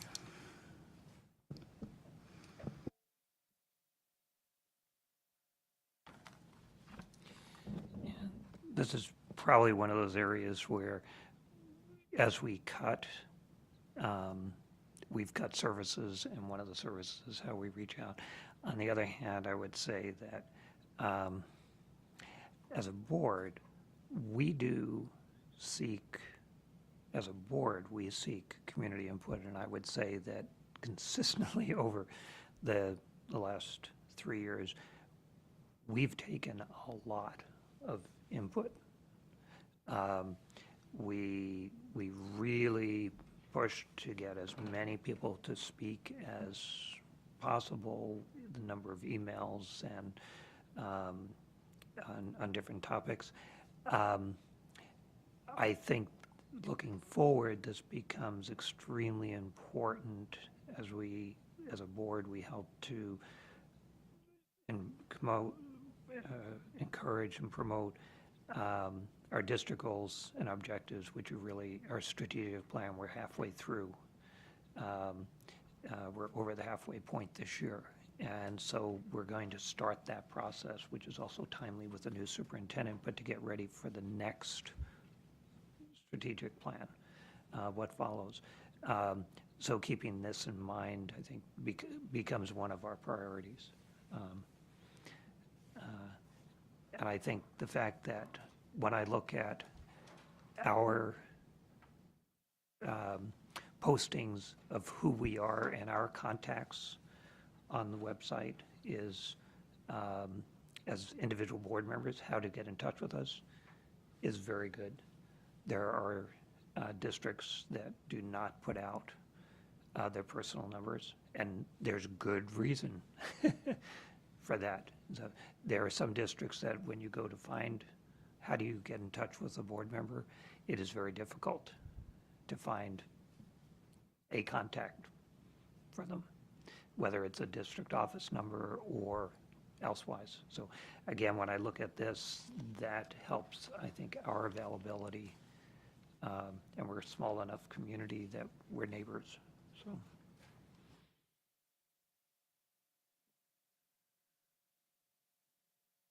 All right. The next slide is the board holds public hearings on important issues before taking final action. Have 16% very good and 83% needs to improve.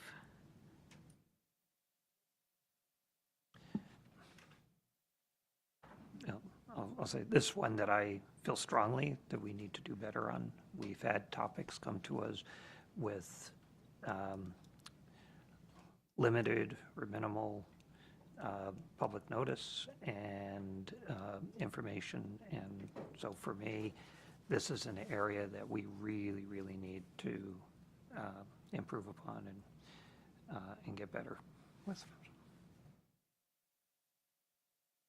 I'd like to see us too, for, as we're approaching, it's gonna probably be a painful budget season, for making big decisions that are gonna really impact the public and how they feel.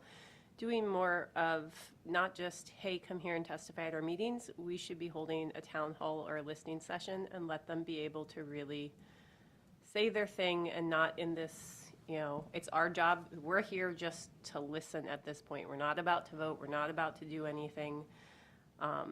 Because some of the decisions, you know, and I don't want to hold this board to what past boards have done and what happened there, but there were things that felt like enough information hadn't been gathered. We didn't really ask about the real impacts of moving sixth graders to middle school and what that was really going to look like, and you know, now all the trickle-down effects. And even if it's just sitting there for 2 hours and having people tell us what they think, giving them that opportunity, because that is a seismic shift in how we're doing education here in Fairbanks, especially since I was a kid.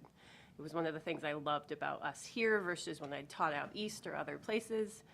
You know, and so making it that way to do that, or when we're not closing schools, we're not closing, but having the board or a representative go to the schools that are being closed and listen there. Just, I think we owe them that courtesy of hearing from them well before we make a decision. So I also hit needs improvement on this one. Mainly because not necessarily about before taking the action on issues, but I would also like to see the board follow up on actions that we have done. So let's say let's use the reference Ms. Hardy just used with the moving the sixth graders up into middle school. So we made that move, we made it happen. Now a follow-up to see, you know, how's it going. Visiting Tanana Middle, I'll tell you right now, it's not going so hot over there. But, you know, things like that just like a follow-up to say, hey, we did this, how are you feeling, how's it going, where can we maybe take considerations on areas of improvement. So I'd like to see that, as well as, you know, more comment. It would have been nice. There was a lot of, I do remember the public comment when it came to the closing of schools, and there was a lot of it, but there should have been more time, more comment to come about it, because that really did affect a lot of people. So follow-ups, more time, in theory, would be nice. I could not agree more about the request for follow-ups. I've been asking and waiting, hoping for a follow-up on the big decisions that we made this time last year. I think with the work sessions, if we have a work session before every board meeting, tied to the action items, then that gives us another opportunity. If it's just the day before, it's a little late notice, but at least it's another opportunity for the community to listen to what we're going to be taking action on the next day.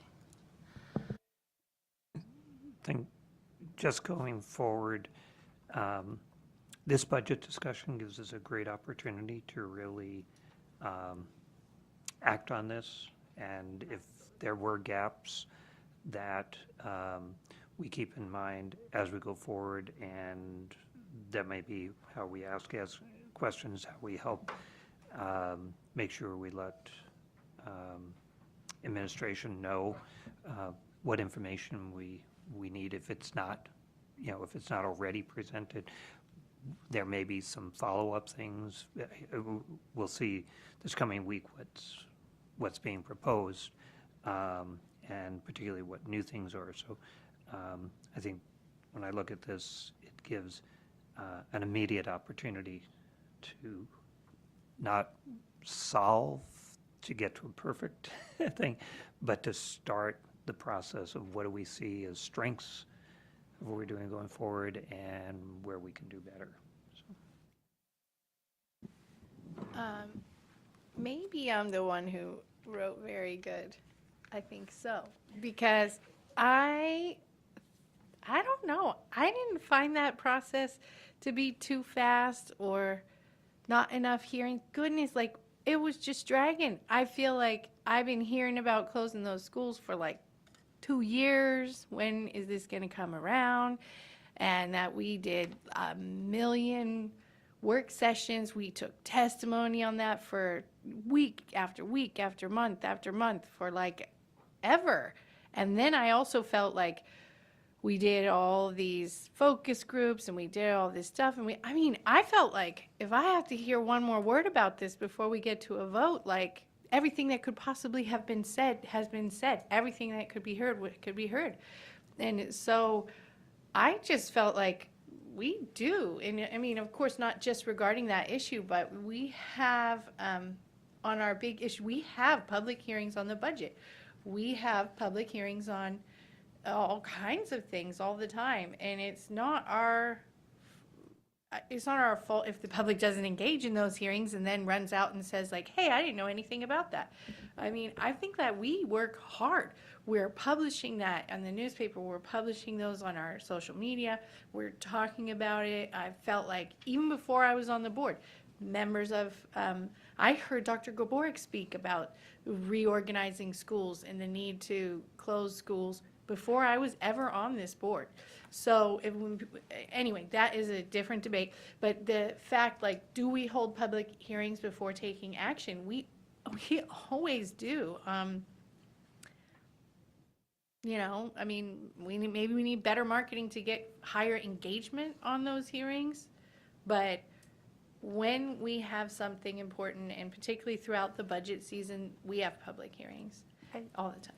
I think there's something different though, and the school thing wasn't it. The moving sixth graders, that came about and wasn't as in-depth discussed, and it got wrapped into emotion, and that to a lot of people were like, wait, but you're not considering that separately, and that's such a separate thing than closing these schools. Now you're also changing all of this, and it happened very quickly. I know because it felt like whiplash for a lot of us. I was just a community member at that point, but like separately, having a listening session is not the same thing. It's understanding that sometimes people just need someone to vent to, and either they're going to yell it out on Facebook, or we give them an opportunity to feel heard and have us have to sit here and own our decisions and just feel the weight of that before we make them. It's not a comfortable feeling, and it's not us engaging with them. It's a listening session.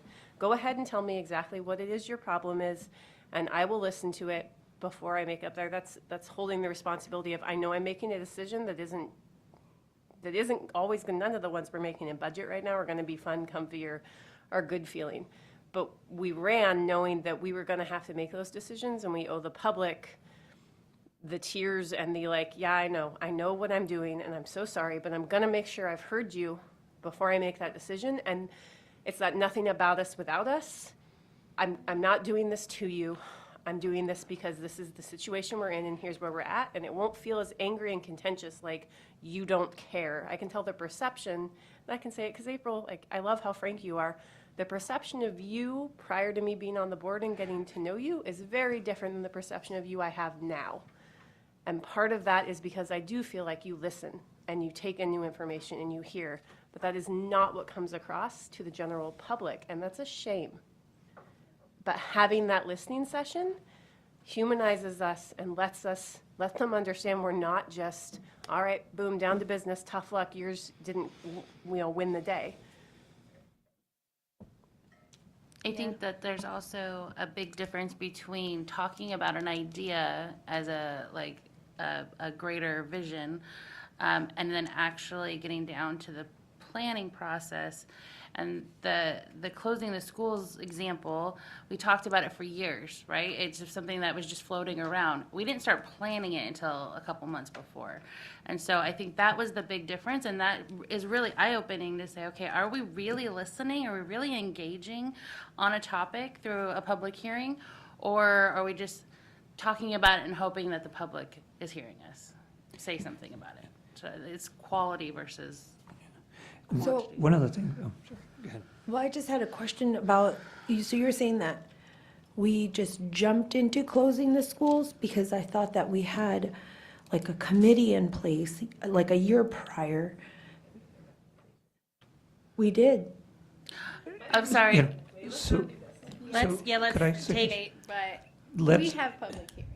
Well, no, my question is like, we had that committee, we like, so you're saying that it was fast within 2 months, right?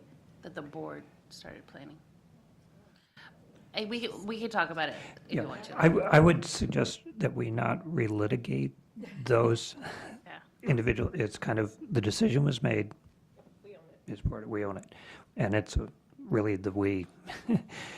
But I think what's important here, and not to lose these concerns, is particularly as we go forward, I mean, and how we notice things, and I guess in a much more recent piece, and not to relitigate the decision, but looking at our process. We had a work session on an unclear topic with no information. And then we took a decision, made a decision the next night. The process, I think this says, and is, how do we make sure there's sufficient time, and that could be debated, but that there is some information that people know, and whether it's a formal public hearing, we have some formal, which we designate as public hearings on the budget. We also have the public testimony, which is, at regular board meetings, which is part of hearing from the public. But that we make sure that in the process, the bigger the issue, the more time we give people to process and to realize what the direct ramifications are to them and their children, as well as that they have the information upon which to either ask a question or to know what we're talking about. And I think that's the piece that I would say, if we focus on that, and we can do that starting now, and as we go through this, the budget process, which is our next big one, but then it's going to be after that when we look at more policies and things of that sort, that we really get that information out. We look at that process to make sure notice is out timely, good, solid information presented at the time it's posted, so the public knows, can see that we know, and we can see what we need to be looking at, so.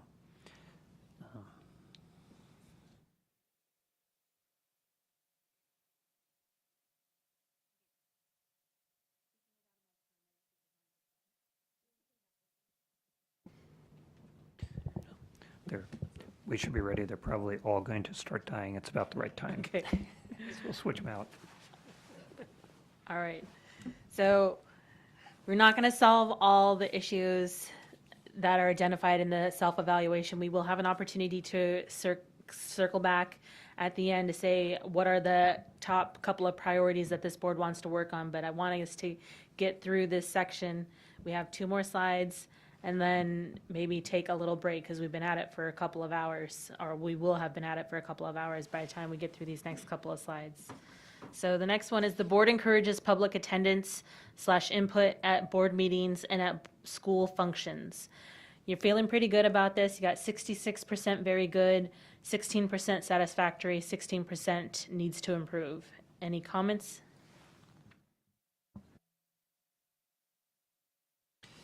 I think every single time we end a board meeting, we're encouraging, I think every single person encourages the community to participate, to show up for our students, and we even give them a breakdown. We give the public a breakdown of, hey, you know, hockey's in full blast right now.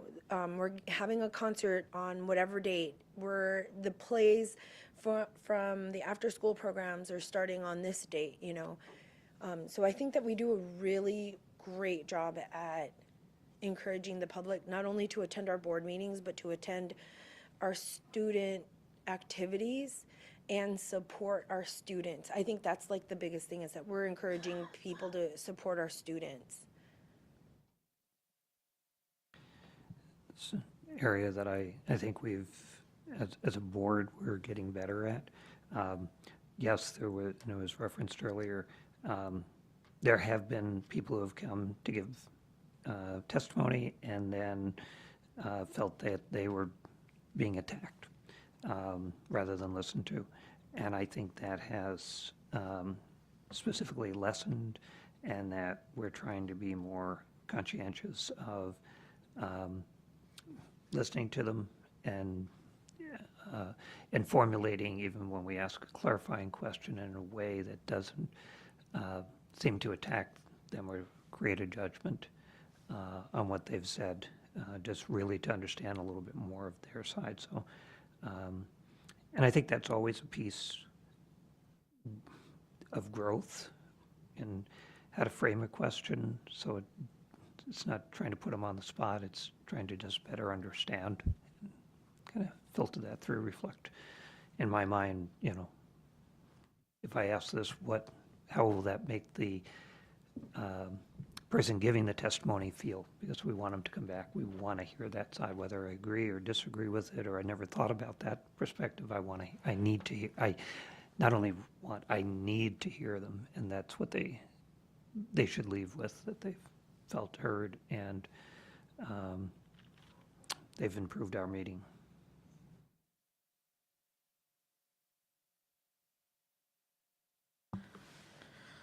All right, the next slide is the board cooperates with parent or citizen groups. You have 66% satisfactory and 33% needs to improve.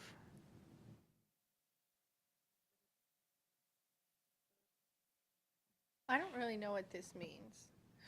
I mean, I guess I do know what it means, but not super clear on like the intention of this question, because cooperate with them, like, I just don't get it. Can you help me understand that better? Sure. So I think you have a number of different types of parent groups. You could have like your PTA or PTO, whatever. Other types of parent groups, like, do you, now that you asked me to clarify, I was like, yeah, I can. Now I'm just like, can I? Cooperation, yeah. Yeah, I don't know what it means, so. Yeah. Well, and we have like the A&E board and other little boards, and do we allow them to exist? Is that our cooperating? Because, yeah.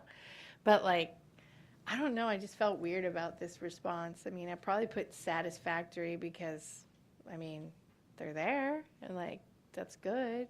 We don't hinder them or say you can't make up a parent group, but I just felt like this slide was a little weird, and I didn't really have a grasp on what I'm being asked there, or even that we had a role in that, I think was confusing to me. It could be like kids voting, which we do as a board cooperate with. We allow them to present their thing. They are I'm on the board of Kids Voting. They're a nonprofit. They're their own entity and organization, but we allow them to exist within our schools. We give them time during our board meetings to present things. So like that's where I was like, yeah, we do fine on stuff like that. The food bank might be another one.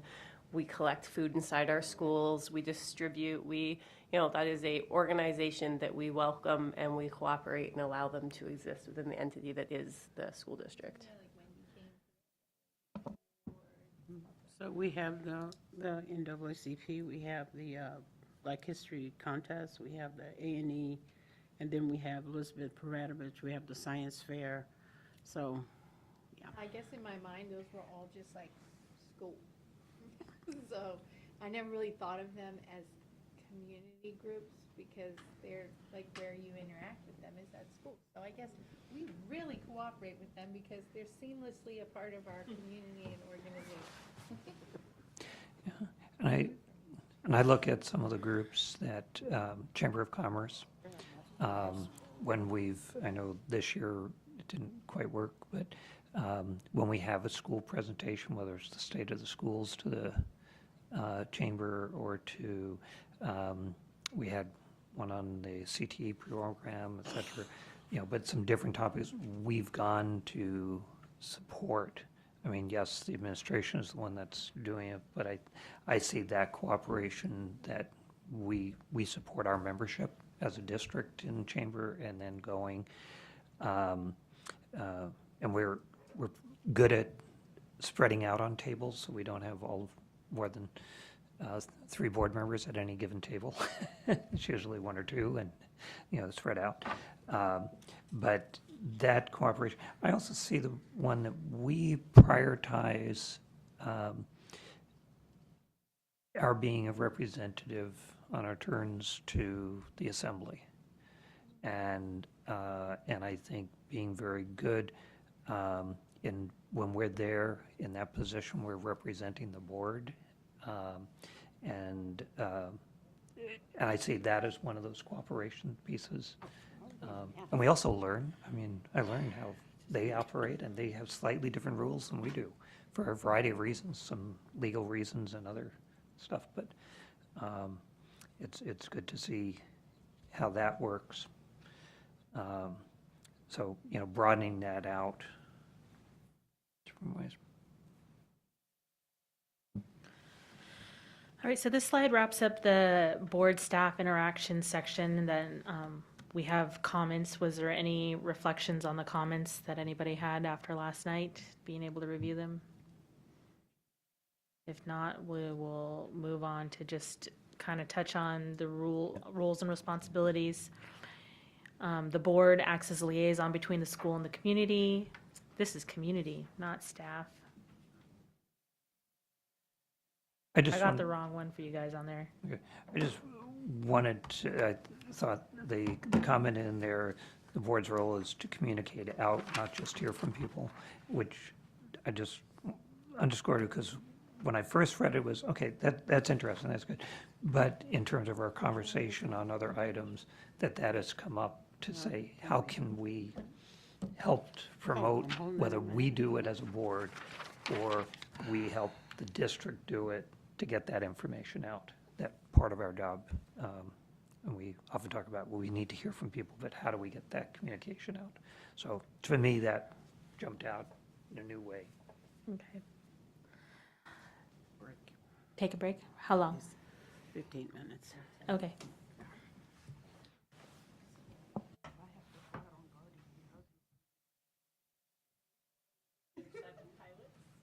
Actually, there's 7 pilots, there's currently no. So those 7, you'll get 2 of them because they're just.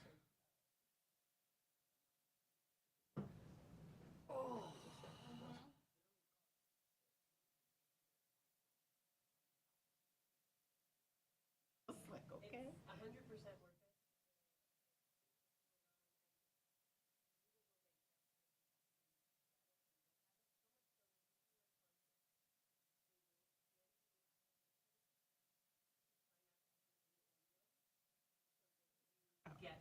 appropriate, otherwise it will be like $30,000.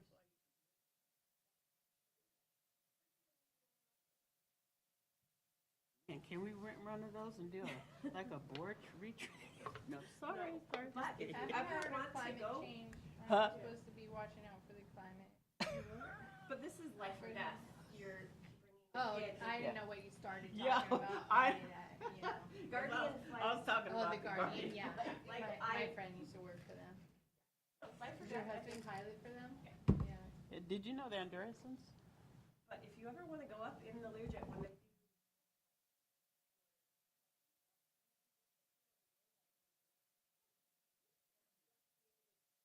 get there within like 30 minutes.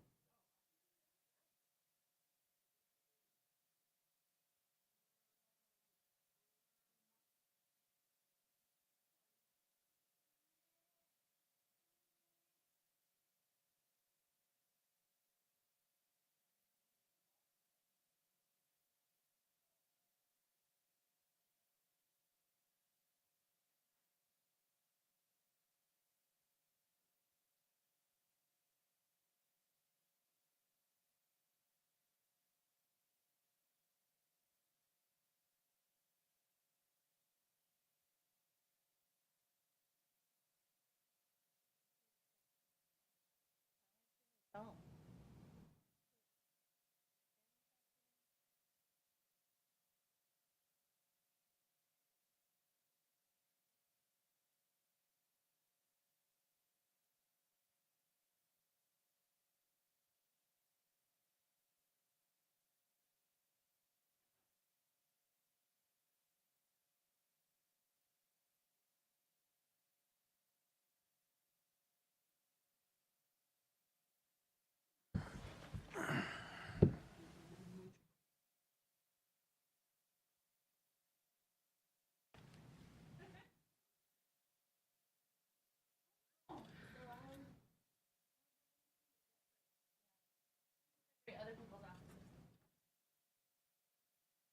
I work with a guy who likes to hunt.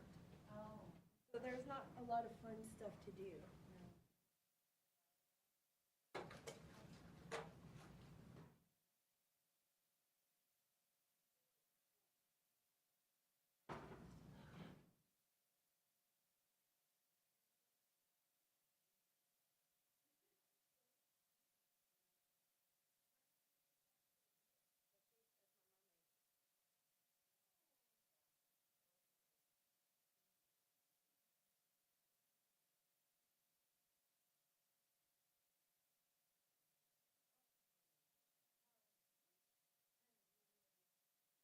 I have a cup, I have a coffee cup that is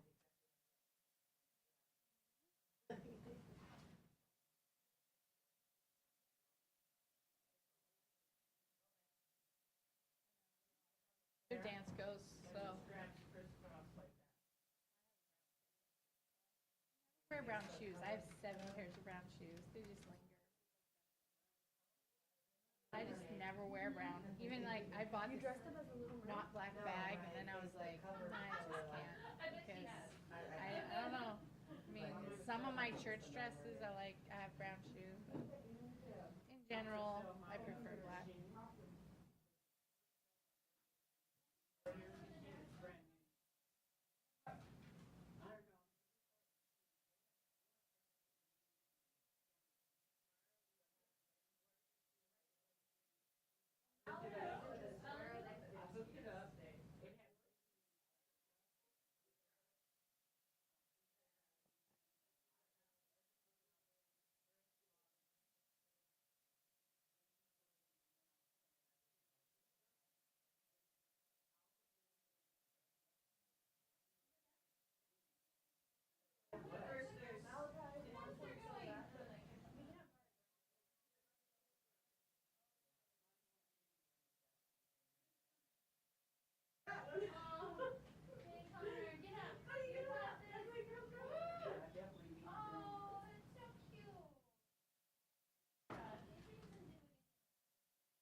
Baby daughter.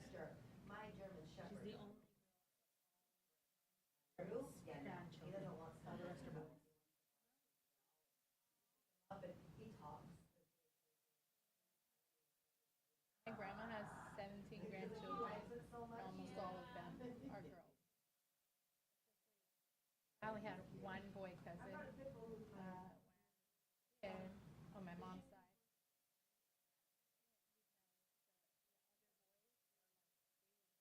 I moved away, you know.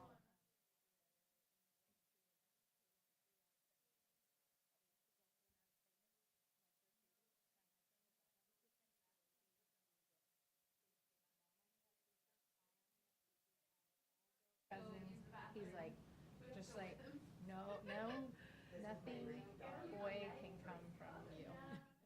I have 6 sons now. And my first baby was a boy. He got wrapped in pink blankets when he was born and everything.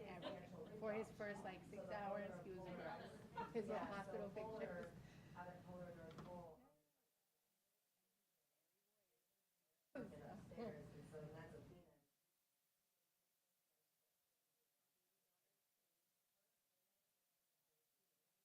Finally be quitting nursing.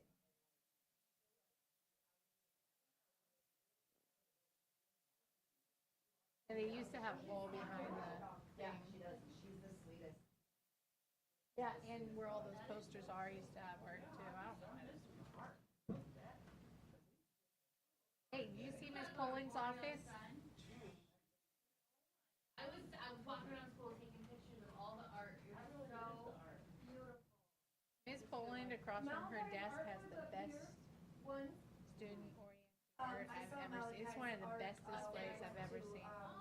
Right across from her desk, I mean, every item on there is like, I would buy that if it was in a frame. Up at Miss Poland's desk. But you know, she's got that little kitty, that wall right there.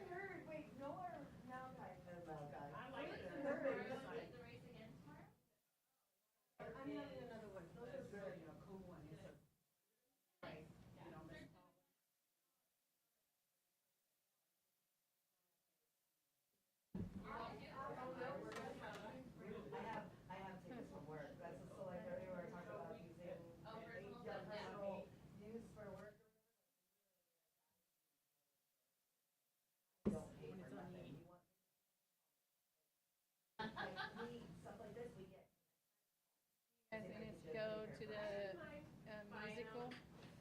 North Pole's the only one having a musical this year.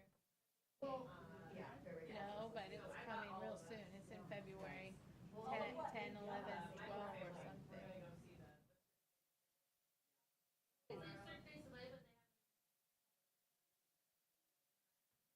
I think it's the 10th and 11th, and then maybe they have a daytime show on Sunday, but I'm not sure. Oh, Olivia will give you the update. She's building the sets. Every day she's covered in paint.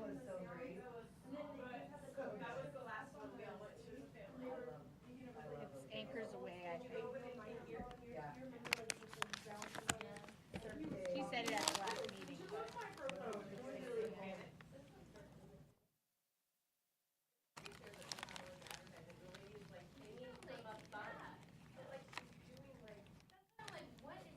Okay, so this, yeah, stuff like this.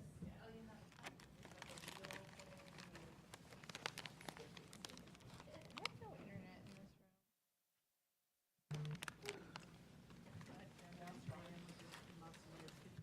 Did you say what? It's cold? I have no internet. I can never check my email. I mean, on my school computer I can, but I mean, my phone is hooked up to the Wi-Fi. This happens to me every time I walk into any school. It automatically cuts it in. It's like, you have to turn it off to get cell signal.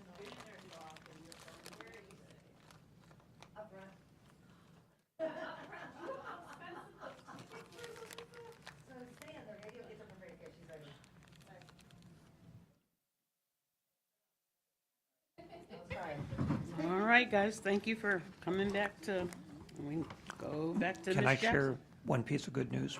Sure. Yesterday, I got a chance to catch a little bit of the Alaska Live broadcast from KUAC with North Pole students and the teacher. You want to talk about representing our district well and their school well.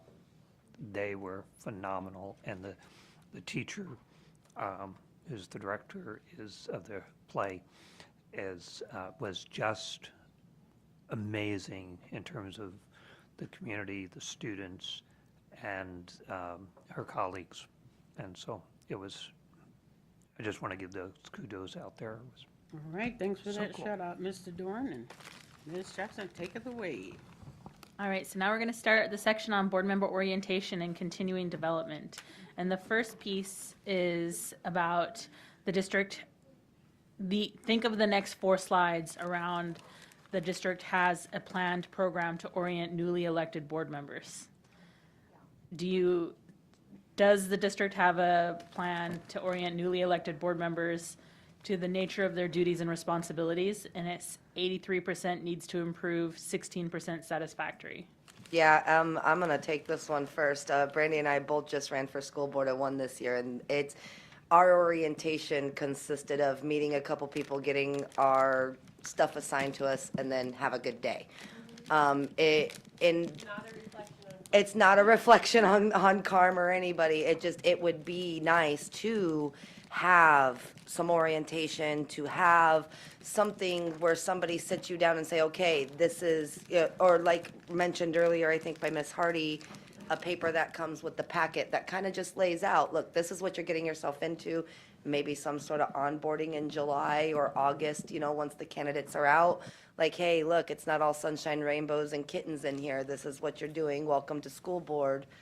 Here's a little bit of your responsibilities and duties, and to line it out like that. And this is what these people do. This is what those people do. This is what you do. I would love to see it, like, just even, I knew who a lot of people were because I'd been in the district, but Melissa, not so much. Like, after we get sworn in then or something, and we've done the reorganization, we go and are introduced to executive directors. I'm like, hey, here's so-and-so, so we put a face with a name, and we kind of, and this is their office, or just something, because ours was just one meeting with Ivory, and then getting a computer from Carm, and like, it just wasn't, it was build your own adventure, let's figure this out, do the best you can. And I think we aren't serving future board members that way. I feel like I've been drinking out of a fire hydrant for the past 2 years. And this is the first year where I'm actually comfortable, like, oh, okay, I kind of know what's going on, So, and that's 2 years of drinking out of a fire hydrant. So when I was elected, Sharon Tuttle, and again, this is no reflection on Carm, but Sharon gave us a very thick binder with all sorts of AASB, Robert's Rules, policies, and all the policies, procedures, everything. It was very thorough. And she gave us a tour of the admin center, and then let us out into HR land. So did you not receive, I think we were together, you guys didn't receive any of that? We got a folder. Carm did give us a folder that had a couple things in it, but no, not like that, no. Okay. It would have been nice. We contract Sharon to come do our new board orientations every year. Can I ask, do you remember if that binder included like the new board member handbook from AASB? There was, I think there was AASB board member roles and responsibilities, but it was really outdated, yeah. Yeah. But no, I mean the handbook, that's like 50 pages. I think so, yeah. It's like a very fat line. It might still be in my drawer. I have mine at home because I spent a long Oh, yeah. reading it and going through it, and I use it at home. It actually has quite a lot of our policies printed and tabbed, and it's very nice and. So what we got, I actually keep it all on me. What we got when we signed on was this right here. And it came with our passwords, and how to get into our emails, stuff about benefits, and a letter from Ivory. That's what we got. It's also important to note that it is not necessarily your executive admin's job to orient your new board members. That is the board's responsibility. That's you guys saying, Board was very spoiled, very handheld. right, And so it's just, yeah, I think board members as well. we, And that's not to say, like, individual board members did help. Erin has been helping tons. Everybody was very welcoming and like, hey, do you need help? How can we help you with this? It was just, it would be nice to have something that we're prepared and that we do the work as a board to create so that we, function well every time this thing turns over and gets new members. And let's be fair to Carm, she started at the same time pretty much that we did. Yeah. With an equally large fire hose. An equally large fire hose, if not larger. Carm is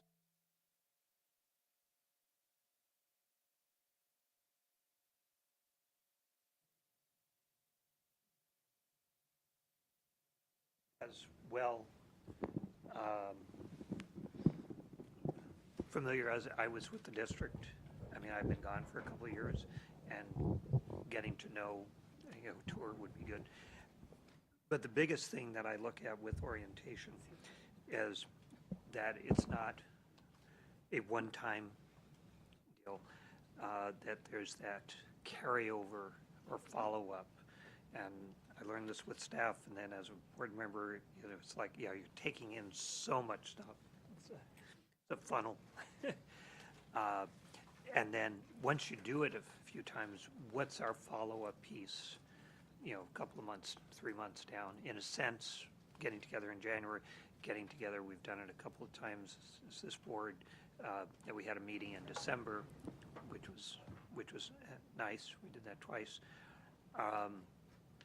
And then the January one, but it's part of the orientation, but I would go back to an orientation. What is it that you wished you knew? It filtered out as you got sworn in. But where is that? And then I'm thinking the other aspect of orientation,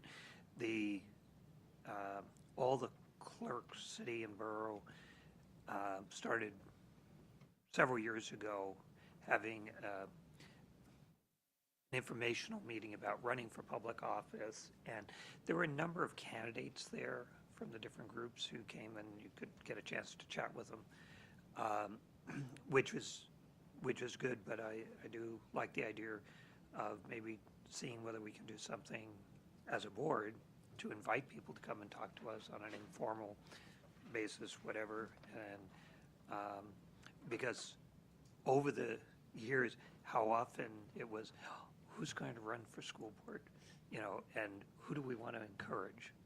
And I've watched this many, many, many, many times and from various perspectives. And so it would be nice to get that broader word out, and people who are interested, what is involved, what are they doing, that's going to be a good choice for them. So. I think that all these 4, 5 slides are pretty much the same question. But, so we need improvement, or, it's okay. But I think I came before, but not that long before, and I did get the binder, and I did get like 2 hours with Sharon to explain some things, but even that didn't prepare you for, like, the very first time that I attended a student discipline, I had no idea what was even happening because I didn't have access to the documents, and I didn't even know there were documents to have access to. So no one ever explained to me that or maybe they did, but I had so little idea what they were explaining to me that I have no idea what this is about. So after that meeting, I was all, yes? And Dr. Gabor came and she's like, I could tell that you have no idea what this was about. Like, true. And then Dr. Kaporik is the one who showed me how to use board docs. I had no idea how to use board docs. I knew how the public accesses it, and that was my only way to access it. And she was like, oh, you have to do this, and you have to do that, and here's where you get the documents. And I was like, oh, that would have been nice to know, like, 2 months ago. Because it was a long time before I ever got to a student discipline. So that was weird. But an idea that I did have when Ms. Burnett was talking was, well, why don't we just orient every single person that's running for school board? And after the date, the cutoff, you know who's running. Why not just take every Wednesday night or something and orient them all to what we do here? It's not secret. Everything we do here is public. Everything we do here is, you know, what we do here can seem like a secret. So, you know, just orienting everybody that's running. So then on day one, because you guys literally like swore in and had a meeting the next day. And it was like, what? You know? So anyway, I have thought that before, that why don't they just orient everyone? Because there's nothing secret, that you're not getting a trade secret here. And then not only would that make the person prepared to go to the meeting the first day that they were in office, it would also put 3 or 2 more people in the community who know a lot about what the board does. And then if they don't want to run again, they can inform the public better what we do, and then get a better quality candidates, because they can say, you know, I know a lot even though I didn't get elected. And you just have more people that know, so. And then when they go to that organizing the board, they know. And it was the candidates that came to me, so you know how. And I would always bring what a campaign season looked like, and what the board schedule looked like for the past year. Don't want to do it? And the first 2 people I showed that to said, nope. So I think that's a really good, that's a more formal way of doing, you know, weeding out, but also like showing. Well, even this is what the calendar looks like, is very important, because a lot of people, you know, approach me, and even when I was trying to decide, I had a brand new baby when I was trying to decide if I wanted to run for the board. And someone told me the board meets twice a month on Tuesday nights, and it's like a couple, 3 hours. Maybe sometimes they have a work session. Maybe sometimes they have a work session. Probably the same person told me the same story. You know, but it was just kind of like, maybe like 6 hours a month. And you got to like read the documents before you go there. It just takes like an hour. And so I was like, oh, I could do that. Like, you know, with a baby, what's the big deal? And like, that was not what I got into, so. You know, so we can pretty much, you know, Yeah. it's all right here, it's all the same, we all need improvement. I mean, tell people how the parliamentary procedure goes. The difference between what the admin does and what the board does. I mean, all of that, and then they'll look at it and go, oh, maybe I don't want to do it, it's not working. I'm loud, I don't need one. I think that,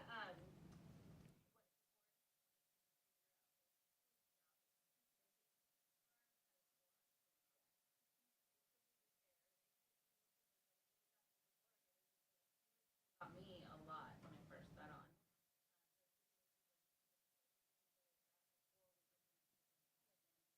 So that we can give them that expectation. I volunteer as tribute.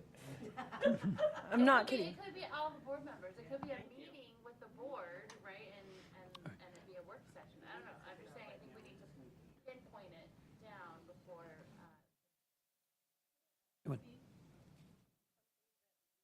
Partner with forum night for all the different things. Here's what public. I know Kuba and Liz had similar questions of the same idea. What are the meetings? How does it work? And maybe some advanced training, or at least partner this part with parliamentary procedures. Have somebody they've got amazing people, give all the people choosing to run, hey, you can sign up for a crash course one Saturday during election season on parliamentary procedures. And current members could show up too and be like, hey, I didn't know that. That's interesting. You'll highlight that for me? I'm sure you did already. I was just going to say, we don't have enough time to solve all the problems in the universe here today. I just want to make an observation, if I can, in terms of great kudos to Maggie and April particularly. The year, when they got elected, we were not meeting in person. And the, and the AS, right, and the AASB conference was virtual, and they were first time, and they were figuring, they did a really good job, but it was also, and we had not met, and partially because of the campaign, the way it was, you know, but some board members had not met the new board members and vice versa. And then the board came together on a Saturday morning virtually, which was really the first time we got to see and to talk and people putting in. And I think recognizing that is just what I wanted to do, and the rest is, yeah, we need to figure out how to do our orientation better and fuller. Taking it back to the,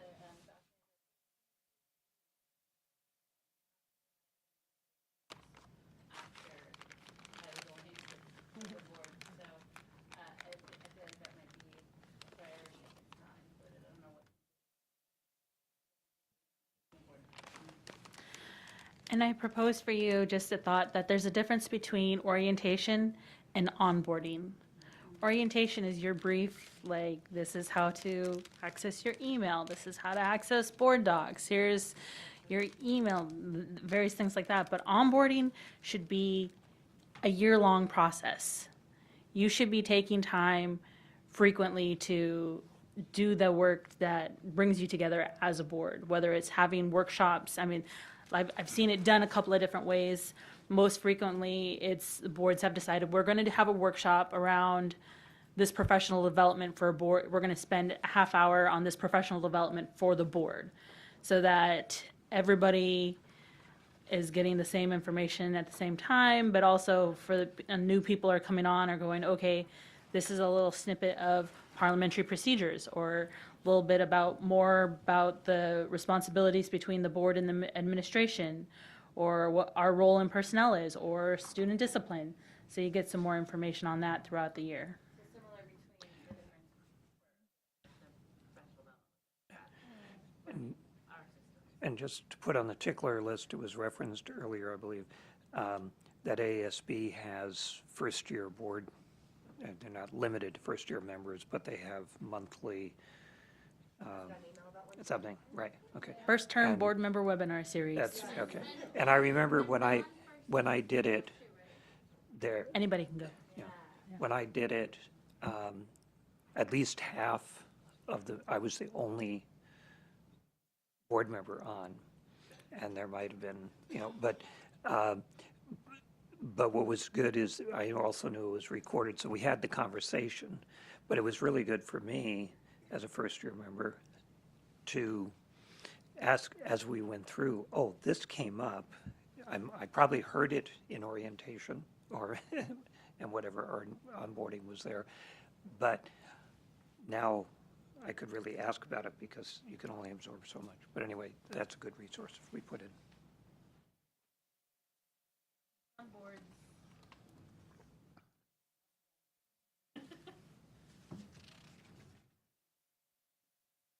And some boards do take those first-term board member webinar series as an opportunity for their board to come together and say, okay, as a board, we're going to watch the one on school law, or we're going to watch the one on parliamentary procedures, so that that becomes part of their orientation for the board as well. So just an idea that's out there. A lot of this conversation is, these are 3 slides. I'm going to show you all 3 slides together. One after another, and then take any comments you may have, because it's kind of along these same lines. The board keeps informed through professional publications and educational periodicals. 16% very good, 33% satisfactory, half needs to improve. And since these are all along the lines of professional development, I'm going to cover the next couple of slides. Uses data to make decisions for the betterment of youth. 33% satisfactory, 66% needs improvement. And then training opportunities such as conferences, workshops relevant to the board responsibilities. Half needs to improve, 33% satisfactory, 16% very good. So kind of looking at those three areas, whether it's educating yourself through periodicals, using data, which looks like maybe you should have a conversation around, or training opportunities through conferences. What are any comments the board may have around those areas? I don't know where to find publications and periodicals in regards to in regards to the board, in regards to education. I know how to find it with healthcare because that's where what I do, but I don't know how to find it for education. And I'd love to read up on that.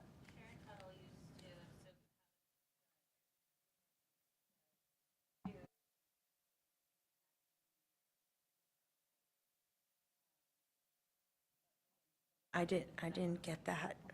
I know, because you came in.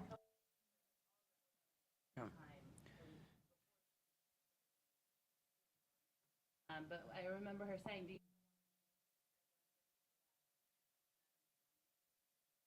Basically, I think the offer still in get practice was to give, we had a choice to get one application. So some people would get Education Week. I like is the Leicester School Board's Journal. I get this School Board's Journal. Yeah. So, yeah. So, I think one of the things looking forward with these three is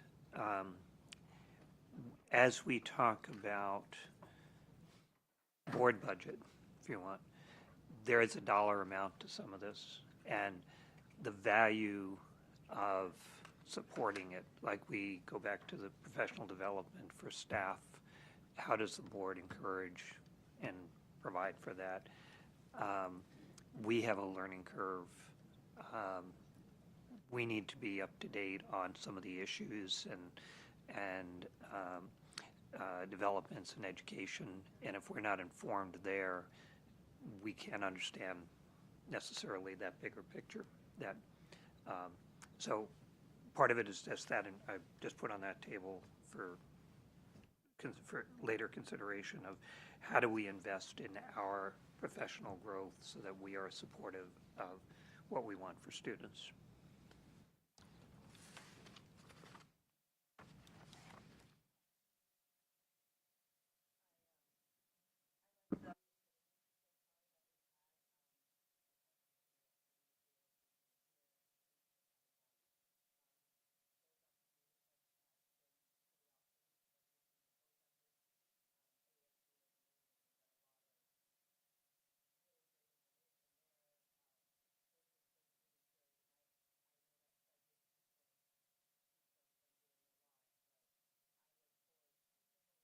Out that way, hopefully we can bring back more training. The ASB does a really good job.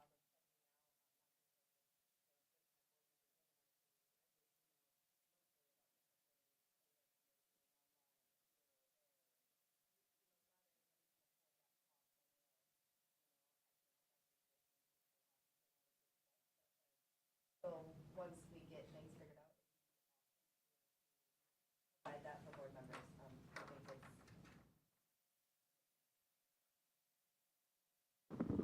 And just so I know, is everybody getting the commentary? I mean, yeah.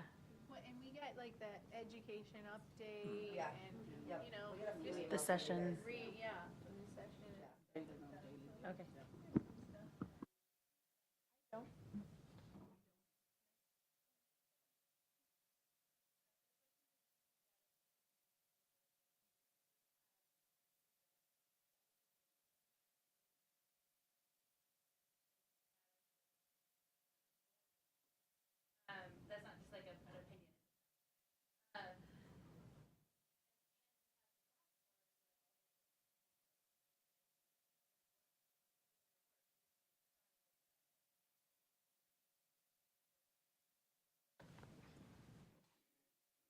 that may be an area that,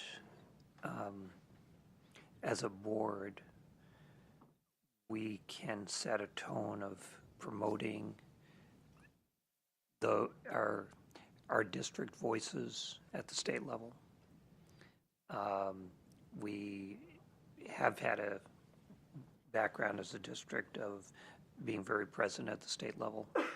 And that may be sort of a message from the board that we can also help to promote, that they be encouraged to be involved there. And perhaps we can, anyway, that those opportunities to have our people providing information at the state level can be very, very good. And that, I see that as a board encouragement.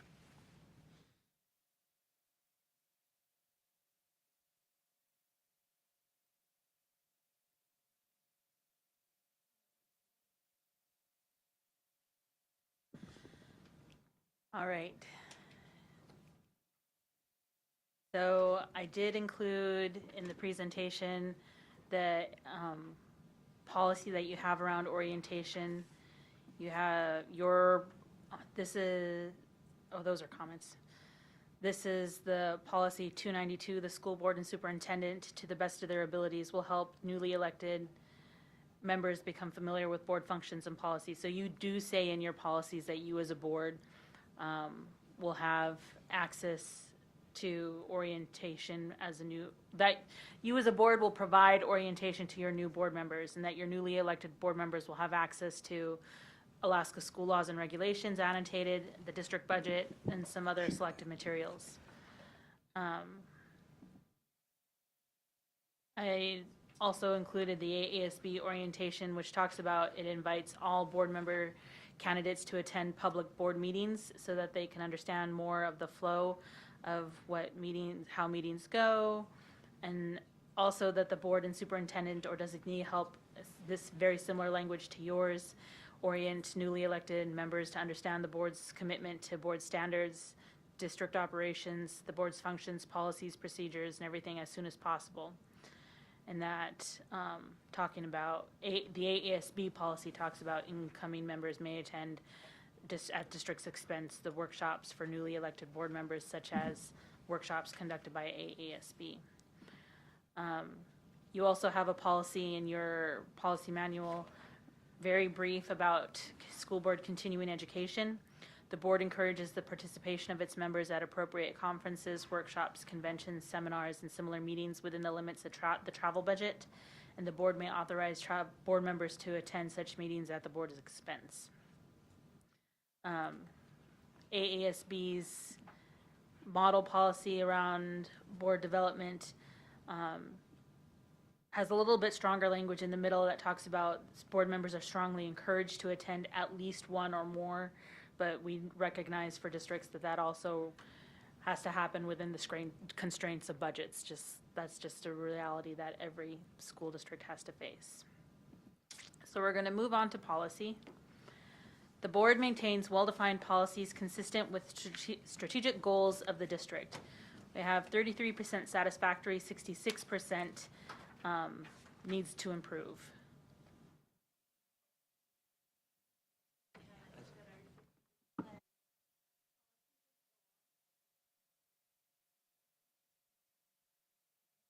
I kind of feel a lot of this section, we really talked at depth yesterday. Not that there shouldn't be any more comments here, but I think that not keeping that connection with our discussion yesterday, which really says we need to work on policy. Hey, we had a committee on committees, now policy on policies.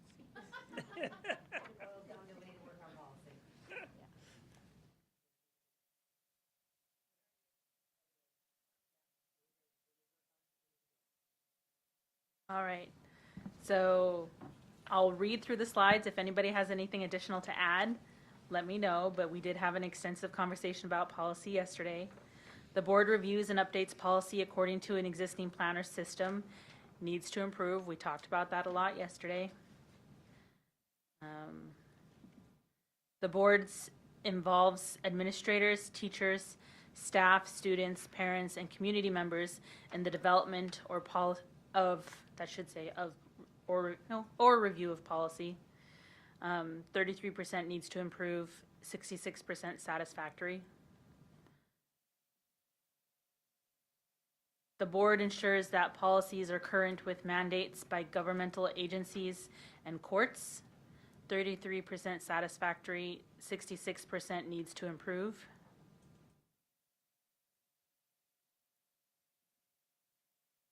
And the board makes policy manuals available for district employees, students, and the public. And this one is 83% satisfactory, 16% very good. Any additional comments when it comes to policy that we didn't hear yesterday during our conversation or that seems pertinent as you move forward with the self-evaluation? I'll say the only reason I probably said satisfactory to this is because I do find board docs difficult, not difficult to navigate, but just, I mean, I'm very capable of that kind of digging for information, and I still struggle with it, so I don't think it's the bestest.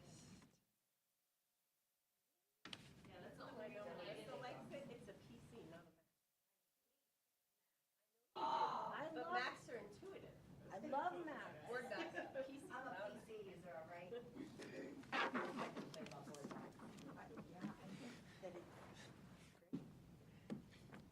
I think in finding policy, it's always getting into policy, finding where things are. I will say that Word docs, every time I use it to look at policy, to search policy is difficult, but familiarizing myself and getting to the information, I find it very good. And it is such an improvement over, whenever I think of policies, when we would get yellow or green sheets, which were the differences, amendments, or and trying to keep them all straight, because everything else was white paper, then yellow would So say it's better this. than the Stone Age. And, yeah, exactly. So, Well, we had it so, chiseled. so I am so thrilled having it right online that. I love you guys. But it's, I mean, it's not the worst. Like, you can find information, but I get a lot of irrelevant things on searches. I had a teacher just call me and ask me for a policy because he had spent 2 hours looking for it.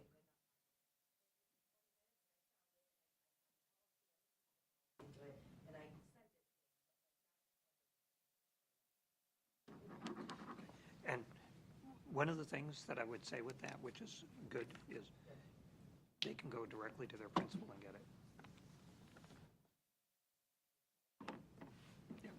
Yeah, I would encourage that, because it also, it also helps me. Principals are required to memorize the entire policy Yeah, basically. document and have it at the Yep. ready. But that's great that you did that. And you could find it. Now you know it. Now I know it. As long as you tell and make awareness of it, you're allowed to do it. That's right.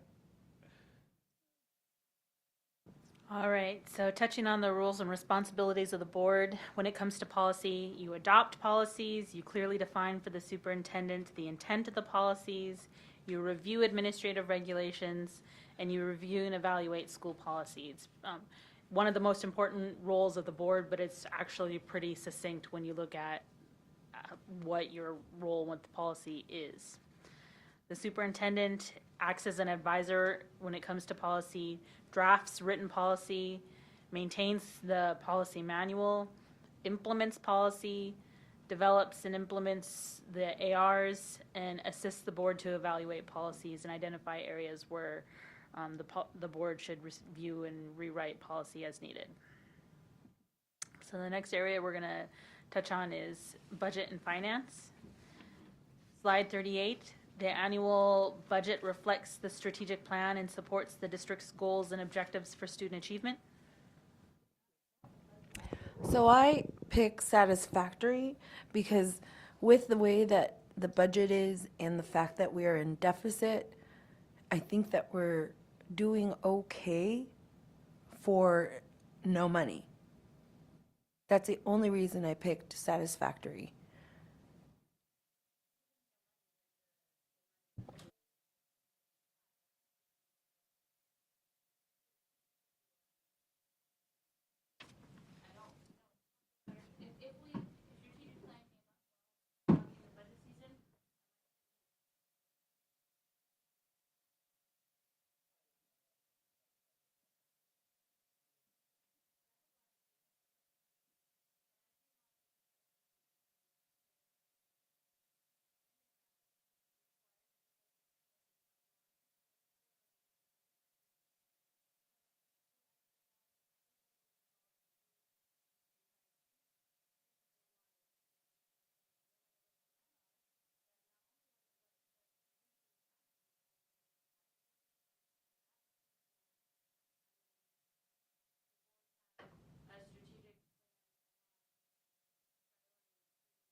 This budget, we did the exact same thing for this budget as well. So the one that we're presenting is aligned with the strategic plan. The memo is, The memo, yes, right, not the, we don't know about the budget yet, though. right. So, So I think using that memo.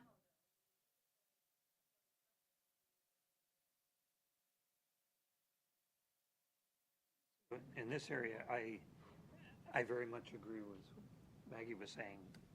One of our issues, our strategic plan is forward-looking, and without public funds being invested in education, we are at the point we cannot do that. And we're just trying to keep, as I think I put down, survival. And so, in a sense, we're trying to, I feel really good that we're trying to stay within, mindful of the strategic plan and the fact that we have it in all our board meetings. Every item is keyed back to that, every agenda item is, so it tries to keep it front and center for us. But the reality is that the budgeting makes a big, is very problematic in doing that. And to actually have it, the budget directly support the strategic plan is, we need money in order to do that. I just want to comment in terms of using that strategic plan as a broad reference. I really get nothing from the committee memo when it's just that broad. I don't think we get real stakeholder input to our budget. Is just very broadly, yeah, do this, yeah, this is a good goal, do this goal. But they don't have a chance to get into a little bit of the, really, how might the budget reflect that? So the goal is good, and we say this is the goal.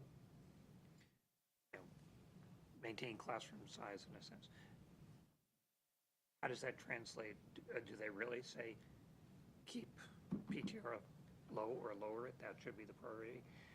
You know, it's less strengthful. I don't want to see us go to nickel and diming, line item types of things. That's not productive, and I've been on a board budget committee when that was kind of one of the practices, and it was like we were spinning wheels, but something in between. So, so we use the strategic plan, but then they can help with the budget is going to be reflective of implementing it. But I agree, some of that is out of our hands right now, and unless we get more money, public funding, we are going to get further away from our strategic plan. But I think we're trying to be mindful. Which kind of leads us into the next slide, and you're talking about stakeholder input. The next slide is the board encourages input from staff, parents, students, and community members throughout the budgeting process. And you're all split on this one, 33% each in very good, satisfactory, and needs to improve.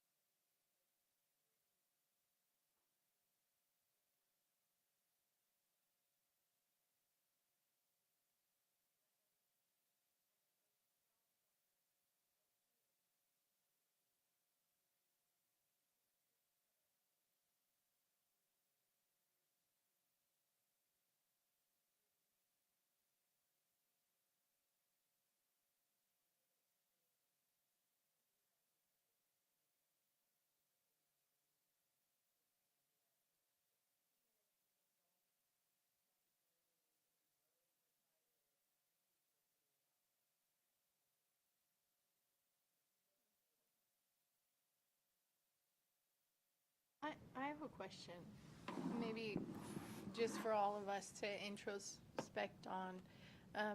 So I'm not really expecting any answer from it, but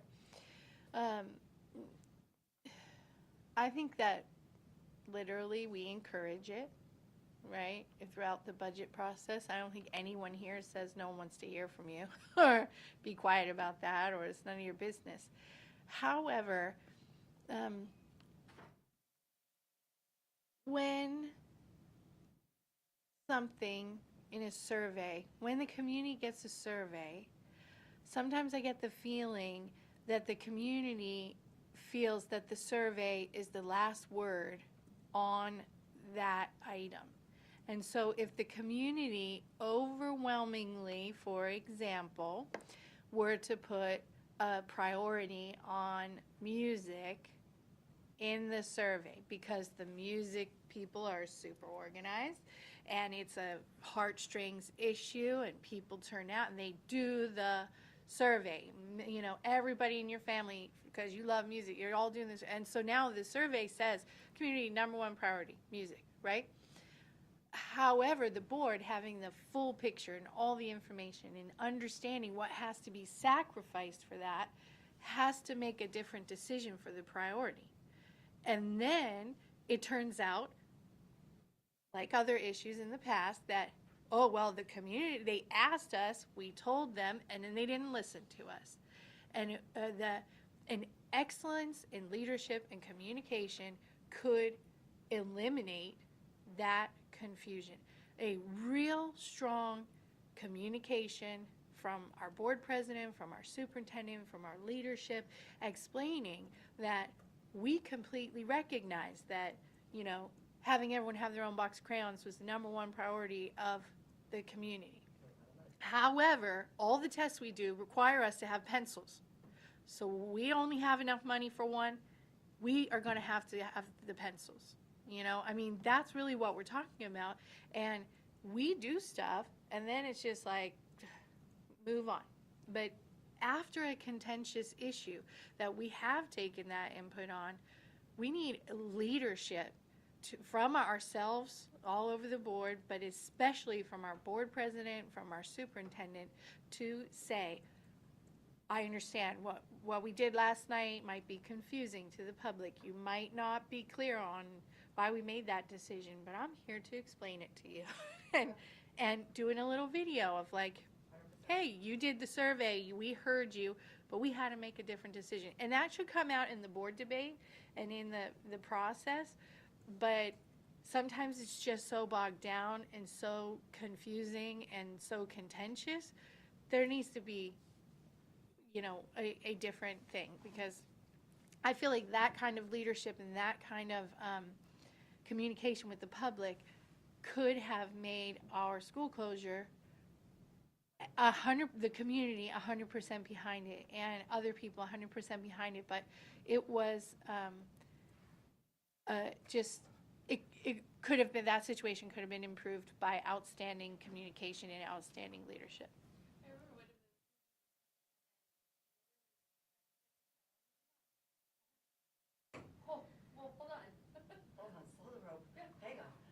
Well, and we never revisited it, and we never had a follow-up with it. And so we don't necessarily need that revisitation and that follow-up in our meeting.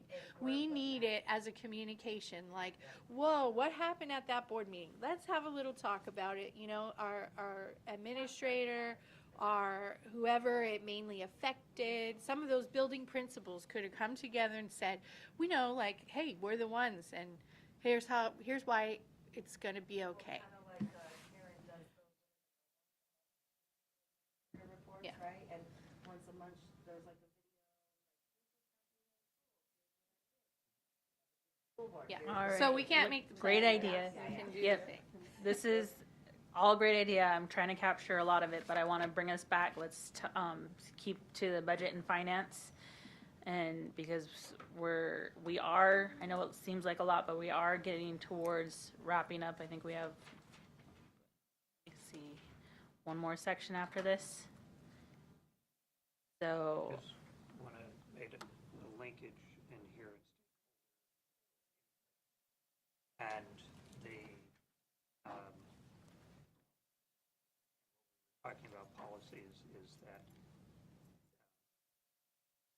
I do think that our committees does have a broader representation of stakeholders. Maybe the total number doesn't need to be large, but we have a broader representation than than was necessarily the case. I think making sure we have that is good. All right, so our next slide is quarterly reports showing the district's financial status are presented in a clearly written format, and your split 50-50 satisfactory needs to improve. Raise your hand if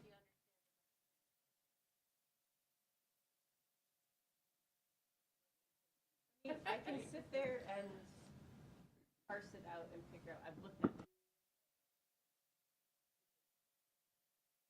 That's why my comment was that they're written in accounting format.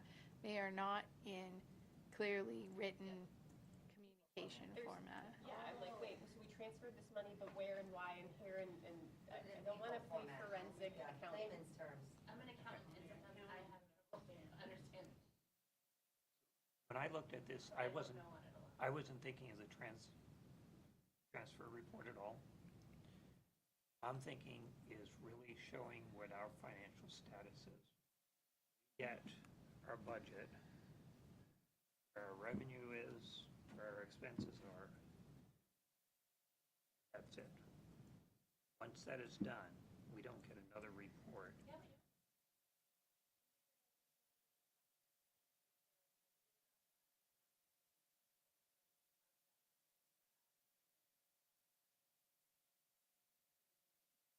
In there, you gotta dig.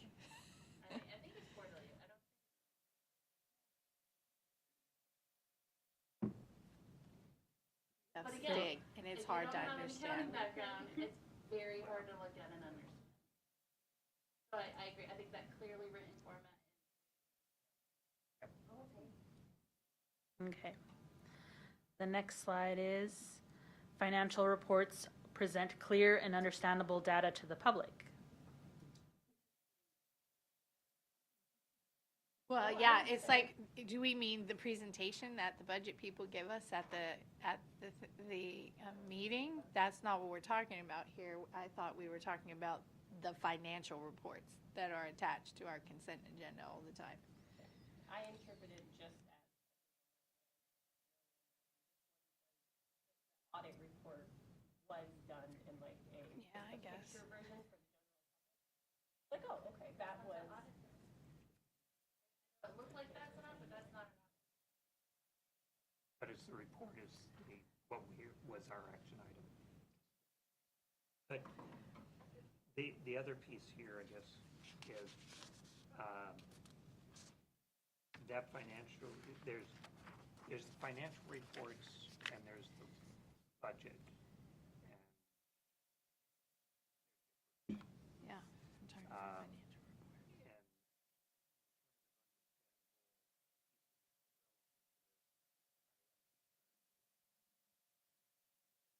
Presumably, we are not doing printed copies. Budget. It's not a financial report, but in terms of that being understandable, usable, public, especially those who don't.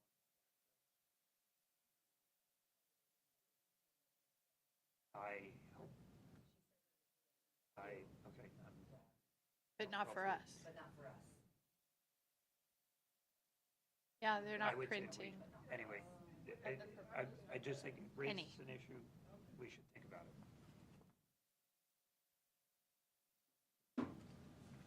All right.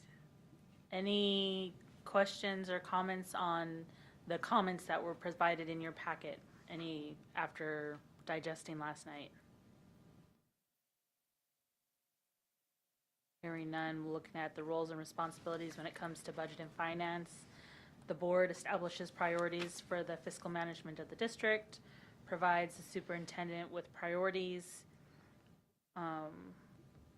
When used, appoints a budget committee, approves and adopts and monitors an annual budget, provides leadership in securing community support for the budget, reviews and approves, this says warrants, but like invoices to pay or warrants, those are like checks and stuff to pay bills, purchase supplies, everything. Adopts policies for the accounting of all school funds. That's one area where AASB has done a lot of work with the LASBO on our model policies over the last couple of years. Recruits and interviews and hires an external auditor who is directly responsible to the board and receives the audit report from the auditor. The superintendent then serves as the instructional, I was looking at the next slide in my peripheral vision. Serves as the district's budget officer, prepares a detailed budget based on the board's priorities and parameters, presents the budget to the board and budget committee for their review, administers the budget and ensures that expenditures of the district funds are within the legal requirements of the budget, provides rationale and coordinates efforts to obtain community support for district funding, seeks board approval of expenditures, oversees monthly financial reports and presentation, reports to the board on a regular basis on the financial conditions of the district, obtains the board approval for fund transfers, provides the board with a list of bidders for purchases exceeding the amounts established by the district policy or law, assists the auditor by collecting the appropriate records they need to do the audit, acts as a resource to the board, and reports to the board on grants, local, state, and federal funding. Now we're going to jump into instructional program. So slide 42, the board formulates instructional goals based on the needs and values of the community. We have 33% satisfactory, 66% needs to improve.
All right.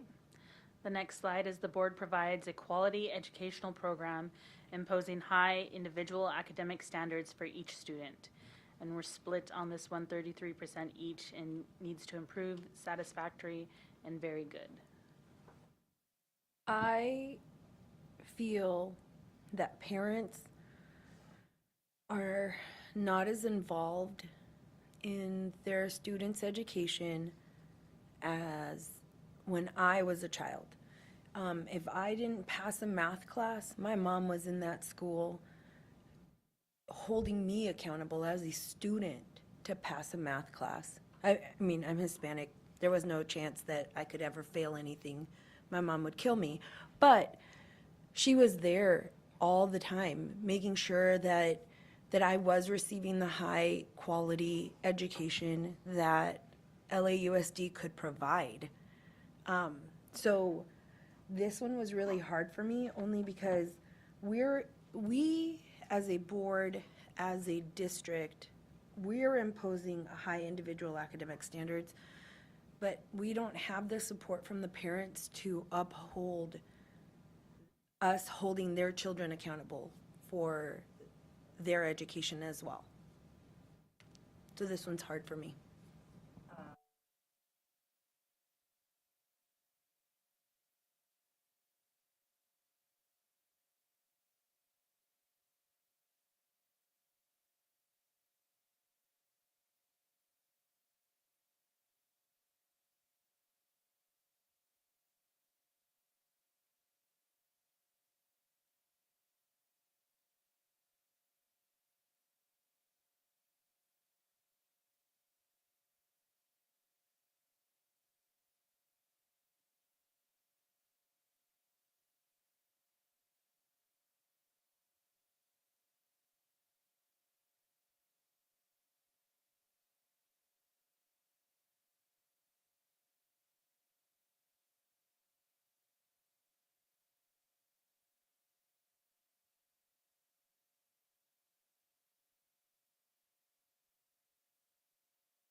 I agree, but I want it to, I guess I want it on the record that it's not just our SPED students, it's all of our students and all of our parents. I don't think that they understand, or I don't even know if they want to know that we offer, I mean, we're offering AP classes, we're offering College of the North, we are offering CTE courses in every single high school. And I'm unsure how many parents know that and how many students, if they were just encouraged a little bit, would take advantage of that, you know?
One quote that I heard, just, res- I know I'm not a board member, but just as you think about things, is that students will live down to your expectations. So, yeah. Who was saying to me, that bar really high, because then you make all the students sad that they cannot bar. And I'm like, thousand things to stand on. Reach the bar, like, what do you need? What do you need? What do you need? What do you need? Conflict, because I feel Yeah. super confident in my high bar setting desire, but then you have a student and a Yeah. Okay.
All right, we still have more to get through in the instructional program.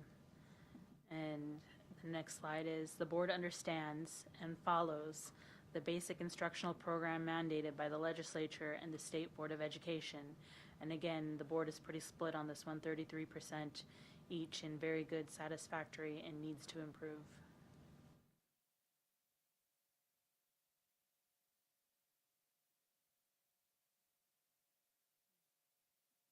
No comment I'd on- like to hear about the unsatisfactory or the needs to improve.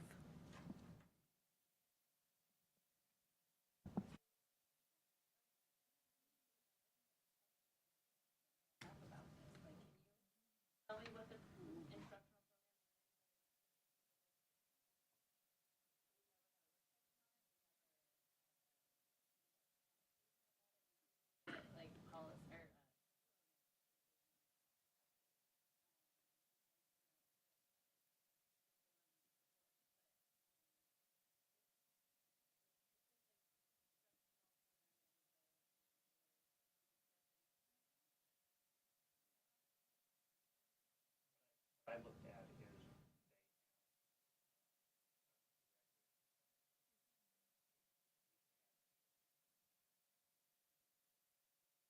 is things like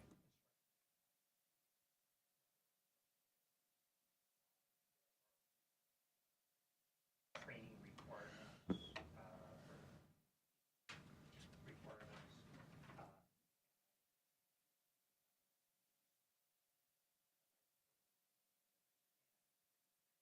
all of that or not.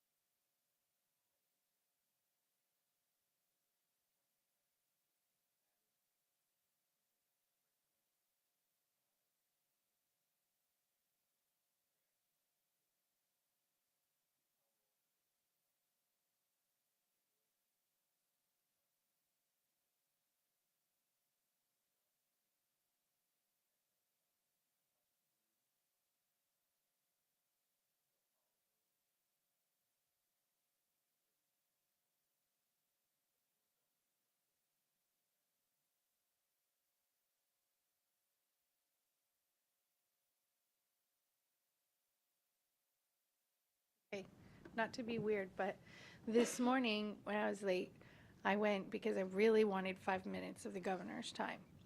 And I got it.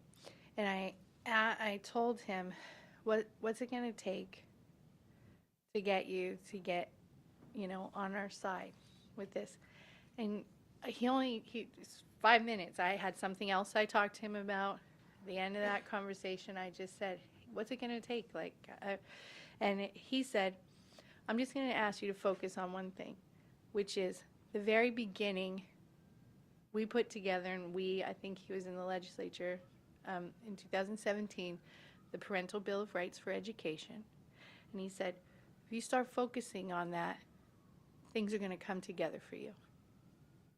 I mean, so I feel like, yeah, we have our instructional pieces in place, we check the boxes, but there are some things that we do that don't respect that paramount parental rights issue. What we have it in our policy, but in our practice in our district. So I'm just throwing it out there that that was his feeling, that that's what he said in response to my question of what's it going to take. He said, I'd like to see focus on that Parental Bill of Rights that he worked on in 2017. And so, that's one of my things that I'm very focused on too, is parental rights and respecting them. And I think some of our policies, and particularly some of our ARs, don't do that. So I like to see that revisited, and that is it's in the state statute. So it's important as a part of this question. We're following the program, but that is part of the statute.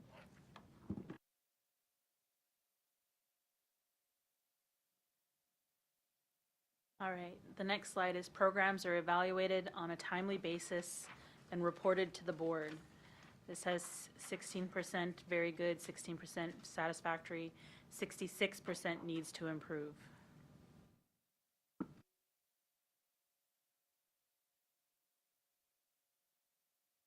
This area was what was referenced earlier. We don't get the follow-up. And in terms of asking sometimes, so this was put in place. How did it play out? What really is the plan? That we had the broad concept, but the thing, the actual implementation of it. So that's for me where I think we have we can improve to make sure we get.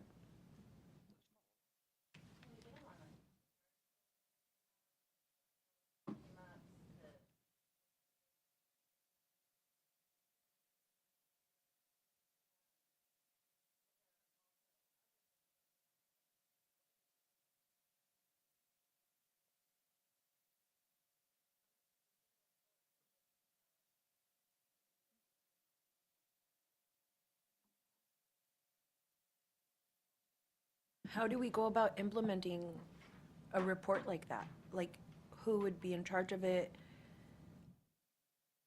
The superintendent. So then that is something that we can get. So should we put that in our notes?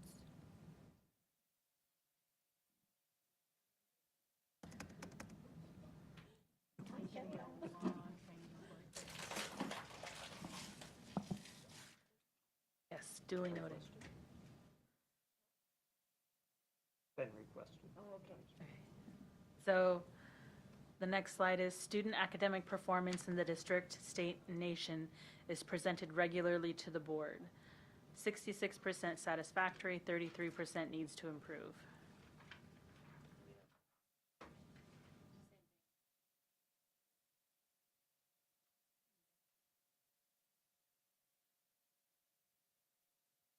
And the last slide, the board recognizes student accomplishments, and you have, it's not all blue. It's 66% very good, 16% satisfactory, 16% needs to improve. I think that was me. The needs to improve was because of the whole female wrestling thing. And only because I know that they were busy, but I wanted to celebrate them so bad. Like January 1st, I wanted to celebrate them. We have one of the best wrestling. Half of our wrestling teams are actually going to college to wrestle for a college, like on a full ride. Like, holy cow, yes, yes, and they're amazing, and I wanted to celebrate them. So I think my orange needs to improve was because of that. Because I want to celebrate every single student, regardless of what sport they're playing, what after-school activity they're doing. Like, I want to go to everything. I want to be their biggest cheerleader, and I want our board to be the biggest cheerleader for them.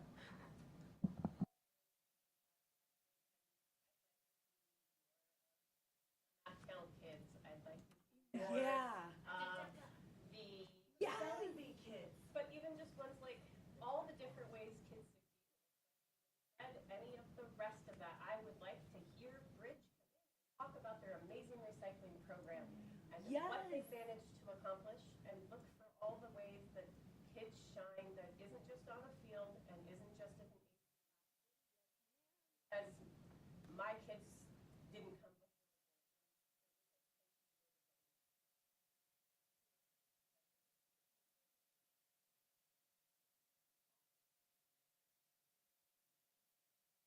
This is why I give the plethora of things that we should be supporting in the next 2 weeks.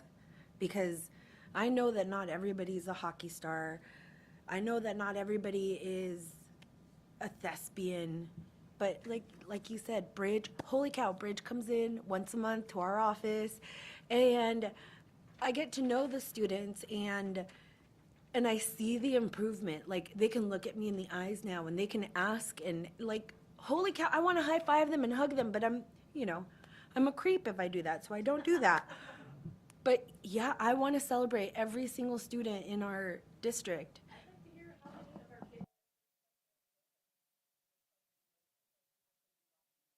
Well, you employ able, it's a way to employ underemployed people. How much of our kids in those other demographics are having success outside? Yes. And we're not hearing some of that. And we know how many people possibly go into college and career readiness. How many are feeling like they're members of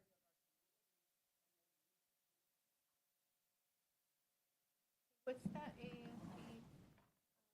All those people.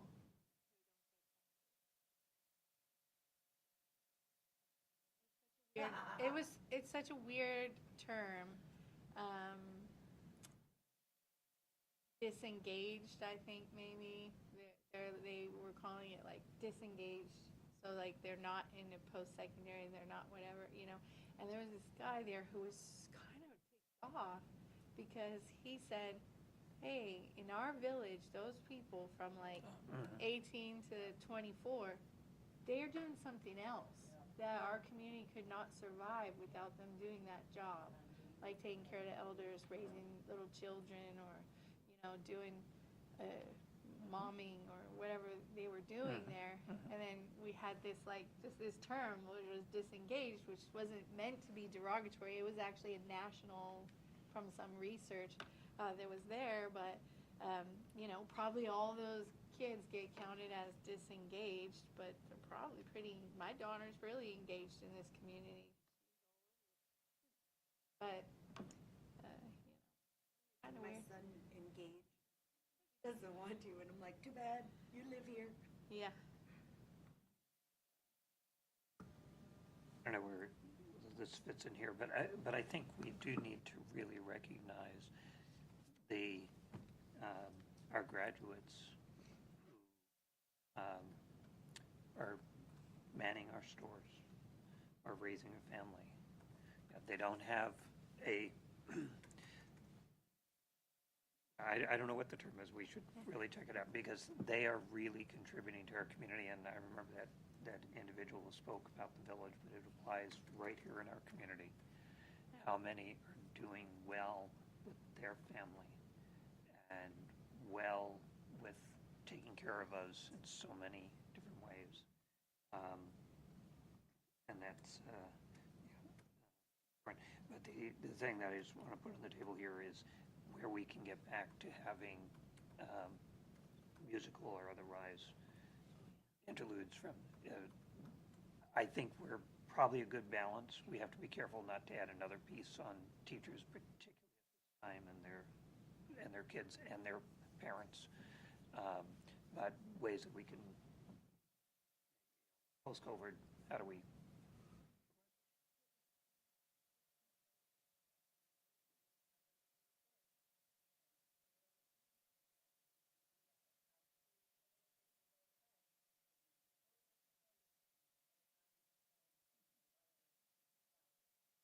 That would be fun.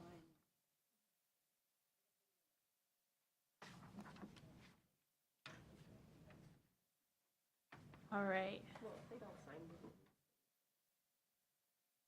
Are there any comments when we look at instructional program comments? Was there any reflection or anything when it came to the instructional program comments?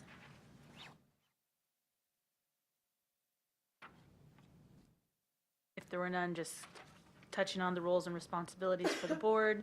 The board establishes the educational philosophy, adopts standards, follows state standards, reviews student achievement data, reports to the community on the status of education in the district, identifies and adopts graduation requirements, periodically requests reports from professional staff relative to assessments and instructional programs, adopts instructional material, and uses school climate data in decision-making. The superintendent then in turn advises the board on the educational needs of students and requirements of DEED, provides leadership to staff and board in the continuing development, implementation, and evaluation of instructional program, reports to the community on the status of education in the district, recommends assessments to the board to implements testing, and program appropriate, implements testing program appropriate to the educational objectives, recommends appropriate graduation standards and methods to measure attainment, assigns staff to instructional areas, regularly schedules presentations and reports by staff on various segments of the instructional program, and recommends policy for the selection of curricula and other instructional materials to the board, and recommends instructional materials for adoption by the board. Which brings us to overall comments on the evaluation. You all had time to read your packets and read the comments. Was there anything that you wanted to include? I have a full list.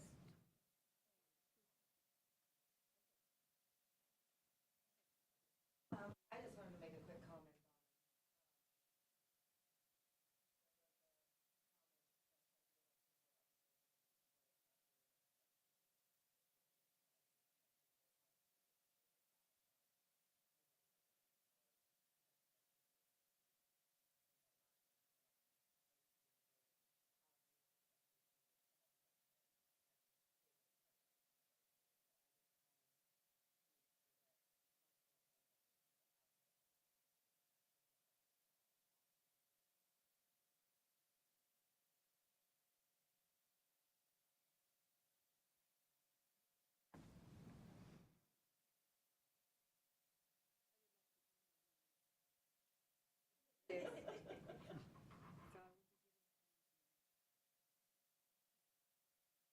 You got that. I just emailed you. For it to This be like the sent to- notes that from Yeah. these days. So then Oh. we can all decide what we want to Oh, yeah, I mean, volunteer as tribute for.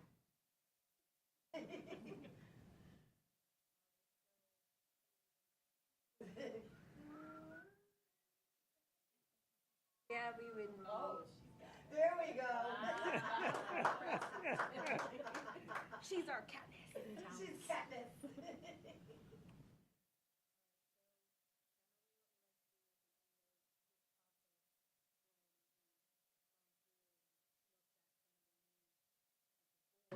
Is to identify some priorities that you as a board will work on in the upcoming year.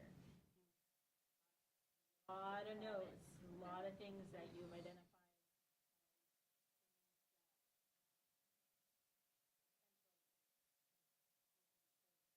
Lots of on areas like the board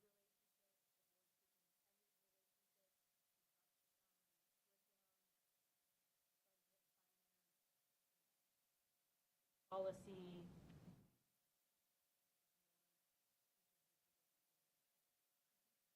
I think policy is a priority for me. Priority the whole time for us to do our work of policies. Budget and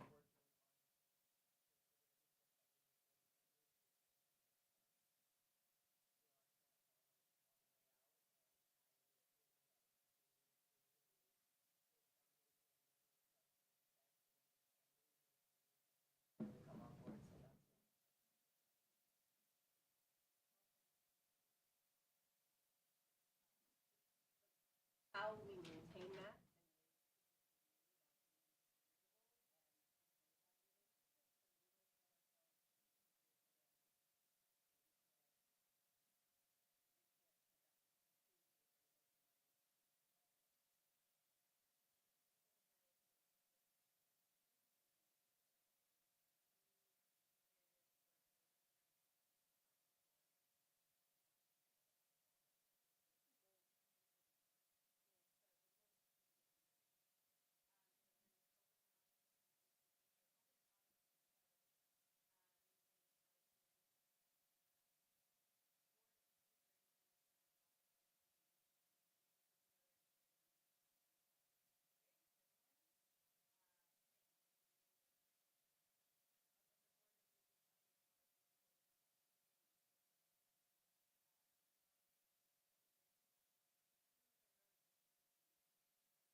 Yes.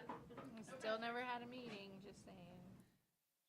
You know, very similar to people, but our board working relationship is absolutely prime right now. I think one is it's continuing what we have really all committed to in the last several months. But that goes a long way in attracting. We are the first recruitment for a superintendent. If we're not working together, people don't want to work with us. Yeah. It's that, right. The fact that we're doing that, but we need to continue to build that with us. So for me, that was number one. The board superintendent is, especially as we bring on somebody, but also as we continue to transition. And that came out in a number of things. And then policy was my third one with two things so we don't lose them. One is sort of our board-specific policies that are Chapter 2, but they're and then the general policies that we really get on to make sure make sure they're up to date.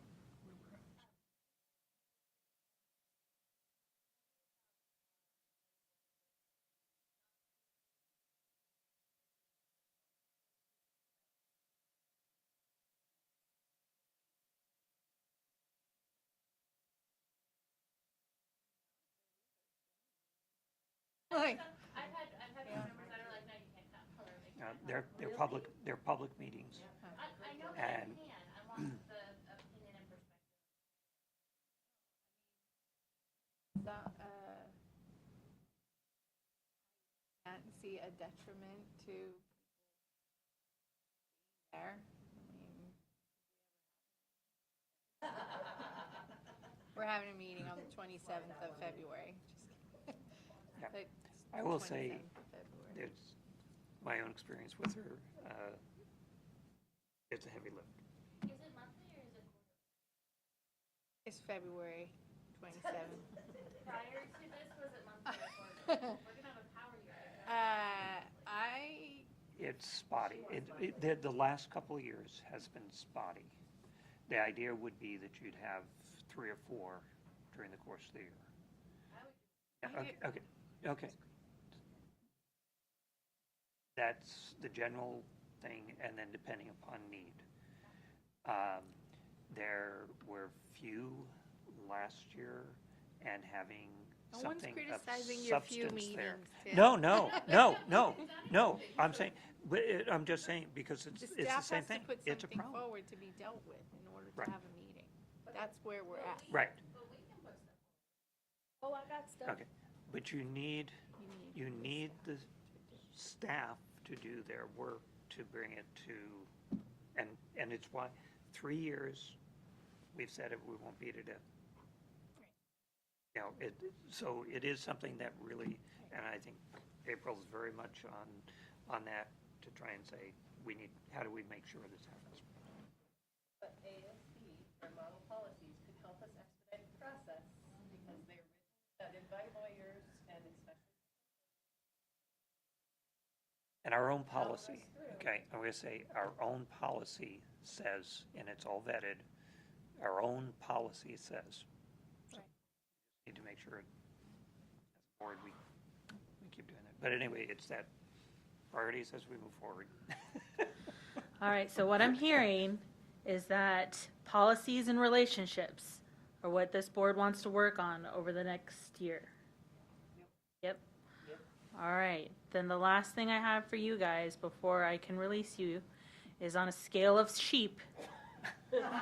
After we've been here all day. I'm still number 8. All righty. Did you have prior access to this? I'm number 1. Maybe 5. I think I'm about a 5. I just like 3. That's what I looked like this morning before my shower. I was number 3. Super curly? Yeah. Oh, but her it hair's was like, poofy. like crazy. I'm going to go with Latina here. 9. Nice. 9.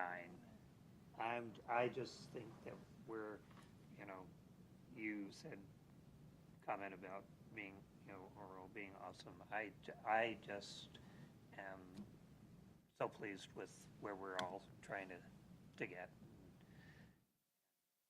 That we're willing to, each person has been willing to bring things to the table. And I'm just, I would still like to schedule.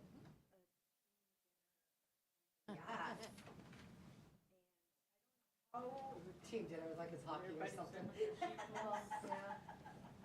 That's after my responsibility for you guys. So if you're done with your sheeps, thank you for everybody for all your participation. I'm aware of the garland of flowers. Too. Nice. I decide to be happy. Thank you for all of your work today. I will work on making my report out to you neater and, yeah. You be. Tiffany, I wanted, Can I tell you something funny? Yeah. So I didn't know who she was at first. I just knew ASB was coming, and I walked in and I said, "Oh, it's the lady with the earrings." She had all sorts of amazing earrings. I just want to say, Tiffany, a big thank you. I thought the way you brought our previous notes and questions forward was just very, very good and helpful. So you captured that. That was wonderful. I have 3 questions. Question. Can you call up AASB and ask them? Yes. I get Like, phone calls who do every you single call? Just call you? Is that preferred that we email you something?